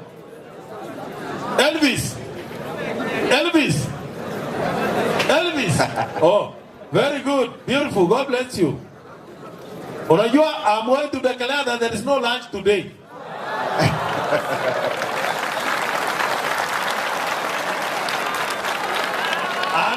and you know already I've declared there is no lunch until you bring money. So give us money. Lete pesa haraka. Bila ngoja pesa. Sasa lete 10, 20, 50. Anza kulete haraka. Hey. Yeah, very good. Very good. God bless you. God bless you. Thank you. Watu upstairs. Raka. Gorofa shuke. Twende mbio, twende chuka Elvis. Elvis naona umekuja. Very good. Peana pesa. Leta minyauli sasa baba. Leta minyauli. I bless this. Oh, wewe utaki baraka sawa. Aenda bila baraka. You know these are blessed hands, eh? Mikono ya baba iko na raga. Iko na nini? Iko na baraka. Yes. Huyu sasa ametoroka aje. Wewe na hiyo trouser yako sasa. Unataka nianze kusema ni kinyasa? Very good. Be blessed. Be blessed. Kuja. Stock hapa. I want to see at least 200 boys contributing before I leave. Sasa, pata baraka bwana. Barikiwe. Baraka. Baraka nyingi. Baraka twahitaji. Tumepokea kiasi, bali twataka nyingi. Bwana, hamtaki baraka? Hey, if you have nothing to give, just keep quiet, right? Barikiwe. Barikiwe mwote. Hiyo ni Kiswahili. Yes. Very good. Lete pesa. Leta pesa. Na najua kuna watu wanaenda kununua mandazi, ukiwapata pale kwa gate mtu ameshika 10. Lakini utaka kulete kwa baraka. Unajua baraka inatoka hapa. Hiyo itafunga, usipolete itafunga ile chemichemi ile pesa. Unapata unaenda kula mandazi nayo. Lete minyauli. Ochieng, you are smiling from there. Kuja. Lete ile ulikuwa nayo mwisho. Yes. Baraka ndio hiyo sasa. Umepata baraka. Wameamua. Sasa wameamua. Peana. Very good. I love the Pera, umeamua. Very good mzungu mwingine. Ochengi ndio huyo na wengine. Very good. Baraka ndio hizo. Very good. Hey, watu wanataka baraka jamani. Tupate hizo baraka zote. Yes, you are blessed. You are blessed. You are blessed. Baraka ndio hizo. Yeah. Unajua nilisema kitu iko kwa hii shule ni yangu. Hata hao walimu, hata wafanyikazi ni wangu. Ubale kuja hapa sasa. Yote ni yangu. Msobare. Msobare sio muoga. Mtu ambaye nimekuja kugundua katika hii shule sio muoga, anaitwa Msobare. Samuel Ondeki Obare. A very brave man. Sasa mtasindikiza wale watu wangeleta mko wapi? Msobare amekuja na 5,000. Very good. Very good. Very good. Beautiful. Sasa leta ya Obare. Sasa ni ya Obare yote. Obare, come and bless his children. Obare, come and bless his children. Bless them. Bless them. Wewe, sababu kwa Msobare, uza mkono. Ya Obare sasa. Wewe nataka wewe. Ndugu kuja. Lete. Silikuwa najua uko na miaudi bwana. Kuja. Sasa ya Obare ndio hii. Wala, bwana niaje kuja. Kuja haraka. Ile ya Msobare. Ya Msobare.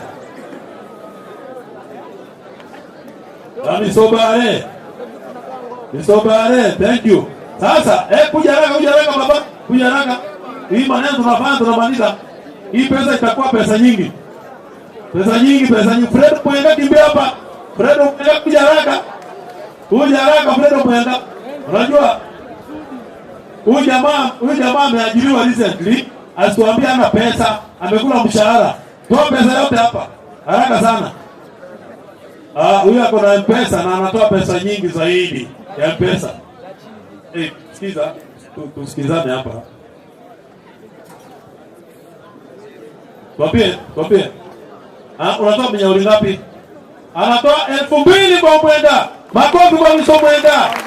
Yes. Very good. Mikundo Isaiah Mikundo, you up your game. Now you up your game. Yes. Up your game. Mikundo.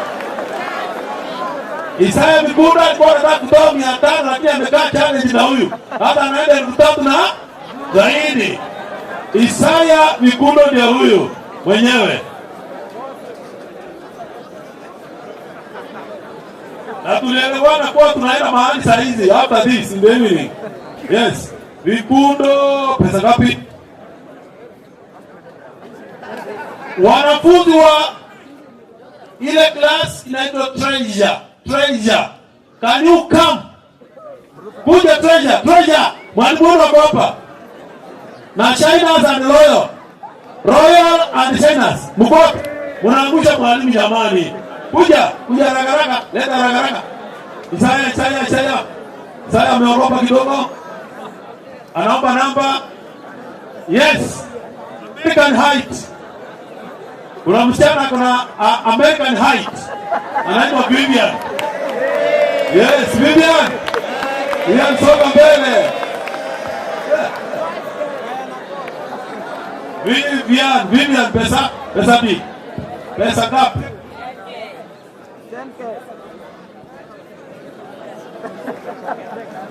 Madam Vivian amelete pesa nyingi. Pige makofi. Amelete pesa usiulize ngapi. That's bad manners. Madam amelete pesa nyingi. Haya, Omate ni mtoto mwalimu wa teaching practice. Omate kimbia hapa.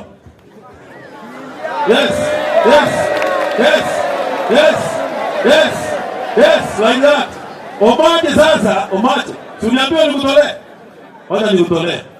Unajua Omate ni mtoto wa TP. Omate nimekutolea pesa sasa. Sema umetoa pesa. Nimetoa pesa ambayo inaitwa 600 because I have another 100 here. So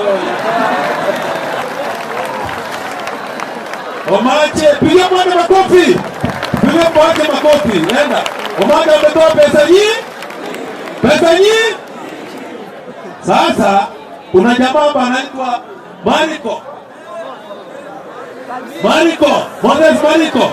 Ona kiapo umevaa, ona kiapo umevaa. Bwana, naja kutengeneza. Rudi tena kidogo. Tamba vizuri nione. Yatukani. Kwa machi. Namna hiyo. Huyu jamaa ametoa pesa. Ametoa pesa nyingi zaidi. One and only. The one and only. The one and only. Yes, ndio huyo. Anaitwa Bwana Kubwa. Bwana Kubwa sasa. Wanasema watu wakuja.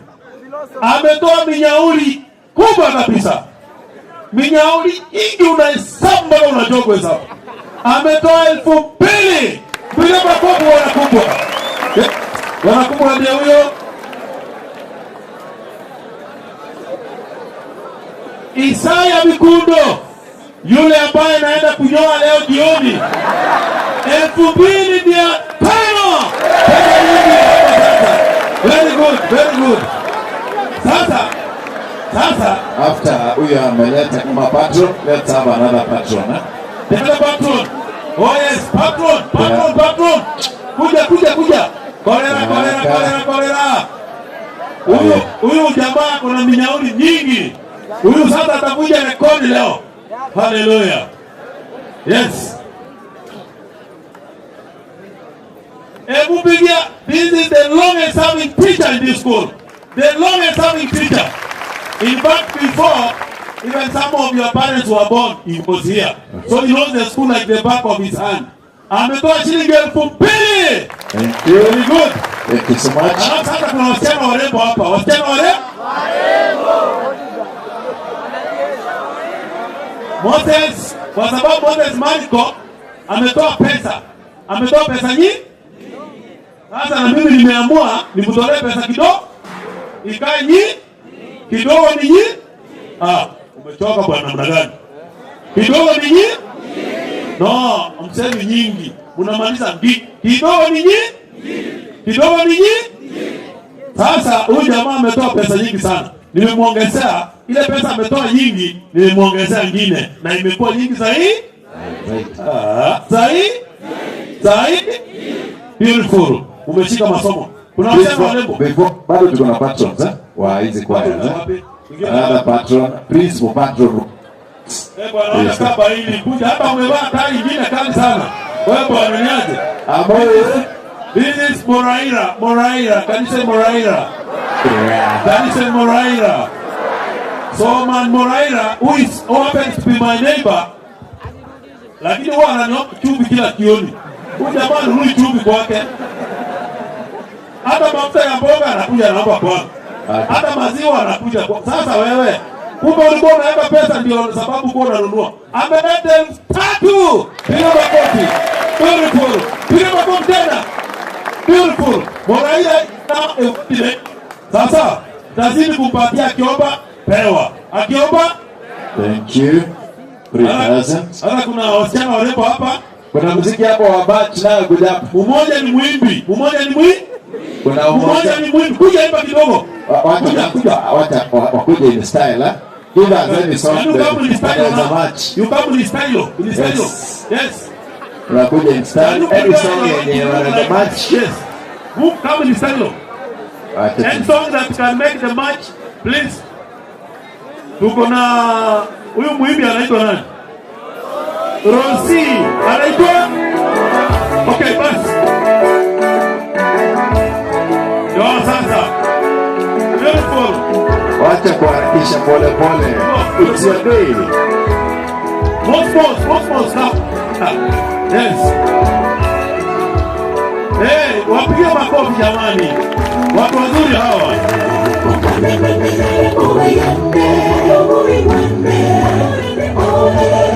Wewe mbona umekasika wewe?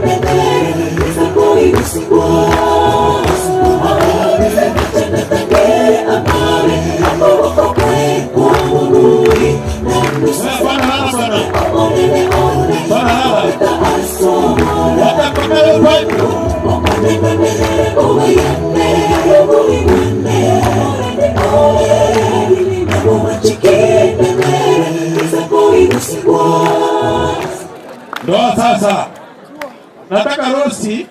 sasa unajua you are live, tuko live.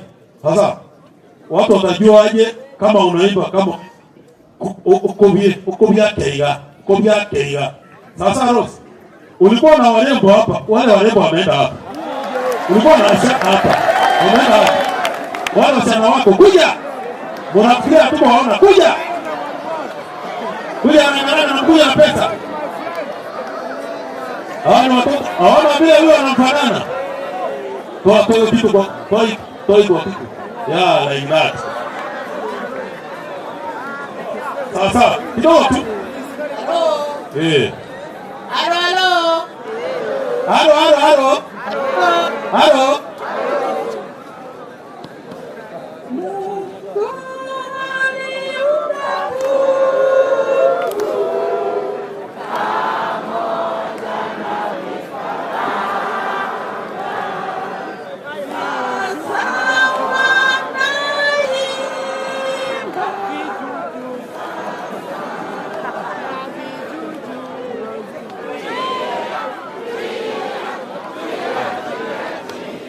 Very good. Pigia Rose makofi.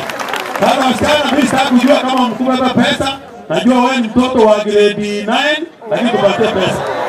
Tupatie pesa. Pesa. Kwa nini ulikuja hapa? Nijauri. Sasa wewe sio mtoto wa grade 9.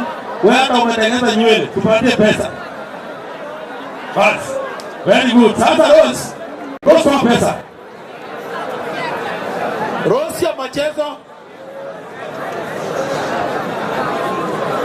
Rose anatetemeka, anaona kama pesa itaisha. Leo miujiza itatendeka. Ukifika hapo njiani utapata mtu ako na deni yake atakupatia pesa. Wacha kwanza. Halo. Mtoto wangu. Arete 50-50. Yes, leta pesa, leta mijauli ya Rose. Leta haraka. Wewe nimeona mkitoa. Very good boys. Can you clap for these boys? Leta haraka ya Rose. Lete. Mimi ni mami. Yes, mami. Leta ya mami haraka. Ya mami. Wewe bwana, wewe umebarikiwa. Wewe umebarikiwa wewe. Wewe kuja. Yaani unatoa karatasi. Atoke sana. Yo. Ya mami. Leta haraka. Faster. Leta haraka. Haraka. Rose nimekutolea hata mimi. Thank you. Hata mimi nimekutolea kaki. Ya mami. Bwana toa, wewe umevaa nguo mzuri bure hata iko na baki ya Kenya hapa. Lete. Tolman mrefu. Yaje. Bas. Huyu jamaa ameamua. Lete. Ya mami. Yes. Lete. Kuna jamaa anaitwa Jere uko wapi? Form 3. Jere wa Form 3. Na kuna Shem wa Form 3 Shiners. Shem. Ako wapi? Shem kimbia hapa. Na kuna Michira kwa wapi wa Form 3 Shiners? Wesley wa Form 3 Shiners. Kimbia hapa. Wapi Dwight Baraka. Haraka. Watu wa Shiners.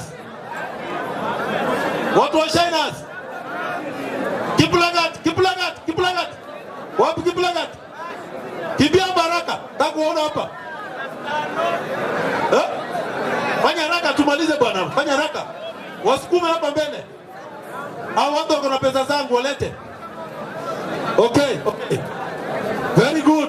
Rose, Faith. Kuna huyu mrembo anaitwa nani? Yaani Faith ni imani. Faith ni nini? Anaitwa imani. Can you call her imani? Faith, do you have something to say? Hebu angalia pale, angalia huko. Happy Sabbath. It's a blessing that you are all gathered here. Tunashukuru Mungu kwa umbali huu. And for the choirs, may God give you strength.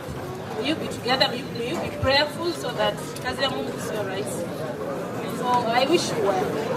So this Faith, she wishes you well. Na kuna pesa nyingi. Pesa? Iki tunaelekea kuisha nini? Ametoa pesa nyingi? Pesa nyingi? Ndio hii nimeweka hapa. Very good. Hata si nimeweza kazi yangu. Thank you. Asante. Asante. I'm here. Thank you so much. Thank you, Chief Principal, because of that. At least wametupatia pesa si chache. Allow me bring the patron from Riokindo. Vile wamekuja hivyo. Let me have them. The visiting wanaleta zao, wasilete za shule. Unaleta yako yako. Sio ya ama nataka kwenda na wao pia. Unanipea yako kwanza ndio unaleta ati. Thank you. At least hivi ni vizuri. Hii ni yake, hii ni ya kutoa. Nipe ya kutoa hii. Ana ya kutoa hii. Thank you. They have given us 5,000 shillings. Hadi ya kutoa. Bado. They have given us 5,000. What do we say? Amen. Amen. Piga makofi wasee. Piga makofi. Hey, yeah, unakuwa mean. White team, thank you. Na alitupea yake and then there is 500. Juu kuna 200. Simulate 300. Hiyo maneno ishi. Boys, give me 300. Mabazu. 300. Hao ni mabazu. Mabazu ni aje? Naangusha pasta. Okay. Ameamua kuwaletea 300. Awalipie ndio hiyo maneno ishe. Awalipie 300 ndio kiongeza ya kutoa si mbaya. Amewalipia 300. Amen. Amen. They've given us 6,000. Amen. Be blessed. Thank you.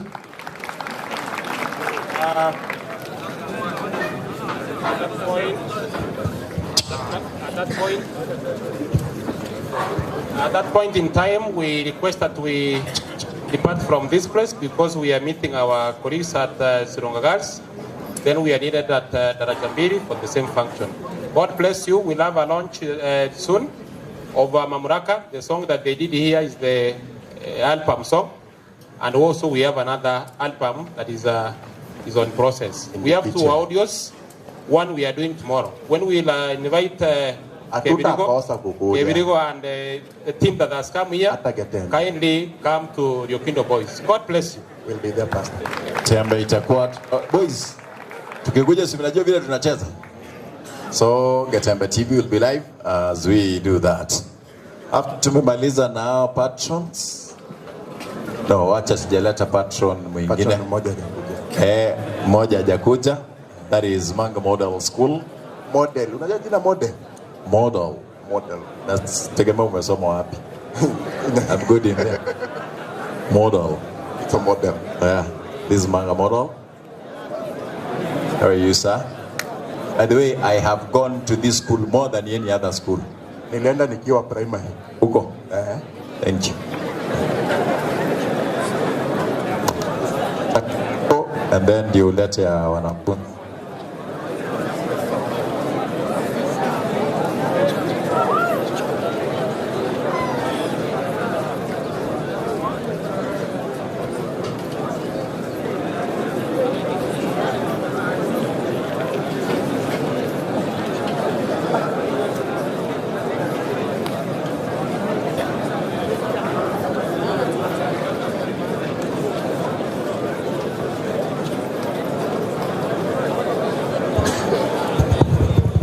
Thank you. Kuna mahali mnaguza hapo. Their patron has given me 1,000 shillings. Amen. Ito ya kutoa. Nipe ya kutoa. Hii ni yake. Kurangi mia ema ngote. Emio. Wanafunzi simnileteka kitu kidogo madam izia. Madam, no hii ni yake. Sasa and boss tunasema and associates yako sasa. Yako haijatoka. Thank you.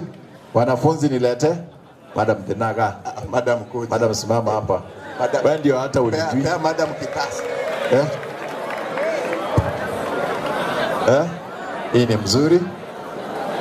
Leta hata hiyo. Now my girls are doing their work here. Wewe unanipatia na mkono gani hiyo? Wewe unanijua kweli? Huyu alikuja this year.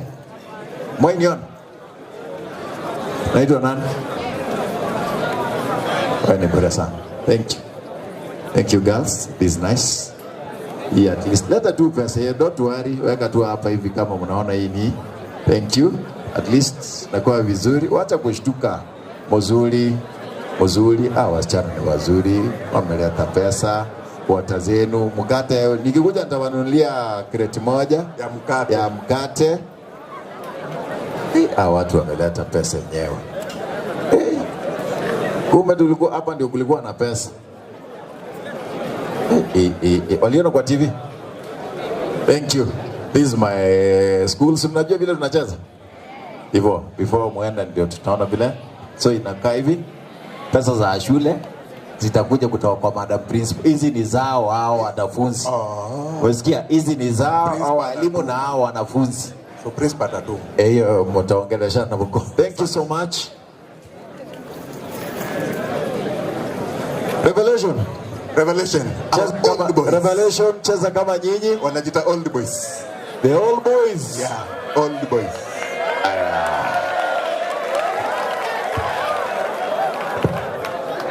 Goja kwa hapa. Simama hapa. What is good? Soma hapo. Kuja hapa old boys. Where the chairman? Goja hapa water. Yeah, you look like a chairman. It's okay. Nitaomba uniform ni wavalishe. Yeah, boys wacha kufanya. Boys wacha kutuangusha. Unajua tuambie tukitoka hapo nje tunakaa aje. Sasa mnataka tu behave hivyo hata sisi? Boss. Simame kuja tu hata msalimiane tu. Hata kuja msalimiane boss na manager wa TV. Boss. Hata wao watakuwa kwa TV kesho. Leta kakitu. Si unajua mimi ni host. Leta kakitu ni hizi. Thank you. Hii ni smart. Kitu kana kujua tu vile una mali unaweka pesa. Thank you. Maze. Hii ni mzuri. Jamaa anajua kuna pesa. Na kujua tu mali unaweka pesa. Thank you. Hata Mungu sema hii ni pesa ngapi? Hizo wameweka, si ndio? Ndio hiyo. Atufungui tuanze kuweka. Mungu anajua. And then zilikuwa na kwa kazi yake. Now acapella za choir. Acapella will be followed by Bright Star. Acapella as a choir. Acapella as a choir. Acapella. Acapella. Bright Star. Kevin harakisha. Bright Star. Wale watu wa Bright Star wako hapa.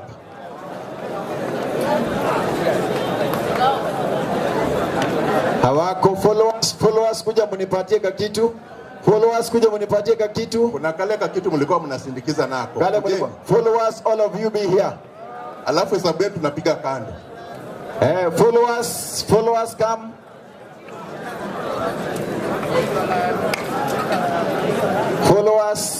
Hawa ni followers. Panga laini followers. Panga laini tunataka kuna nani ya kuja. Panga laini kuja hivi. Hivi. Chairman asimame mbele. Hivi. Panga laini hapa. Boss, panga laini hivi. Let me do like ya kusafu hivi. Followers wakati nini? Hawa ni followers peke yao. Springs pia wanaendelea kujipanga. Springs wasimame hapa. Hawa ndio followers peke yao. Chairman, at least wewe ulitoa na ulionyesha na maesa. Kama kwa naye atatoa. Sijapata. I know mahali wanaweka pesa hapa. I know them. I know these guys. Followers ni hapa peke yao. Boss, hao ndio followers peke yao. Followers ni kama hawapo. Kama Springs wakuje pia. Springs, I need to see Springs here. Springs line yenu. Najua nyinyi ndio wageni. Nyinyi ndio mnatuleta hapa. Springs come. Springs mama hapa, followers ni huko. Springs. Thank you treasurer because you're here. Springs ni hapa.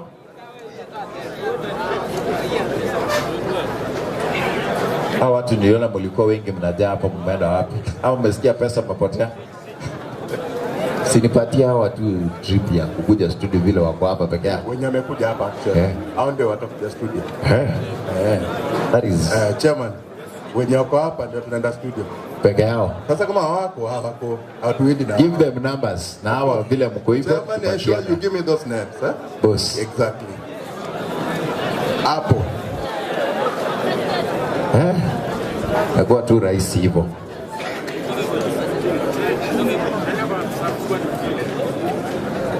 Followers Springs.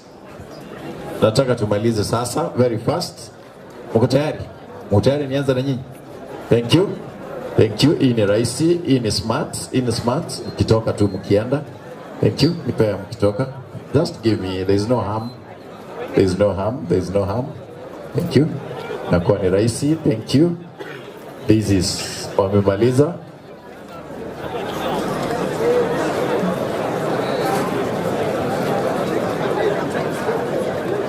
Thank you. We done. Follow us. Acapella message. Acapella. Papa. Follow. Million ngapi? 800. 800 acapella. That is not bad. Patron. Uyu. Okay. Jesus is my savior. Jesus is my savior. Jesus is my savior. Thank you. Patron, they've given us a capella, they've given us patron, wameongeza, walikuwa wametoa 800, wameongeza 1000, that is 1800. Jesus is my savior. Thank you. Tunaingia sasa followers very fast. Ukipeana unatoka. Thank you. Peana unatoka. Inakuwa ni rahisi. Inakuwa ni rahisi. Thank you. Thank you. Thank you. Now, wageni wetu ambao wako na sisi, anyone na nyinyi sasa school wenye mngetaka kutoa kusaidia hii shule, yani tunamalizia. The last ones wale ambao yani umeguswa tu. Umeguswa tu tuope 20 bob, 100, 1000. Na wale ambao wako nyumbani, kuna M-Pesa imeingia hapo? Hakuna, umeniambia zima hapo. Yes, tulikuwa tunaona M-Pesa 0726 447367 ndio ilikuwa hapo. I think kufikia hapa hatuna budi. Ni wakati wa kwenda kwa maakuli ya mchana, na ninapoomba Pastor Amos apokuja. Yes, tunapomaliza tu Amos anapomaliza, nataka kuambia hivi, thank you because we've been together. Mwana singing twabera mwana kurumambia ACTV ite yage tembe na Beyonce bibi akorekana na singing chobana na bwanya sai na ekarwan toko ga tuchukumera na asomoro video ndoko nga the Sabbath mix korwa se live korwa se TV tobanga ni riama yabia mana singing chogo chora kobera imiyaga tembe television all times. Karombo chukumatiga sama ka pastor twaringe na Havira Kariri, Wilfred Matundra, Ven Nyaboke, omwarigane bwege pindi ekiga nkobatebe nyasaye tata abarai abarende abasasini. Till that time, God bless you. I am one and only the best bread in town, Ngati Enoch. Basi tunapomaliza utatuombea tunapoenda kwa maakuli ya mchana. Haya, naomba wote tusimame kwa maombi ya maakuli ya mchana, ili kwamba ni kuambia asante sana kwa wale wote ambao wamehudhuria. Tunashukuru shule letu la Rio Kindo High ambao wameshaondoka.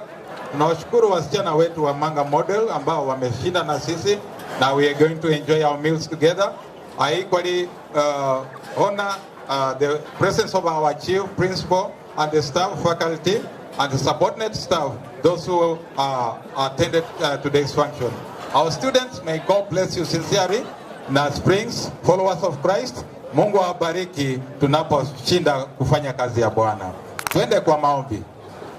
Thank you. Our guest pastor, nachukua fursa hii pia kumwambia asante sana ndugu yangu kwa kuhona our invitation to come and grace this occasion in a very lovely manner. May God bless you. Let's believe as we pray, then we move to our serving points. I think our patron, you guide our guests where they are going to enjoy their meals from, and our boys, our normal route of our enjoying our meals. Let's believe as we pray. Hebu na tuombe. We are praying. Thank you, mighty Lord God Father, Divine, we come unto thee at this particular moment. We request that, Father, may you give us total appetite as we're going to enjoy our meals and our portion in this day. In Jesus' name we pray.